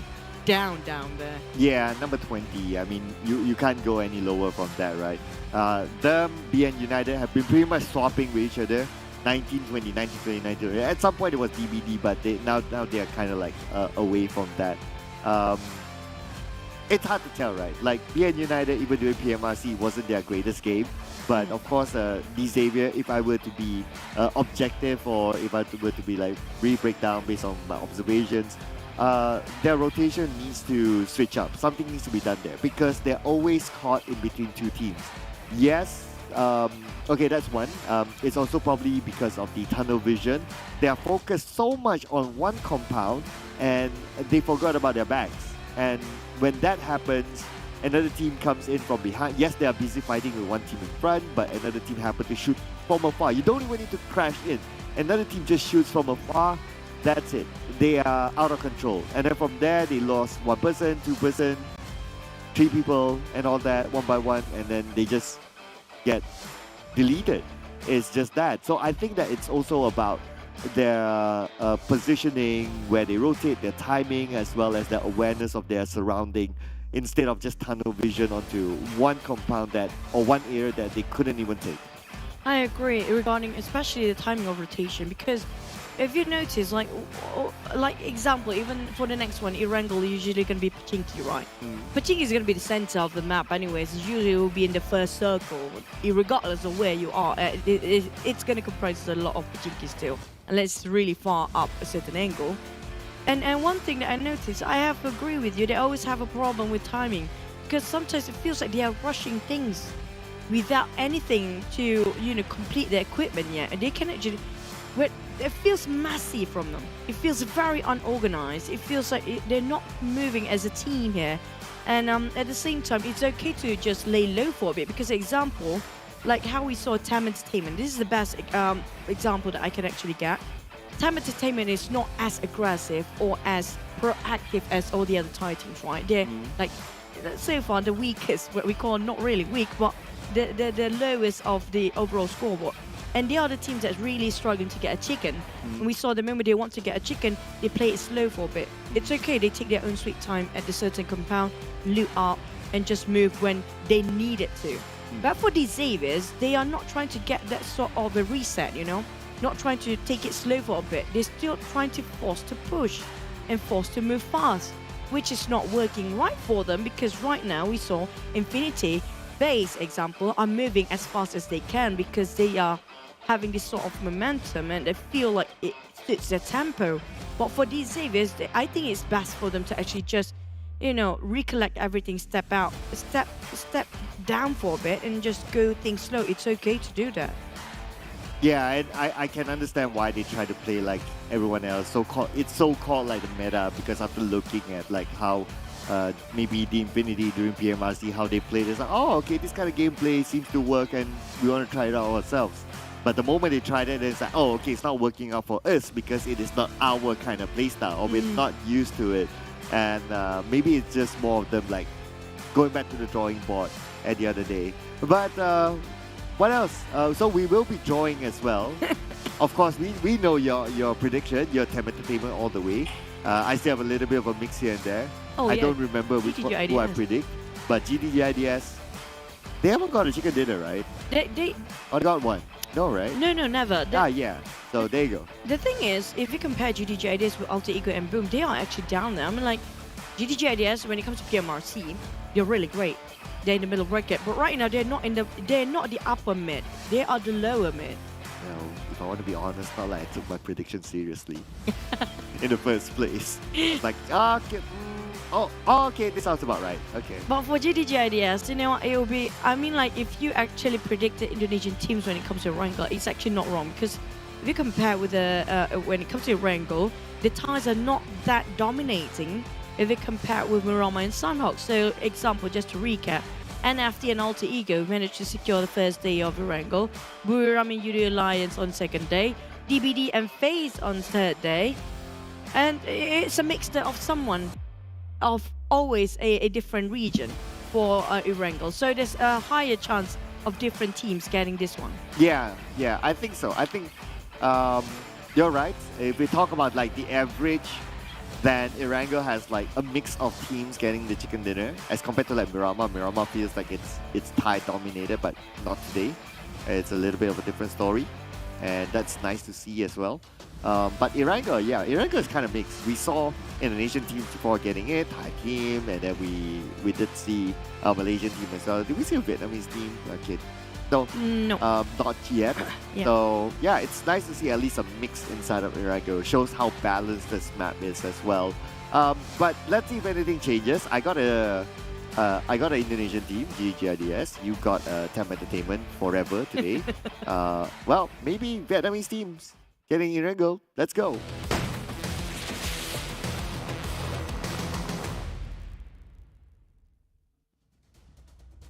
Well, just now Vietnam is getting themselves a chicken in the last Miramar, but can they secure when it comes to Erangel? I'm loving these graphics, by the way. Thank you, production crew. We're looking over the points coming up from the Erangel. This is going to be the average of all the teams out there. Yoodo Alliance actually having one of the highest in here because of the elimination is quite high when it comes to this map particularly. They got themselves a chicken, the first one, even in Erangel as well. But Infinity and Malaysia do have quite a number when it comes to Erangel if it compared to all the other regions. I'm surprised actually because I was expecting more Indonesian teams on the top chart here when it comes to average point in Erangel. Yeah, interesting stat. I thought so as well. I think it's because of the chicken dinner. Like Yoodo are like, okay, but anyway, NFT got the chicken dinner before. But NFT isn't playing this round, so it doesn't matter. Oh, is it elimination points? This is total points, I believe. But I think that if we include NFT inside, then they will be somewhere up there. Yeah. But because NFT isn't playing, so it's like, oh, okay, the rest of them just, take the glory. Take the glory. Yeah. But we do have, like usual, there's a lot of southern flight path today. It has been a southern flight path the entire day today. Yeah, it has. So I'm not sure what really happened to the planes, but a lot of northern circle. But definitely it's going to be interesting, especially if we ended up on top shooting range because it's going to be way up north. There's dropping on Joggle Pool or even Hospital. One of it is going to be vacant time. Even Geek Fam might actually try to take a bit of a hike on the command in just a tiny bit because it's not really in the center of a circle anyways. Yeah, this kind of circle, it is tough. It is tough because like there's a river in between the circle and it's kind of pretty. So you kind of like have to make a decision like you want to go on. Yes, I know you're listening. You want to go on the northern side or the southern side of the circle. Yes, but hey! Gosu. Take it down, Yummy. Boom. Yummy. Oh, we remember Yummy placed last time, but it didn't work out for this time. Gosu with a shotgun. Up. Gosu. Still taking a bit of a Oktar moment here. Oktar's taking a spray it over. I'm not sure if you can revive this easily enough. Oh, okay. But definitely Gosu going to give him the space here. Try to find a different angle entirely. Here he comes, another round. Can he? Oh! Gosu. What a guy. Nice Oh, one from double tap. Gosu. Okay, calm down, satisfaction. Gosu. Calm down, Gosu. That satisfaction on that one tap finish off straight away. Oh my god. Feels so good. I know, right? It feels better than like if you have a rifle, automatic rifle, and you spray someone to get a knockdown. It's like that one tap is like, bam! That's it. It's a double bam that. But also, speaking of Group C not playing, right? What are the odds that when they are not playing, it's supposed to be their circle? I'm like, even was it? Yeah, Ego Esports, you love to drop around northern side, and this happens to be their circle. But definitely it's going to be Bacon Circle as well, because it's not too far off for them. They love to drop around Joggle Pool, North Joggle Pool. Also, PMCC, again, reminder for you guys watching at home. Don't forget to scan over 40,000 ringgit Malaysia. I'm not surprised if we have new team next season. Hopefully, actually. Well, there will be slot to PMP at some point. Yeah, from the PMNC. We just don't know how many, right? Yeah, we just don't know how many. So that is still a question mark. So because that is open, for sure, we'll see some new names. And I'm excited for that. I want to see like whether like new teams are able to challenge like the already there or veteran teams, as well as any other PMPL team. I do want to see a veteran player, like veteran players, that's not playing for any team. I used to play for different teams entirely, but now playing as the same team with other veteran players, you know, who can, like, maybe Kuza, Boyka, all the old people teams, you know, those guys. Though I doubt so. Yeah. Boyka, Kuza, Mampa, no, Mampa's still not. Who else not playing anymore? Is I pro playing? Technically, he's registered as a player, but he didn't play because he's more analyzing, I guess. Yeah. A lot of old players now being an analyst and coaches are. Yeah, it's like a retirement home.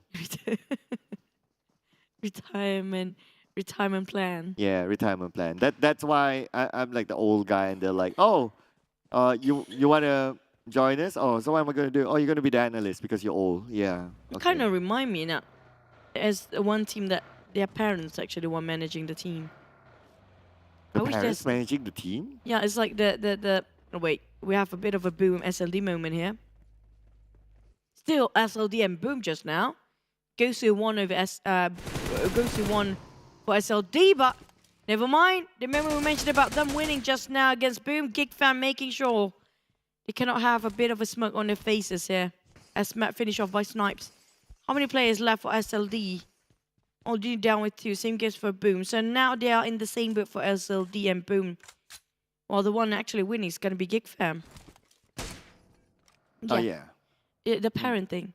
Yeah. There's one team actually, it's actually managed by the parents of the players.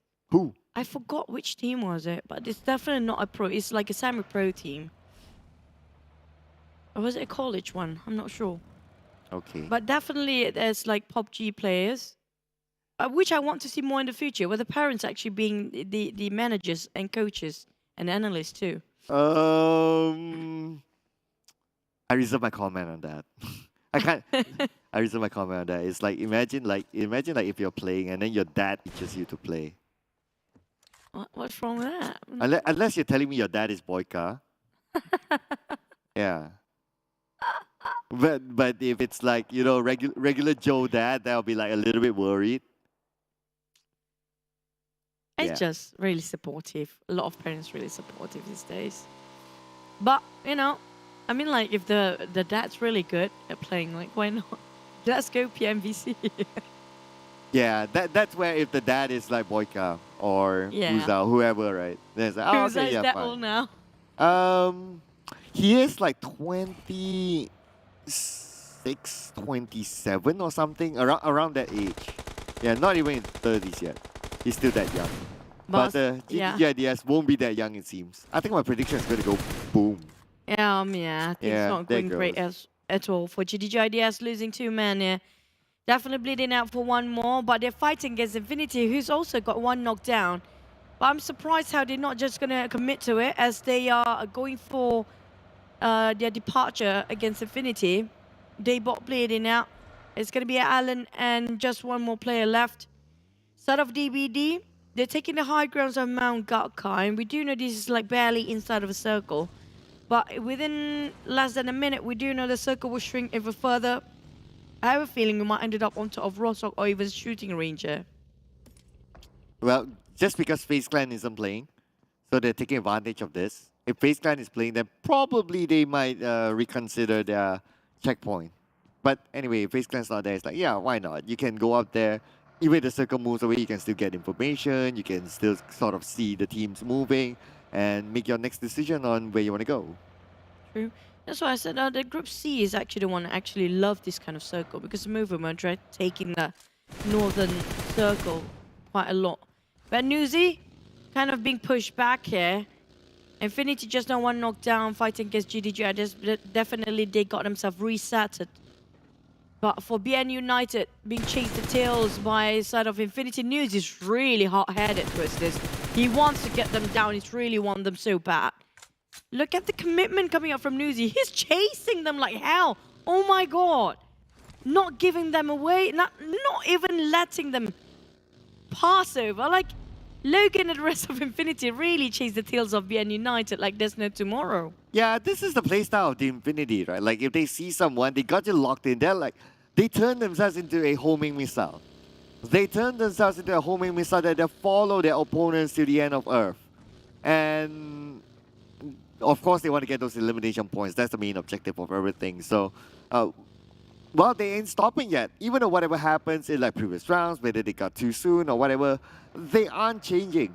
And to me, if that is their playstyle that they're comfortable with, it's not too bad. So to me, if they want to go for it, then I'll be all right with it. Absolutely. Infinity hunting people. Haunting at this point. If I find you, I will shoot you. What's the dialogue again? Forgot it. Oh, man. It's a phone call, right? Yeah. It's a phone call.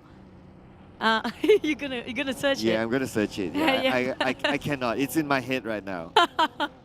I will find you and I will shoot you. Boss Gaming and now fighting nobody. And while the other teams, they are trying to parking themselves like towards a shooting range, like we mentioned before. It might be in the last few circles. It's already on the second phase here. Definitely, if it's on the third phase, high chance it's going to be right on top of shooting range. And it's best to actually get there as fast as they can. On the side of Scry, got a level 2 of everything. It feels okay, but I'm not sure what he's shooting against. A bit paranoid maybe. But it feels like he might spot out TEM Entertainment's placement or their footings, possibly of Onson's. That's the nearest towards the side of Boss Gaming. Kind of a bit jumpy on the side of Box. But definitely they tried to get themselves in the compound and covered by the side of TEM Entertainment, who happens to be visited by BN United. And GIDS also taken down BN United. This is going to be BN United right in the center of a war zone, being victimized, being the victims of TEM Entertainment and GIDS at the same time. I will not look for you. I will not pursue you. But if you don't, I will look for you. I will find you. And I will eliminate you. Yeah. Was that the line? That was the line, yeah. Is it the same movie that we're talking about? It is. Okay. Yeah, there's a longer version to it, a very particular set of skills and all that, but I just take the shorter part, the ending of it, the last 2 lines. Yeah. I just remember the memes though. I will find you. The memes on. And I will kill you. Back to it, Saverni. Buriram spots out BN United. Kangzo spraying over Phone. BN United, they didn't plan to come over this sector entirely. They were trying to run around the shooting range just to make sure they tried to get into the circle, but as we got caught in between, especially GIDS, still tailing them. And are going to have a bit of a bunker moment. Hopefully they won't be charged by another team, because high chances they will be. I don't know why. BN United is one of the teams that people, when they spotted them out, they're being chased like hell down there. I didn't know that place chases, but anyway. This kind of circle, well, if it's always a 50-50 with this kind of circle, my intuition is always like, okay, just play from the top, play it on the shooting range, because anyway, if the circle moves down, then it's easier to go down as compared to go up for some reason. And in this kind of case, of course, the circle happened to be up there, so a lot of advantage for teams liking to play on the northern side. And for the Infinity specifically, because they're a team that they like to play a little bit later, they like to bulldoze teams, so they can go with the circle. They can wait till the circle shifts until they decide where to go, because they're ready to fight. They wouldn't be too worried about like taking out the blue and all that, because they know that they can bulldoze teams quick enough before the blue puts pressure onto them. That's true. And they know their firepower and their technicalities when it comes to individual skills quite high up there. But aside of BN United, they're going a bit of a yo-yo formation now. We're talking about going into the safe zone, they're going out again because they heard the gunfires, the warning shots coming out from the teams keeping from the insides. They realize it's just too much for them. It's best to play it quite slow for them for a bit, for the sake of position ranking points. Infinity and Buriram feels like they want to challenge each other out. Nusa already plays himself in a better spot on the flank side, while Logan going for the front line. BN United still running against Bacon Time next. BN United is just running from people right now. Being United. Well, they need to find a way into the circle. Unfortunately, Ninos has eyes onto them, but the Infinity Logan will be taken out by Kingzo. And Logan finished off by Kingzo, officially by name P. Perhaps a Nate tossing on to the Infinity, but the Infinity there disengaging this fight. Definitely knows better when it comes to the terrain coming up from Infinity. They know which side to take when it comes to advantages. But we do have Box Gaming on the other end. Buriram right now trying to reposition with the rest of the roster and get himself a better view of what's happening and reassess the situation to have it another go. Xavier's taking a fight against DBD Echo. BN United having the same buggy to actually move towards the side of GIDS. Nissa's on the corner there. Lamborghini taking on DBD. I'm not sure what's happening to DBD versus Xavier's.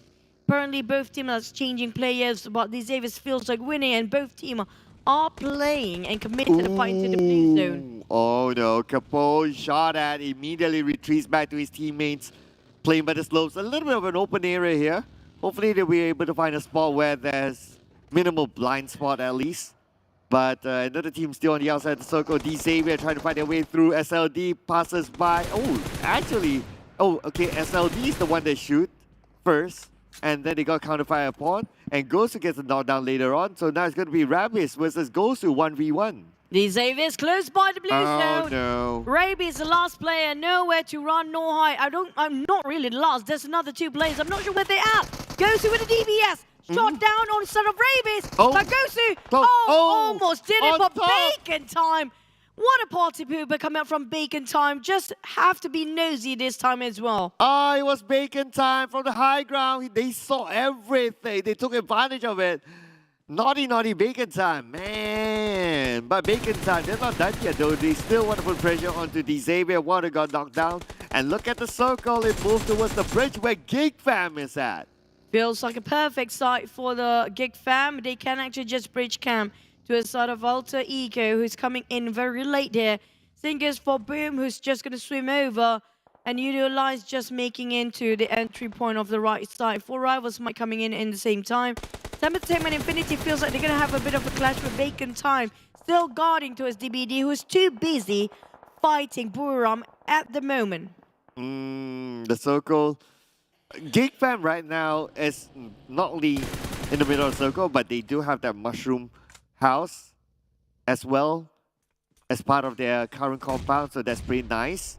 That could give them a lot of coverage.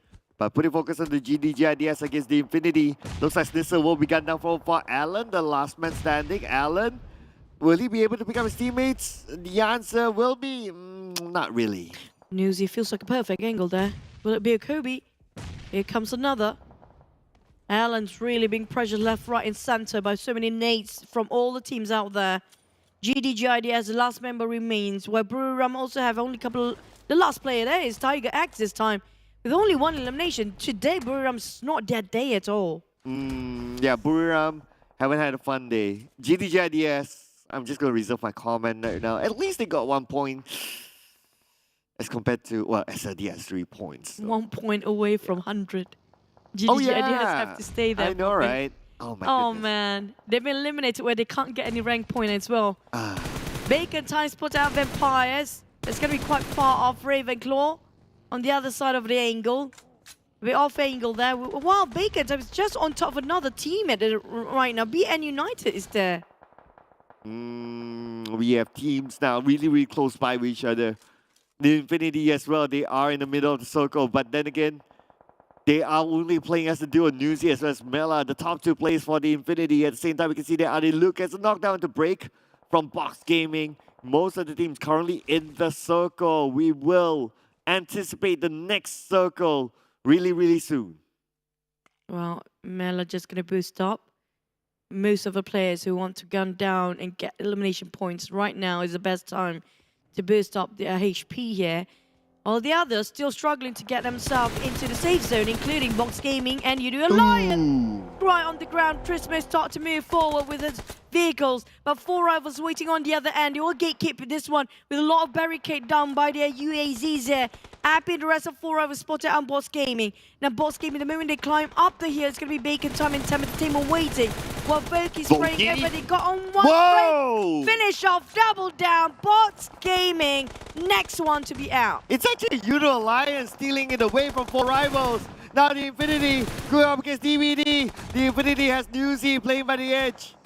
And now the BD might feel the wrath of the nade coming from Nusa. The nade from Mela takes down Jimmy. Another nade will be tossed onto the other side, but DVD is already out. The War Raptor on this side, all of a sudden, we're talking about 5 teams taking each other out against all the others. Infinity fighting against Bacon, there's also Vampire, there's also TEM Entertainment, there's also Buriram there. What is happening? BN United being finished off one by one, left with only 1 player. 3 teams with 1 player, they're making 4, including Buriram, Boom, BN United, and Xavier. While Yoodo Alliance taking on TEM Onzens, they're down to 3 for TEM Entertainment. TEM Entertainment trying to finish off Bacon time. Bacon time focused on Infinity. Infinity being gunned down by Vampires, while Buriram trying to run away from everything that's going on. Oh, it's tough for Omstar right now. He is surrounded by TEM Entertainment, but Razy eliminated by Yoodo Alliance from the high ground. Yoodo Alliance will reset. They have time. Time is still on their side as they still remain as a 4. But there are 4 rivals in front of them. 5 elimination points right now for Yoodo Alliance. They're currently dominating. But 4 rivals are reliving the bunker that they created. But Omstar finally eliminated by TEM Entertainment. TEM Entertainment eliminated 5 so far and got themselves quite a domination streak here. But they need to reset on SO Zip. And definitely they can try to secure one more time with this chicken. Hopefully close enough again. But on the side of TEM Entertainment, Baffy just going to toss a lot of smokes here. Well, speaking of smoke, Alter Ego tried to evade himself in the smoke, fighting against Geek Fam, tried to flush him out. But Yuhai spotted and one did knock one down, Potato on the ground bleeding out. But it's going to be Mika and the rest of Geek being flashed in. They can't see for a bit, but definitely Alter Ego bowing out this time. Fnatic, the last man standing for Alter Ego, going up against 4 from Geek Fam. Geek Fam playing by the edge of the circle. Geek Fam going up to the 2nd floor. At the same time, we can see that Olio will be taken down. And Fnatic is now Alter Ego, number 8 for them. Geek Fam still maintains a 4. Alter Ego, no elimination points in Erangel. All of a sudden, we're left with only 7 teams here. Yoodo Alliance bowing out as well, as 4 rivals finished them off just now, with also dominating. 7 eliminations coming up from 4 rivals there. Voki tried to climb uphill. Now, this is the problem with this kind of terrain. If you can't get towards the other side, there's no way you can land the shot towards the teams that's on top right now. If you're at the foot of the hill here, like it or not, you have to have an abundance of smoke just to be sure you can survive. And also just randomly toss over utilities to make sure that it can be at least 1 knockdown with that 1 grenade. 8-point rest of 4 rivals now being cornered by side of TEM Entertainment, who try to make sure they stay at the foot of the hill as much as they can. Oh, TEM Entertainment, they have the high ground against 4 rivals. The shots being traded back and forth as Onzen goes down. Shot down by Pamburu. Norman has high ground advantage, tosses the nail onto the other side. Does connect, but not enough to take anyone down just yet. But Voki being gunned down by Mika. So it's going to be Geek Fam sandwiching 4 rivals. 4 rivals in a really tough prospect right now. Painful and receiving at their side. Geek Fam from behind, TEM Entertainment from the front. 4 rivals slowly losing men. We're down to 2 here. Appy slowly bleeding out as well with Pemburu on the right side flank. And that's just it for 4 rivals. Geek Fam, they are the one who backstabbing people from behind, but they have to be sure they can go through the gatekeepers, which there's like 3 or 4 teams they have to cut across. Oh, Appy now in trouble going against 2 from Geek Fam. At the same time, behind United side, the number 6, 2 elimination points, start tapping away to the left side. And looks like it's going to be the end for 4 rivals and number 5 with 8 elimination points in the bag. Geek Fam still stays as a 5, now chugging into the blue zone for a bit. The furthest away from the safe zone, barely make it in. Right now we do have Vampires taking the safe circle center, but TEM Entertainment won it bets for themselves too. But these savers have a 1-man Lamborghini trying to survive there as long as they can. But the thing is, he's been surrounded by all the other teams at the moment. Geek Fam is too busy against TEM Entertainment. Vampires being shot down by the side of UI. It's going to be Mormon from the TEM Entertainment first, but Vampires being shot down by TEM at the same time. TEM just picking the fight. It's a 3-way war. The one sitting down, it's just going to be Xavier just playing it as low as possible. Oh, Yuhai, the forefront. He sees 1 on the right side. Managed to get a knockdown. There's 1 more on the right. But Yuhai, can he do it? And Yuhai finishes off TEM Entertainment. Number 4, 6 elimination points. But they're not done yet. The Vampires are going to be Xavier. It's still in this, but Geek Fam is back with a bang. Vampires down to 3. Lamborghini might be the bane for Geek Fam as he is the lone solo player, but head-to-head fight's gonna be Snipes facing up, but so low. Both of them lost this. Yuhai trying to just finish off. Stops trying to reset. He got a reset a bit too late now for Yuhai. Two both again. Another knock for Geek Fam. Equal the field to 2v3. Yeah, Yuhai coming out to stone. Yuhai 1 a player.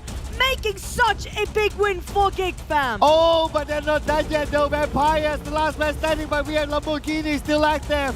Now, what will happen? Can Geek Fam finish us off, both of them? Unless both of the focuses on Geek Fam, but now they know where Lamborghini is.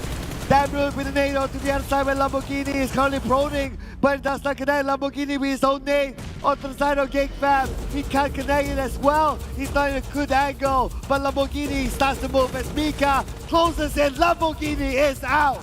Yuhai with 12 eliminations for the team is 6 by himself here. Oh my goodness me, Yuhai just gone wild. Now Micah and Damroot holding out another one last play for Vampires. It's going to be chicken or not. Yuhai so close of getting low, getting down. And Strap's going to reset himself while at the same time the last player Vampire holding to his last breath. Damroot pinning him down. The rest of the Geek still holding the circle, and they are pushing for the win. Oh, Yuhai is going in for the blind. There's no way that Struts can get out on this. Definitely, Chicken Dinner is going to be Geek Fam. The nade will land on the Struts. Struts being burned down with the nade finishing off. And it's going to be Geek Fam! Geek Fam with that Chicken Dinner. Another Malaysian team with the Chicken Dinner in the bag. It has been the uprising of the Malaysian teams for day number 4 here. Alternating between the others to get themselves chicken. Finally, Geek Fam coming back so late in week number 1 in the last second day here. They are back and they are in it. Yuhai just now was incredible. He was a monster. He rushed in all alone. You name it. Grenade elimination, Molly, long range shots, everything onto Yuhai. That was insane coming from him. He was just fearless towards the end. And with that level of motivation, he brought Geek Fam to their first chicken dinner in the PMPL SEA Championship. While we're looking over also, the Xaviers was the one last player that's still a good improvement for most of the teams out there. Come out from TEM Entertainment again, plays himself at 4th. Now that's sort of a consistency that we talked about before. Even though they didn't land themselves a chicken, but still at the top 40 regardless of the situation is. Bakers, now that was, I think it was the 5th phase of the circle where we have like 8 teams suddenly went missing because of 6 teams fighting each other at the same time. It was this slope over here where we can see through everything. BNU Buriram, Vampire was with TEM Entertainment. There's also Geek Fam, Alter Ego taken down. There's also one more team just now. I think it was them. Who was it? The Xaviers in between. 4 rivals, sorry. 4 rivals taken out as well. I was actually half rooting for TEM Entertainment. Again, they went close. This team plays again. Yeah, I know, right? Again, pretty much the same. So, come on, TEM Entertainment. You've been knocking on the door, but the door can't seem to open. It's like half door open for them. It's like the max you can get is number 4 every single round now. Sad. But for the team to focus, TEM always gives in because they always got the 4th. But they couldn't secure the chicken regardless. I'm like, it feels sad for them. But still, Xavier, this is a good comeback. I mean, like, they don't have a lot of eliminations because most of them are actually running. But it was the last player just now. I think it was Lamborghini, was it? Or was it Rabies? Lamborghini. But he couldn't take down as many because it's just a solo player till the end. But Geek Fam, this is a good comeback coming up from them with quite a number of eliminations. Well, if you still want to put the Thai thing in, right? Out of 4, there's still 2 Thai teams up there. Just saying. But anyway, 29 points for Geek Fam. Not going to take that away from them. The only team to get double-digit elimination. It seems to be the trend that a lot of rounds, there's only like that one team that gets double-digit elimination, then it's the rest. Interesting in this round as well. DVD, we didn't see much of them. They didn't get any points. Box Gaming as well, 0 points in this round. So 2 teams without numbers in this Erangel. And also quite a number of elimination coming out from 4 rivals here, despite that they got themselves only 6 points for their rank, but they still secured themselves quite a number of eliminations.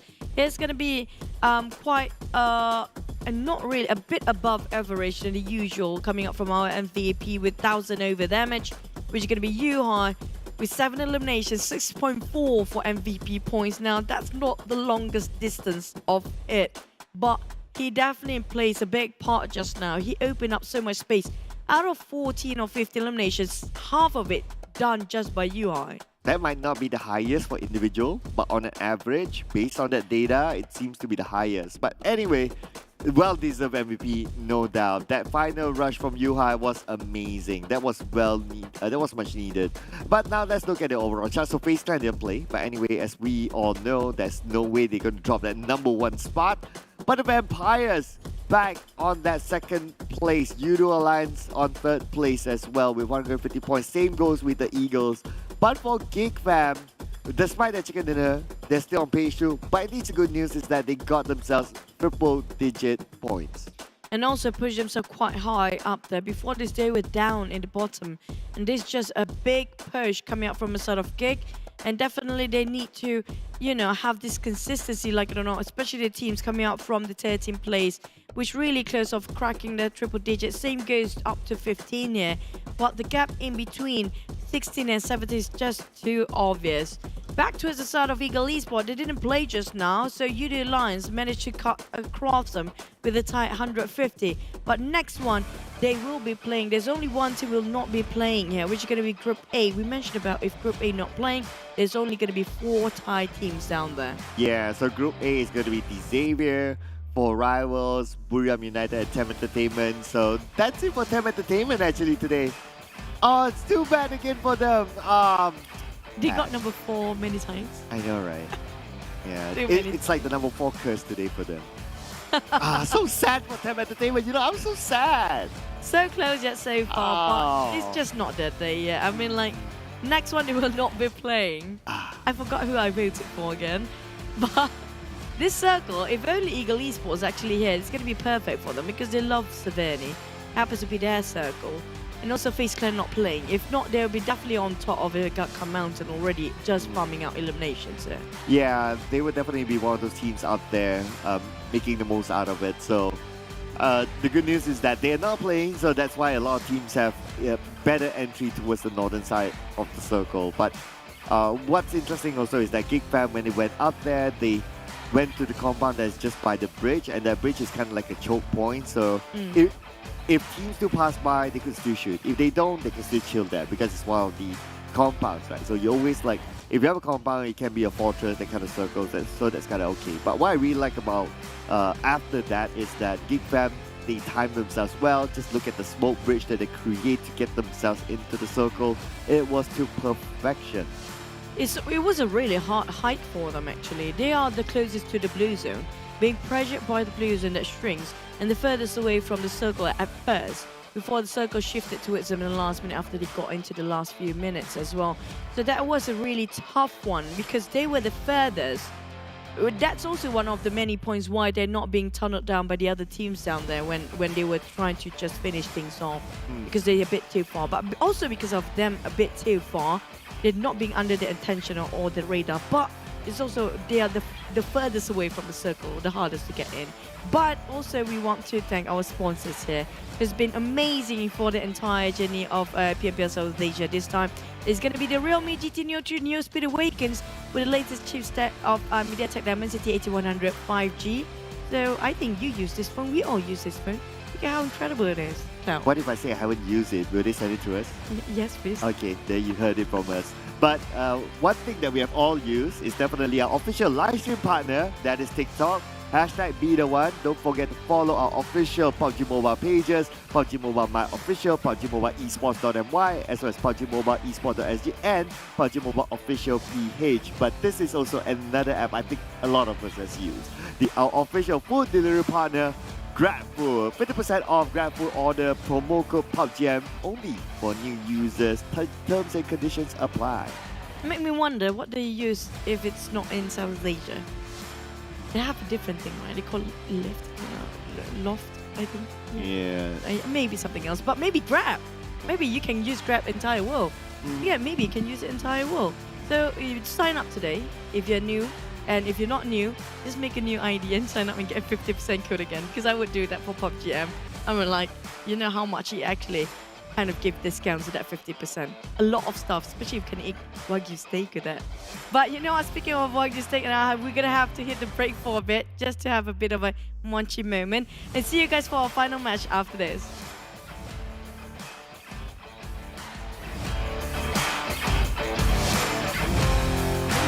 Fellow PUBG mobile players, along with the version 2.2 update, we have made a series of improvements on the game's basic controls. Let's take a look at the improvements. First, improvements to the controls and display. We have increased the display priority of the wheel when the throwing wheel is activated. Now it'll be easier for players to select the items they wish to throw.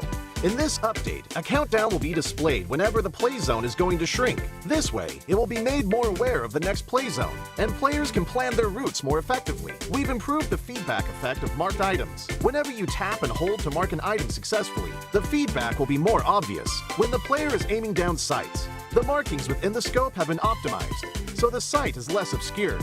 When a player jumps, after respawning or deploying an emergency pickup, it's now possible to mark the battleground with light columns. After a team wins, the buttons for MVP likes and summon statue will be combined. Now players can send a like automatically whenever they summon a statue. On the results screen, we have added teammate numbers, so now players can use the number to identify each other and give likes to their favorite teammates. To make spectating more convenient for players, we have tweaked the button size on the spectating screen. This reduces the chance of tapping the button by mistake.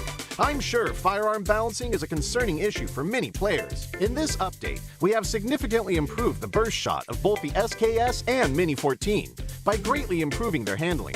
This will increase their stability fired consecutively and increase the damage dealt to enemies. Perhaps these two firearms will become your weapon of choice after the enhancements. For airdrop weapons, we have made some adjustments to the controls and damage dealt to better balance the airdrop weapons. In the new version, there are lots of new features worth checking out. When you acquire a firearm finish of your liking, you'll definitely want to admire it from time to time. In this update, we've added a firearm inspection feature. Players can now use this to admire their favorite firearm. During combat, players can tap the emote to enter first-person perspective to inspect the current active weapon. A friendly reminder, never inspect your firearm during combat, or you might overlook the enemies before you. Do keep in mind that this feature is currently only available for certain firearms, but it will be gradually rolled out to other firearms in later versions. The recommended layout feature is one of the many new features. When players customize the controls, it's now easier to apply a custom layout recommended by the system with one tap. We've also added a trunk system. Players can now make exchanges while riding vehicles. Use this feature to exchange supplies with teammates. But remember, the size of the trunk depends on the vehicle type. The visual presentation of profile cards have been improved. Players can now set their gender on their profile cards. On the results screen, we have streamlined the results process and improved on the layout, as well as the MVP results emote. On the new results screen, assists will be included in the stats. In future matches, you can try cooperating with your teammates. Even if you don't make the final strike, assists will help boost your results.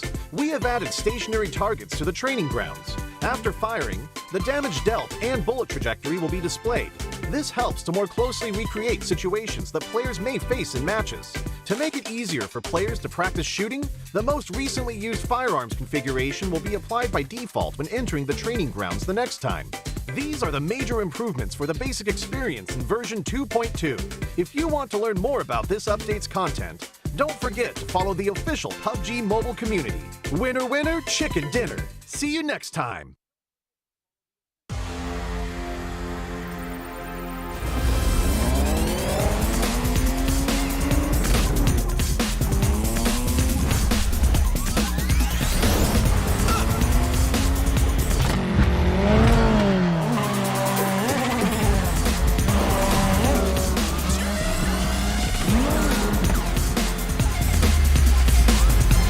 Yumi GT3 New speed awakens.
This is the last game for today. The 2022 PMPL Southeast Asia Championship Fall, brought to you by PUBG Corporation, Tencent Games, as well as Lightspeed and Quantum Studios. My name is Sir Cloud, together with the amazing Choo right beside me. And we'd like to thank our official smartphone partner as well. That is Realme. And don't forget to follow our official TikTok channels as well. Hashtag #BeTheOne TikTok Challenge. And our official GrabFood partner. Don't forget to order away with the special code PUBGM for new users. And heading into the last game, looks like today the streak for the Thai teams have kind of changed. Yeah, I'm actually hoping today what's left here, it's going to be Indonesian team that didn't land themselves in the chicken. We had a first, which was Vampire coming out from the Thais. Yoodo Alliance as second match. A lot of Malaysians today, 2 of them, with Ego Esports at the third match. Now all that's left is where is the Indonesian teams? And the Vietnamese teams? Oh yeah, Eagle got it. Yeah, so it's only Indonesia. Okay, if Indonesia gets it, then at least we complete the entire day with a mix. So that's something that we like to see, right? Some back and forth a little bit here and there, because that's what makes the tournament exciting. True, and also given that Group A will not be playing next, which is going to be 2 of the ties of Buriram and TEM Entertainment, who TEM Entertainment got number 4 all day today. I mean, like, they tried. They really tried.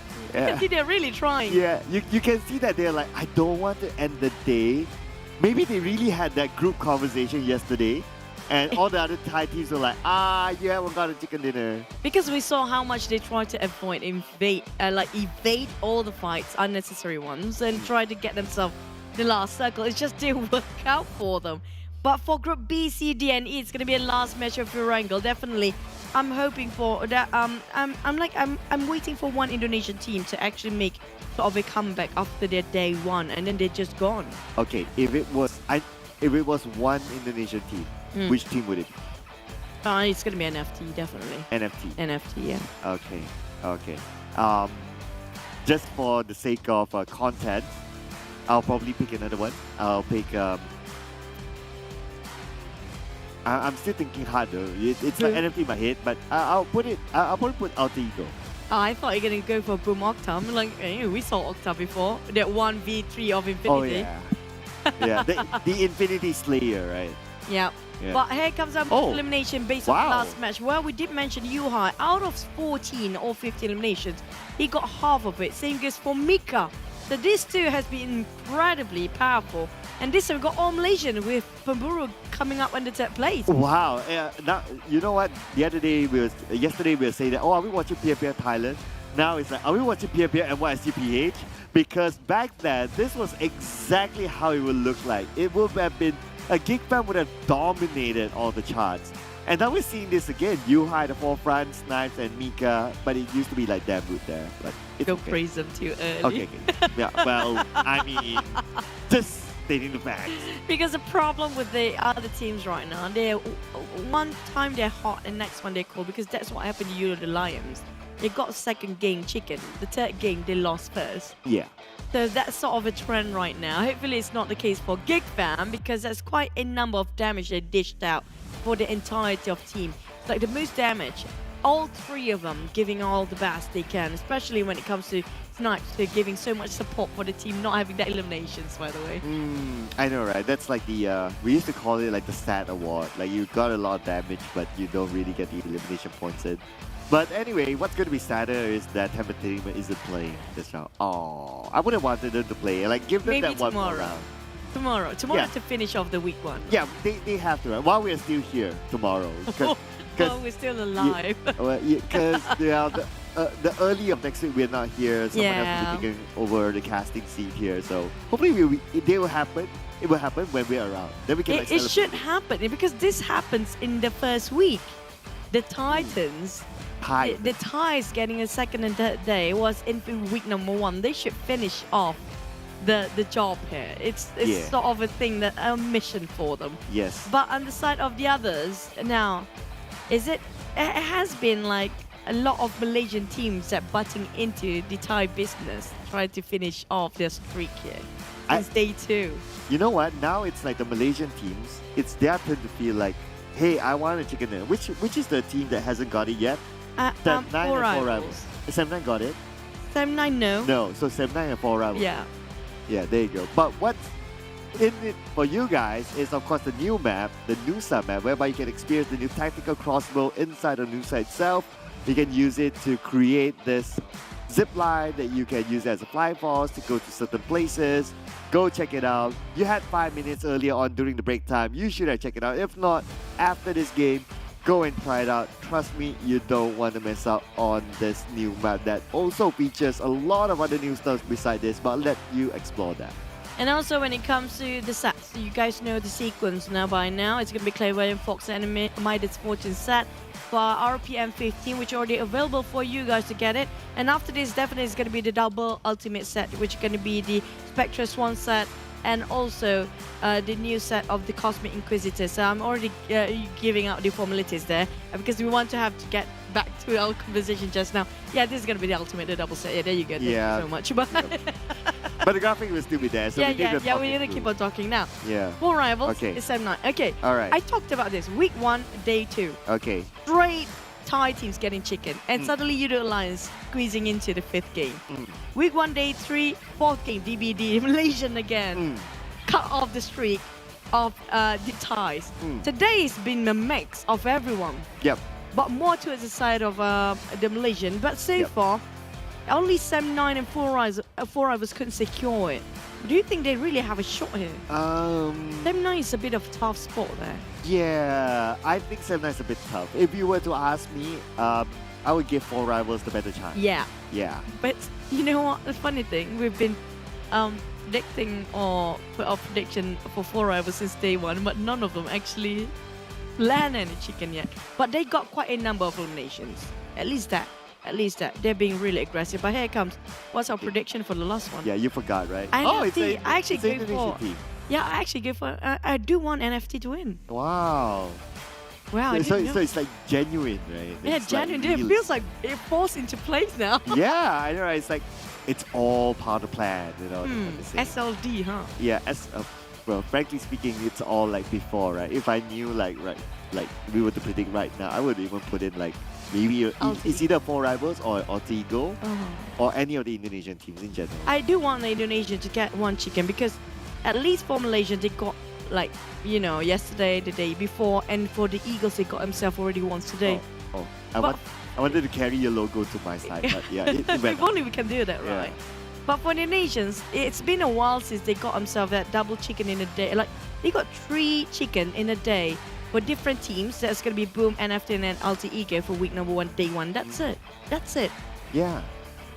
So okay, which Indonesian team has it? Alter Ego? Alter Ego, Boom, and also NFT. It's still quite a number, right? But the NFT is the one that's really strong because of their consistency. But Alter Ego and Boom, they have their ups and downs, definitely. Yeah, NFT, it's like at some point they almost got chicken dinner like back to back, something like that, but it didn't happen. So it is what it is. But anyway, they were not bad. But yeah, ever since like after day number 2, we haven't seen much of the Indonesian teams really perform. Yeah, they are flashy plays from Boom Okta, definitely. But that's just like one-time thing. And also, it's so hard to see them as a top 5. Even though they got a top 5, it's just more to its survivability instead of them trying to win over the chicken when it comes to the last few teams. Yeah, they are more like about the top 5, and that's about it. And it ends there. True. Yeah, which is not bad at the end of the day. I mean, you don't really need the chicken dinner to be up there. No chicken, no problem. But if you got it, it's great. So let's see, Erangel, who will it be?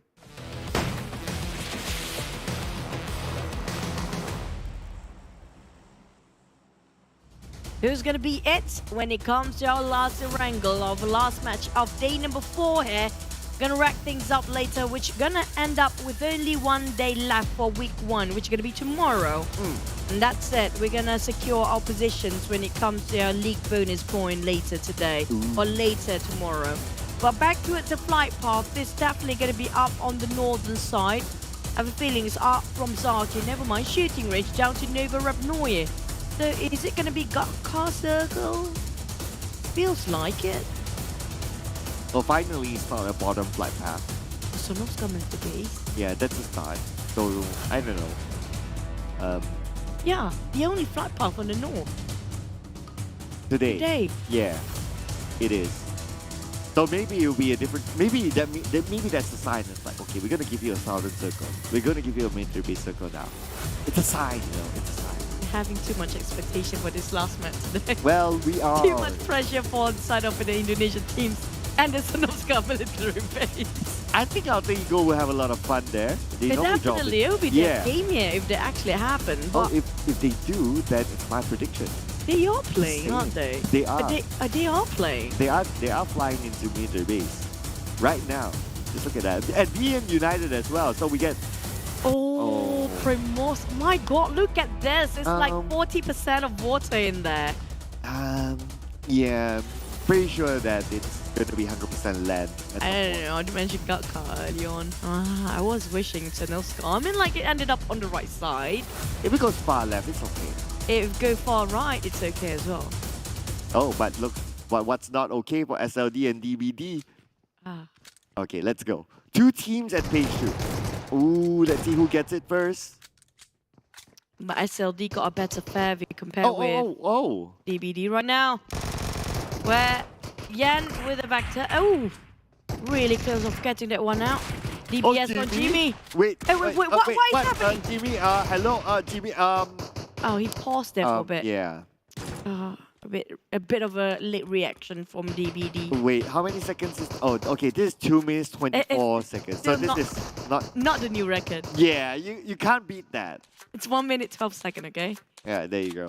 It's a minute over. It's not counted. A minute is long enough. Yep. Well, at least my prediction is still on point for now. Yeah, at least still there. Yeah, it's still there. At least still there. But this means that DBD could be pushed onto number 20 because BN United is down there. So it should be somewhere about number 20, I think. Kind of true. Yeah. Oh boy. Bad start for certain teams, especially DBD. If they go great, they really go crazy. I mean, like, that went really dark and really short, and that's it. You mean like our studio now? Yeah. Like our future as well. Wow. Zaki. We do have Empires hovering around Zaki right now. Well, it's going to be a bit of a piece. That's the only fight that we can actually get to early on. Well, that fight has been done and dusted. But now that Xavier isn't playing this round, so Geek Fam is moving on to Pachinki. So Geek Fam is playing the Nomad role. They'll be like, okay, wherever anyone isn't playing, we'll be playing that. They played Pachinki, they played Fairpier, they played Military Base as well. So they're kind of like moving here and there, adapting themselves. And so far, it's okay-ish. But after that chicken dinner, it'll be like, oh, okay, yeah, they're starting to really warm up to this. Let's see how consistent they can be in the next few games. It's actually the morale boost that they needed for some of the teams. You know, sometimes they are a bit stale of performance for the teams that's really down there, having a tough time to push in. But for Ego Esports, they have been really great today. Oh, yeah. It pushed them up to like at least like here is number 4, but I think it's about there anyway. It's not that far. And they are the top Vietnamese team at the moment, even higher than SLD. SLD at some point, they were great, they were on top, but they failed to maintain their momentum. But for the Eagles, they are consistent, and this is great coming from the Eagles, considering that they have players who are really, really veteran in the scene, players like Chua and so on and so forth, Yeah. F1. It's nice to see them actually doing well this time. And they are old players. They don't swap that much when it comes to their roster too. It's all about the mindset that changed when it comes to this season. They approach things in a different way. We're having a different perspective entirely. But for FaZe, now, well, FaZe still number one. What else do we have to say about them? It's going to be Tony K and the gang. They will still be number one after this, irregardless, even if they're too soon. I'm like, I do think things are going to change tomorrow. Ooh. Looking at how they are performing, it feels unlikely.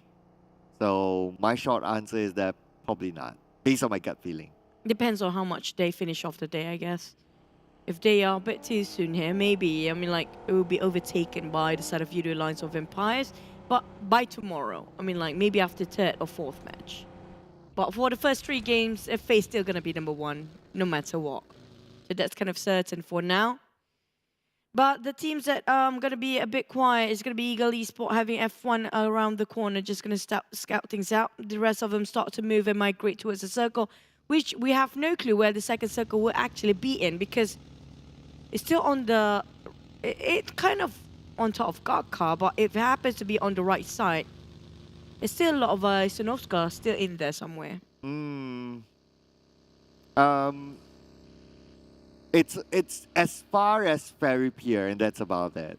Yeah, like no military base at all. So 0% of that going to happen. But I guess if it's going to be an interesting circle, I guess it's either like on the really, really left or like on the areas of Ferry Pier. There's that house just on the areas of Ferry Pier, basically, or Primos. Primos is pretty fun, I guess. We don't get much of Primos, so if you can get one, that's okay. Or Quarry is pretty interesting as well. It's tough to play in Quarry. It's very, very hard. Multi-layer, and it's really challenging that. So if the circle goes there, I think that's pretty nice as well. We had a couple of Quarries and Primos like this week. They're like what, day 1, day 2 mostly. But if it actually ended up on top of Ferry Pier, that's going to be a good news for Geek Fam especially, who dropped themselves in Pachinki, and they're very familiar with Ferry Pier. They might actually go down south and taking Ferry Pier next as their checkpoint instead of initial drop spot.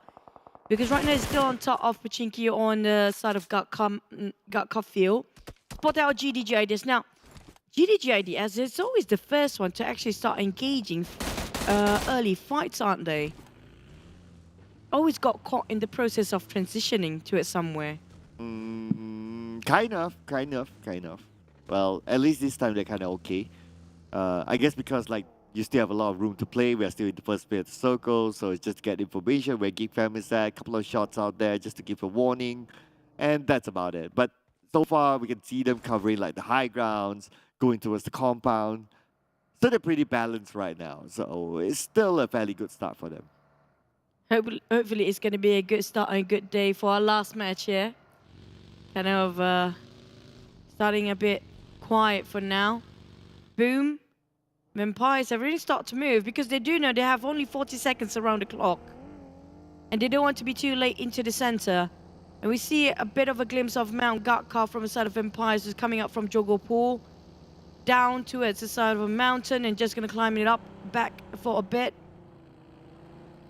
And, well, FaZe is still in there.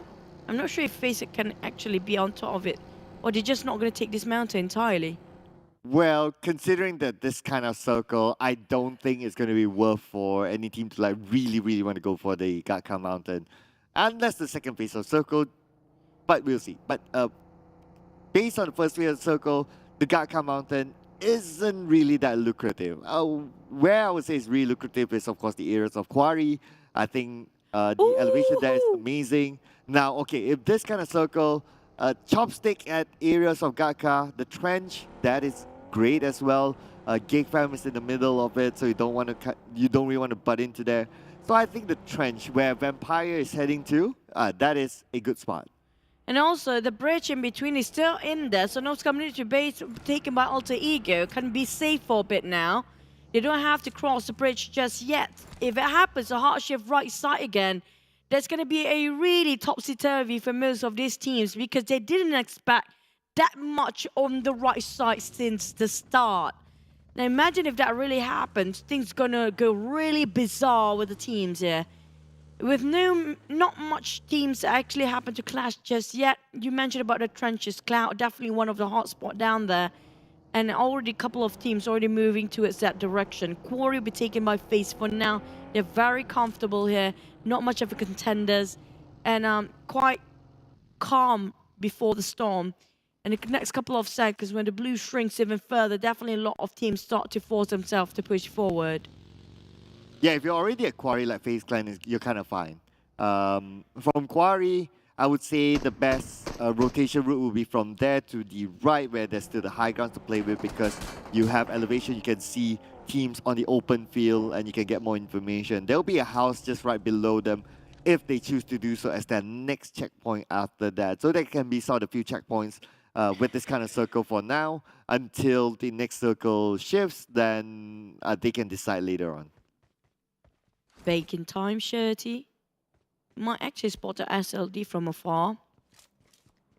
All teams having 4 players all well alive here. All teams. None of them actually lost any of the players. Alter Ego don't want to jeopardize so much by waiting for the next circle to pop again. So they figure out this is the time for best time for them actually cross over the bridge.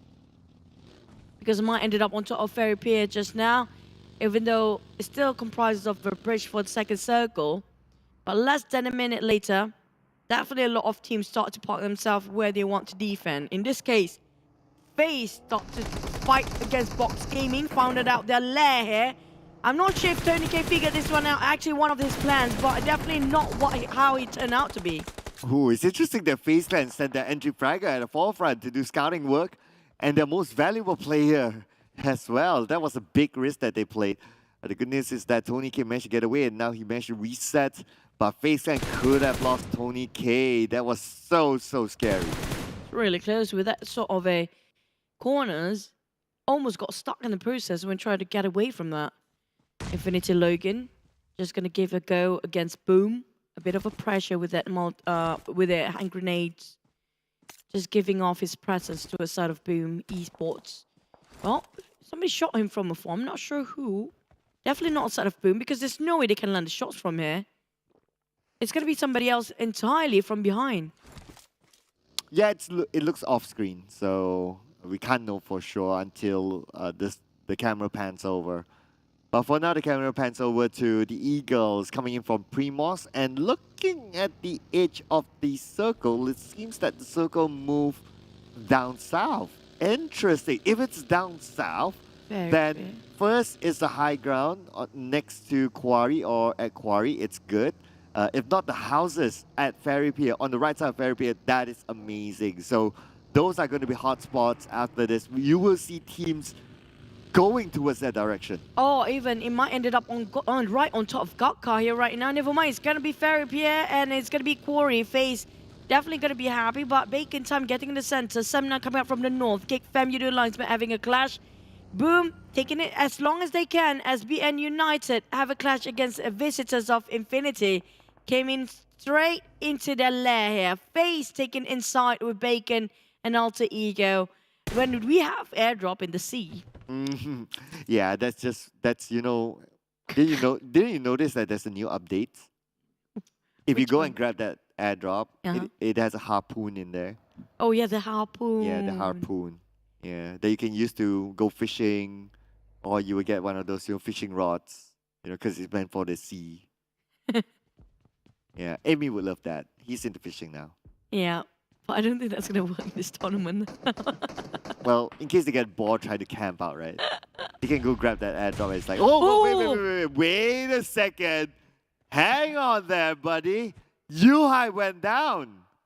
It was an exchange of name between Olio and Yuhai, and Olio landed way perfect. Too perfect that Yuhai couldn't react to it as well. And Olio got chucked down to half his HP, managed to build out and just get away with it for Yoodo Alliance. You try to get into the trenches possibly to get a bit of a reset. It feels like they're going that direction entirely, and Never mind, actually taking a heal this time for Yoodo Alliance. Try to just reset. Well, I think Yuhai not being finished off just now. Definitely will be revived and reset as well. Nah, the terrain wasn't easy for Yoodo Alliance to finish off Yuhai. I mean, I guess they could have thrown another nade to secure that elimination point, but somehow the call from the IGL was like, okay, let's focus on maybe rotation, or let's not take the risk because we're still like 15 teams, so they don't want to like be counterfired by Geek Fam. So they're like, okay, we'll just let it be for now. Anyway, we're still 15 teams. There's still a lot to play for. There's still a lot of things to focus on, especially when it comes to managing the circle. Especially because 15 teams in a very small fourth circle. I mean, like, that's too small for them. Too small to be shared by 16 or 15 teams in less than 10 seconds. GIDS versus Boom. It's going to be them exchanging nicks for now. For how much longer, not sure. Boo Boo who spotted out the players, and definitely we have a third party eyeing out towards these two teams who's fighting each other. A lot of smokes being popped out quite early on, and they are not inside of a circle yet because they're just leaving Gatka, and it's barely making into the circle. We do have Boom and GDJ. There's also, I think there's another team just now, a Yoodo Alliance possibly, who's scouting over the other side. Yeah, perhaps. The last we saw them, they were somewhere on that side. So gotta be aware of these teams starting to get closer to each other. And like you mentioned, Yoodo Alliance and Geek Fam, they are close to each other now. It's nice with the long range of the Yoodo Alliance, but the terrain will be on the side of Yoodo Alliance. So no way that Snice could gun them down. But there seems to be a little bit of a rush from Geek Fam. But no big movements yet. Everyone's focusing on the circle. Geek Fam is still on the outside of it. Quite far, one of the furthest. Yoodo Alliance in the same boat as Geek Fam, Sam9 as well. 3 Malaysian teams in the same corner of Gatka here, moving towards the same direction. Only one will survive as they will clash since they're moving to the same path of all the 3 teams there. Whoever moves first will actually be pinned down, but like it or not, Yoodo Alliance have to make it a go as they are being closed in by the blue zone. Sam9, Geek Fam don't have any more time to waste as well as Geek Fam line themselves a shack in the center of a Gatka field. They realize they are quite far off, so they need to make a move here, but we do have Sam9 stopping them. Harm is giving the pressure towards the side of Yuhai. He can't even move right now. It's tough. Now Yuhai is stuck in the open. And that's the thing about Gatka. Gatka is a big open field. Yoodo Alliance driving by, but they're definitely not going to stop here. It's too risky for them, but Repo Boy will receive some bullet shots on his end. 50% of health being taken out. Yuhai still survive, but look at who's waiting on the high ground. It's going to be Box Gaming. Box Gaming, GDJD has been waiting for this sort of rotation. Boom as well. Yoodo Alliance, Geek Fam and Sam9 having a bit of a problem against a team of Indonesians right now. All being gatekeep, also bacon time waiting in the forestry. So it's going to be the moment they're leaving off Gatka Field to enter into the forest. There's going to be multiple teams playing as a guerrilla strategy, waiting for to ambush them. Yoodo Alliance now forced to open up the smoke, while Snipes trying to just tap away from afar. We do have one team in between. I think that's GDGIDFs waiting for them to breach in. NFT happens to be there as well as Geek Fam shot down on Batman. Oh, Batman currently down. Could Drawn be the next one? Snipes tries to get Drawn. Drawn drives in. Drawn is together with his opponent. Yuhai will take out Softbell. Looks like it's going to be hard taking down Drawn. NFT, they're falling apart. They're falling down entirely to a splat here. And eliminated Singers for my prediction. Oh boy, NFT, the first one of first few to go out. But Boom, still taking a go against the side of BN United. We got Tani out of nowhere. Now Infinity butts in as well. Such a hindrance. And they're taking on BN United. Logan stealing all the eliminations away from these guys' nooses. Oh, Mela. Wait, Mela, wait, Logan. what? I know you want to get points on the board. I know you want to get eliminations, but not that way, brother. Not that way.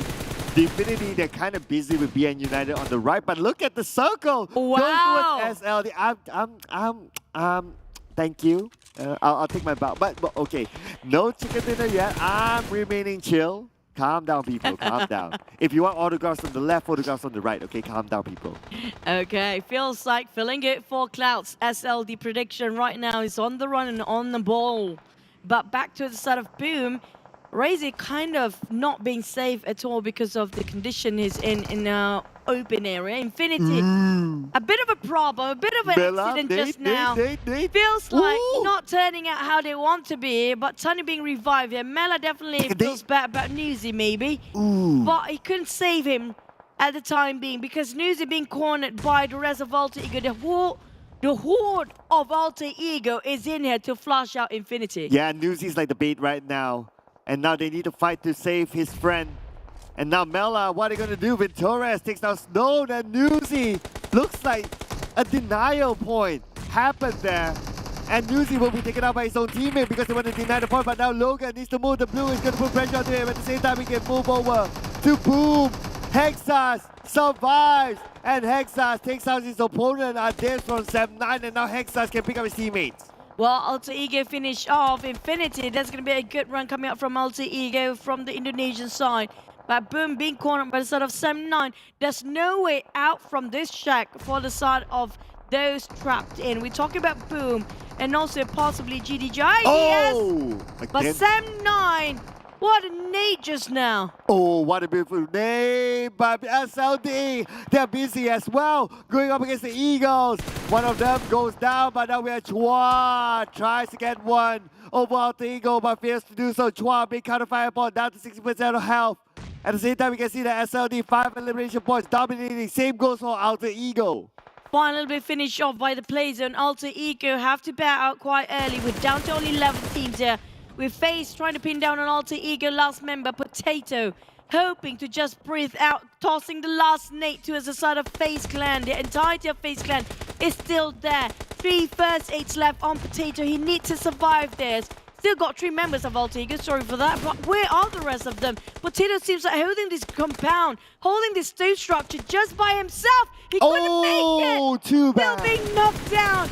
Oh, Potato. Oh, and FaZe Clan wants to secure that elimination point, but the zone will take out Potato. No point for FaZe Clan. And now FaZe Clan will need to focus again to the circle. Eagles is out as well. Number 11, 0 elimination points, but damn room in the long range on the GIDS. Oh, the picks a shot coming out across him. In a perfect angle, perfect line of sight as well. But Snipes being finished off slowly but surely. Geek Fam losing man here. Box Gaming turn all the way into the blue zone with Bacon Time trying to deny their entry point here. Definitely being just gatekeeper the side of Bacon Time. Box can't even move because that's LD now taking a bit of a part of this party as well. Oh, Box Gaming, they just lost another player. Trismet will be taken out from afar. Ventores will be gunned down as well by SLD. Damroot is out. Dayball will be knocked down by Dab. And it's going to be 5 elimination points for the Vampires at this moment. Palmbit will be gunned down from afar by 2 stops. Looks like Alter Ego, they're in trouble as Renari, the last man standing, needs to survive. FaZe has been making sure Alter Ego can't even make an entrance here. Now Tony K got his eyes towards the last member of Alter Ego. And that's going to be it for Alter Ego. Geek Fam also having 1 man, same goes for Box Gaming. The others, 7-9 seems like having a 2, but the one having a full man squad is going to be SLD and Bacon Time, who can reset their teammate. But like it cooking up the nade, feels like a perfect towards the side of Ice, but kind of whiffed it. But he realized Ice actually just running gun here. Beautiful coming from Ice with a pro shot. And that worked out for him. Now Gosu tries to get one for himself, but failed to do so. FaZe Clan looks like they're in trouble with MR5 being taken out. And now it's going to be FaZe Clan out at 7 plays, 2 elimination points, 6 more teams, 5 more teams in the bag. As Alter Ego, Renare will be the next one to go out. Don't have any more Indonesian teams left. Most of them will be the Thais, the Malaysian and the Vietnam here. SLD, will they win this? They got the majority of the circle. With the other side, definitely we have Bacon Time hogging on to the other right side of the circle. Vampires losing men with 1 knockdown bleeding out. Can they save them to actually equal out the odds? Oh, Raven taking out 1 SLD, Tron on the ground, leaving 3 men for SLD. Ravenclaw managed to get knocked down to Kwanji. And now Ravenclaw starting to move in. SLD, it's going to be hard to pick him up. Ravenclaw tries to secure the elimination point. We can see that Gosu gets a knockdown to Schwab. A little bit of a revenge there. Double knockdown back to back. 2 stop goes down as well. And Smab gets another one over Ice. And that's going to be 10 elimination points for SLD. Make it 11. That nade was a big one. They doubled down, taking almost the entire team out straight away. Left Vampires from one of the most men just now down to one. Bacon time. Can they spot out? They got a reset just now, reassessing the situation. Ravenclaw taken by SLD. Oh. SLD, what happened to them? They got caught in between the process of transitioning. Two of them knocked down all of a sudden. Bacon time deny SLD chicken like this. Exactly. I have a lot of questions about SLD's move. What just happened there? But anyway, focusing on the game. SLD, they do not have a circle. They need to move it. 35 more seconds on the clock. And now we can see that Bacon time has a little bit of a circle. But Putra from Set 9 will not make it easy for them. Pop the smoke just to make sure they can act it out from Shaq for the sort of Sem9. But Smack spotted out for Sem9. Gonna be pretty hard for them to go from the route coming up from the back. But on the side of Bacon time, they definitely have the focus for most of the team of SLD and Sem9 here. But they're not moving forward yet. They're taking it as sort of a fortress for himself finish off SLD slowly and now got himself an upgrade of loot for the airdrop. Oh, Bacon time, they do not have a vehicle. They need to move by foot. Putra has the high ground. He's on the rooftop. Putra tries to secure the elimination point over SLD, but can't connect the shot. Bottom left side, Putra spots out Bacon time. Bacon time trying to get into the circle. Bacon time now by the rim of it. Putra bringing out the day. Can he reach their opponent? But Omstar coming in from the side. Omstar finishes off SLD. SLD is out. It's either Bacon time or Step 9. Could another Malaysian team take home the chicken dinner? Putra really crucial for his vintage point here. Now tossing a nade, hoping it would be a Kobe. But closing up for half HP down with Shanti. One knockdown. Putra 2v2 here with Bacon time. Reset it. It's going to be 3v2 again for Ansar. Down to one person. Dad, can he make a play? Blizzard closing in. He got himself first aid. He needs to push forward, but Putra finish off by Noise. Down to only Dab here. Dab 1v2, 1v3. Can he make a clutch? Make it 1v4 as Ice moves in. Vinicius help them for Dab. Dab now proning. Dab Jordan. Dab Devontae help left. Outstar starts to close in. And it's going to be Bacon time. The Titanics are back. Well, starting off the opening from the ties, the Vampire secure Sundog. We finish off our day 4 here. Our last match of the day of Erangel by Bacon time. Again, the ties is back to secure their opening and their closing today. To the moon, they said on the shirt, and to the chicken, they go. As Bacon time secure another chicken for themselves. They made up total of 2 chickens for Bacon of the entire week of day 4, week 1. Wow, I mean, Bacon time, they went all out. They needed to fight with SLD first, and by winning that fight, they put focus onto a Sem9. And the best part is that both SLD as well as Bacon time, they were out in the open. They were depending only on barricades that they created with their vehicles. But Sem9 had a compound. But yet again, they still managed to win it against Sem9. Sem9 didn't manage to take advantage. They did have a clear shot over their opponents, but hey, it was a good fight coming in from Sem9 as well. Yeah, especially where that was standing, and where he was actually on top of the roof just now, was so perfect. It was so crucial for him to actually take that spot. But the plus point of having that shot is having the rooftop, but the downside is going to be you're limiting your room to play for the side of Sem9. On the side of Bacon time just now, they can open up a wider sort of perspective because of how they got the haystacks to barricade themselves in case they're being shot down from in front. So that's one of the plus point of having the open area outside of the compound. But the downside is going to be just, you know, not having the vintage view like how Sem9 had. But Sem9 was having it harder because of the small shack and little space to work with. But back to the fight just now, how the circle was such a bizarre circle. Who ended up right on the outskirts of Gatka again. Yeah, this is a very open circle. It went from like a little bit up north and then it went to a little bit down south whereby Fairy Pier was within the circle and then it went into the middle towards the end. So it was kind of iffy sort of circle. So we can see some of the teams like from up to down, they try to move and then at the end of the day, they need to meet up somewhere in the middle, which was a little bit interesting, I would say, kind of circle. But anyway, teams to focus on for this round. Bacon time, Sem9, SLD, Vampires. no matter what, you cannot take the ties away from the charts. And also, I was so hoping, looking for the Indonesian to actually make sort of a comeback by end of today. But none of them actually managed to save themselves up to the 4th or 5th place just now. But congratulations again for Bacon Time. Incredible play by the ties once more. SLD, you almost hit your prediction today. I know, right? Close enough, so close. I know, right? A part of me was like, go SLD, go! Just because of that. But Sam 9, the moment we just talked down to them just now, like, we don't feel like they can actually go for the chicken. They're proving us wrong. They can secure the top 3 here still with 7 eliminations. Actually the same for Vampires. But Alter Ego is the one that highest coming up from Indonesian team. Gosu just now. What a splendid play. I think which game he fought against, who was it? DBD. Yeah, he fought DBD early on. That DBD lasted 2 minutes over. Not the shortest, but Goosey clutched that one against Boom as well, maybe possibly. But 6 eliminations with 5.3 MVP, one of the highest MVP points. But damage output-wise, still the average side.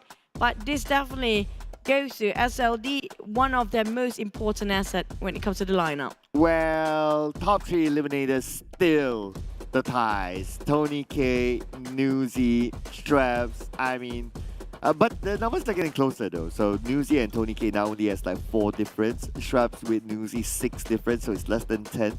And it's exactly 10 with Tony K. So they're getting closer and closer with each other. But then again, it doesn't change the fact that our top 3 eliminators are all ties. I wouldn't be surprised later on if the top MVP, the top 5 MVP in the running is still all ties. But the funny thing is, from this chart, Infinity, Newsy and FaZe Tony K has not been popping out quite a lot. And they haven't got quite a number of eliminations today. But they still managed to get now number top 3 eliminators here. It shows that they can rest the entire day if they want to. And they still can get in the top 3 regardless. Like for the side of Vampires, today has been their day alright. He got himself first chicken, but here comes the season MVP race. Wow. Now finally goes to squeeze in, but Vampires, the only Vietnam team that goes is like making a representative for all the other regions of Yeah, he's making like Indonesia, Malaysia, and obviously Vietnam going like, go Gosu, go, you represent us, don't let Thailand take everything. But look at the difference, right? Like Tony K 2.5, and then you got like 4 points difference, and then it goes to Newsy, and then 3 points difference to Straps. Gosu is the same and Stone with 1 point. So Tony K is still like that significant gap, even as compared to others. That's what we mentioned just now. Newsy and Tony K, they don't have to perform today. They still can sit comfortably at 1st, 2nd place. And Gosu is just so hard grinding today. And the only Vietnamese are making up to the MVP race, my god. And we got ourselves FaZe. They didn't garner too much points today, but they still secure a number 1 spot at 211 points.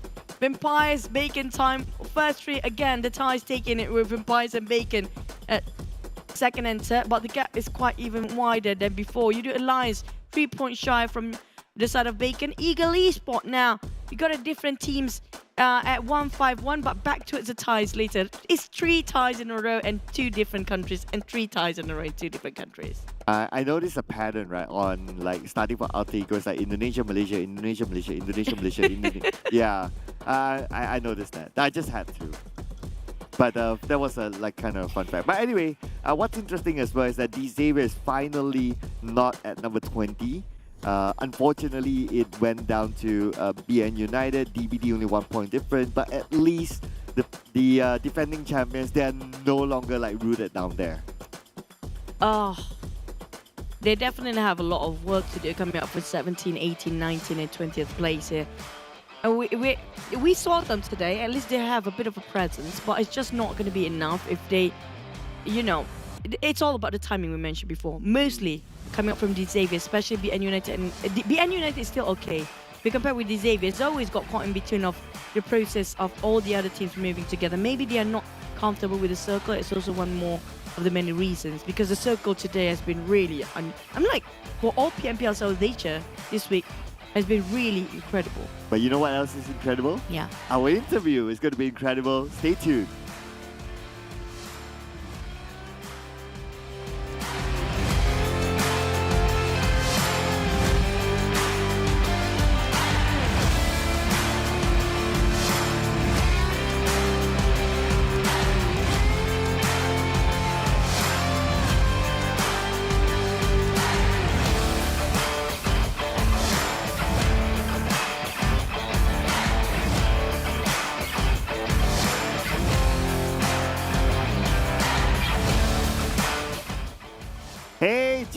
Jason, Shadow the Banjo, my man, how you feeling out there?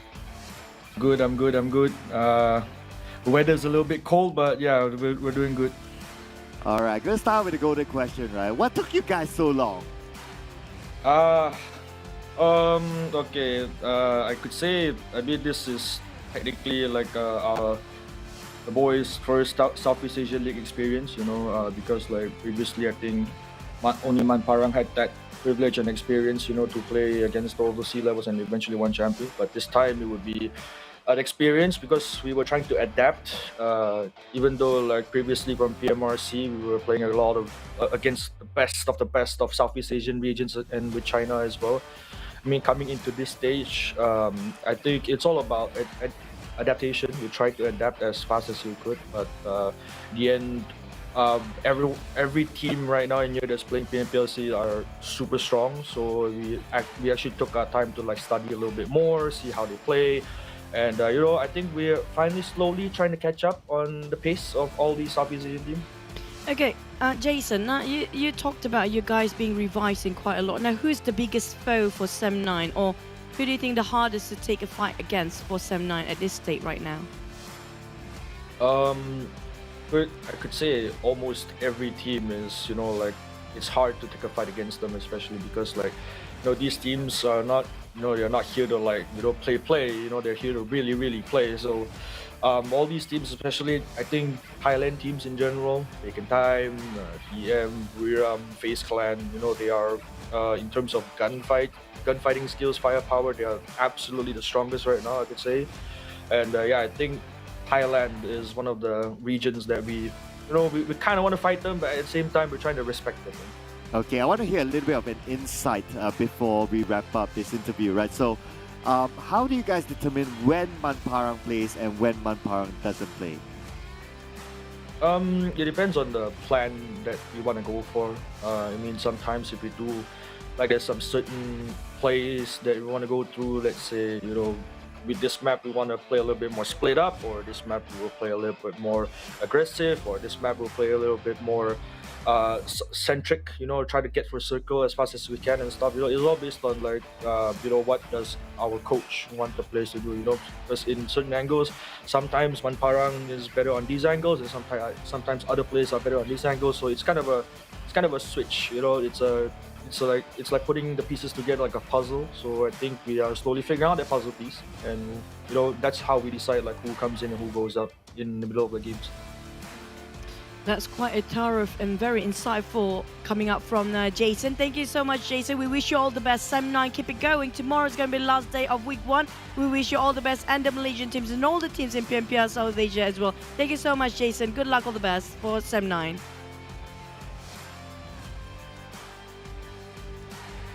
Now, that's a lot actually to have to be put through the thought process just to put in and out of a player coming out from the side of SEM9. They've been thinking so much, and also that adaptation is always the biggest problem here for most of the teams down there. Yeah, I know, right? That's why they're like, even like he says things like, okay, we're trying to experiment here and there, tweak a little bit, when Manparang plays, when doesn't he play, what kind of play style per map and all that. And that's I guess that's where the coach really plays a big role, and a lot of people don't see that. People only see the players, but you know, that's the value of the coach. Speaking of somebody who's been coach himself, okay, a lot of pressure on that. Yeah. But actually, coach is really good because you lift a lot of the responsibility and the pressure from the players itself in certain aspect of the game. But we're gonna recap really what happened. This is the only northern flight we have the entire day. And then we ended up having a ferry pier circle, which ended up right on the outskirts of Dogma, still on that sort of Pochinki field. But if you look at here, most of the team that actually dropped on the northern side survived longer than the rest. Yeah, in theory, I would believe that it's easier to come up from the north to the south rather than south to the north, because teams tend to not really gatekeep like people coming from the north. So if you start off from there and the circle happens to be at the bottom, you're kind of okay. But look at the circle. A lot of these final moment teams, they get those prime positions, like Bacon Time, they got on the high ground, like Ferry Pier is also another team, and also around the East Sakori is another team. So those are the a prime spot in the top 4 for a reason. They know where to be at. Yeah, especially when you talk about the last few fights here. Those who coming from the forest have to leave the forest because of it's not inside of the circle. It ended up in the very flat land with only haystacks to cover themselves in small shacks to work with, which Seminine covered themselves one small shack. But yes, they got themselves quite a view from the rooftop, but the problem is they only have one shack and that's it, nothing else in between. So the one that actually playing outside, in this case vacant time, they can spread out because of the angles of the haystack really helps when it comes to forming a triangle between themselves. While Seminine only have that one shack and nothing else to hide with. They, one molly or one molotov and one grenade and that's it, and they're done with it. Yeah, they don't even have a vehicle. At least if they have a vehicle, that may be a plan B. But yeah, it is what it is at the end of the day, right? Gatka, I always find Gatka to be very difficult because of the openness of it. If you're not prepared with a vehicle, it's just like how Bacon Time is. At least they have some barricades that they created like in the earlier stages of that circle. They're fine. That's why they could maintain all 4. And if you maintain all 4 towards the end, your chances of getting the chicken dinner is always higher. But still, we ended up closing the day with chicken another from the ties. But nevertheless, we need to thank our sponsors here, none other than Realme GT Neo 3 with the latest MediaTek Dimensity 8100 5G chipset. Definitely yours to take and to buy. And definitely we want to thank our live stream partner, which is going to be TikTok. Don't forget hashtag #BeTheOneChallenge and follow all pages of PUBG Mobile, which can be a lot. Well, you guys know the drill. Do I have to read it out? No, okay, fine. We're going to read it tomorrow. We're going to read it tomorrow. Also, thank you for our official food delivery partner, GrabFood, 50% off promo code. Don't forget PUBGM. For new users, this code is specially for you. I think that's it for us, Cloud. We're going to finish off our week 1 tomorrow, but that's it for today. We wrap things up. I'm Chu and this is Cloud. Thank you, guys. See you tomorrow. Bye.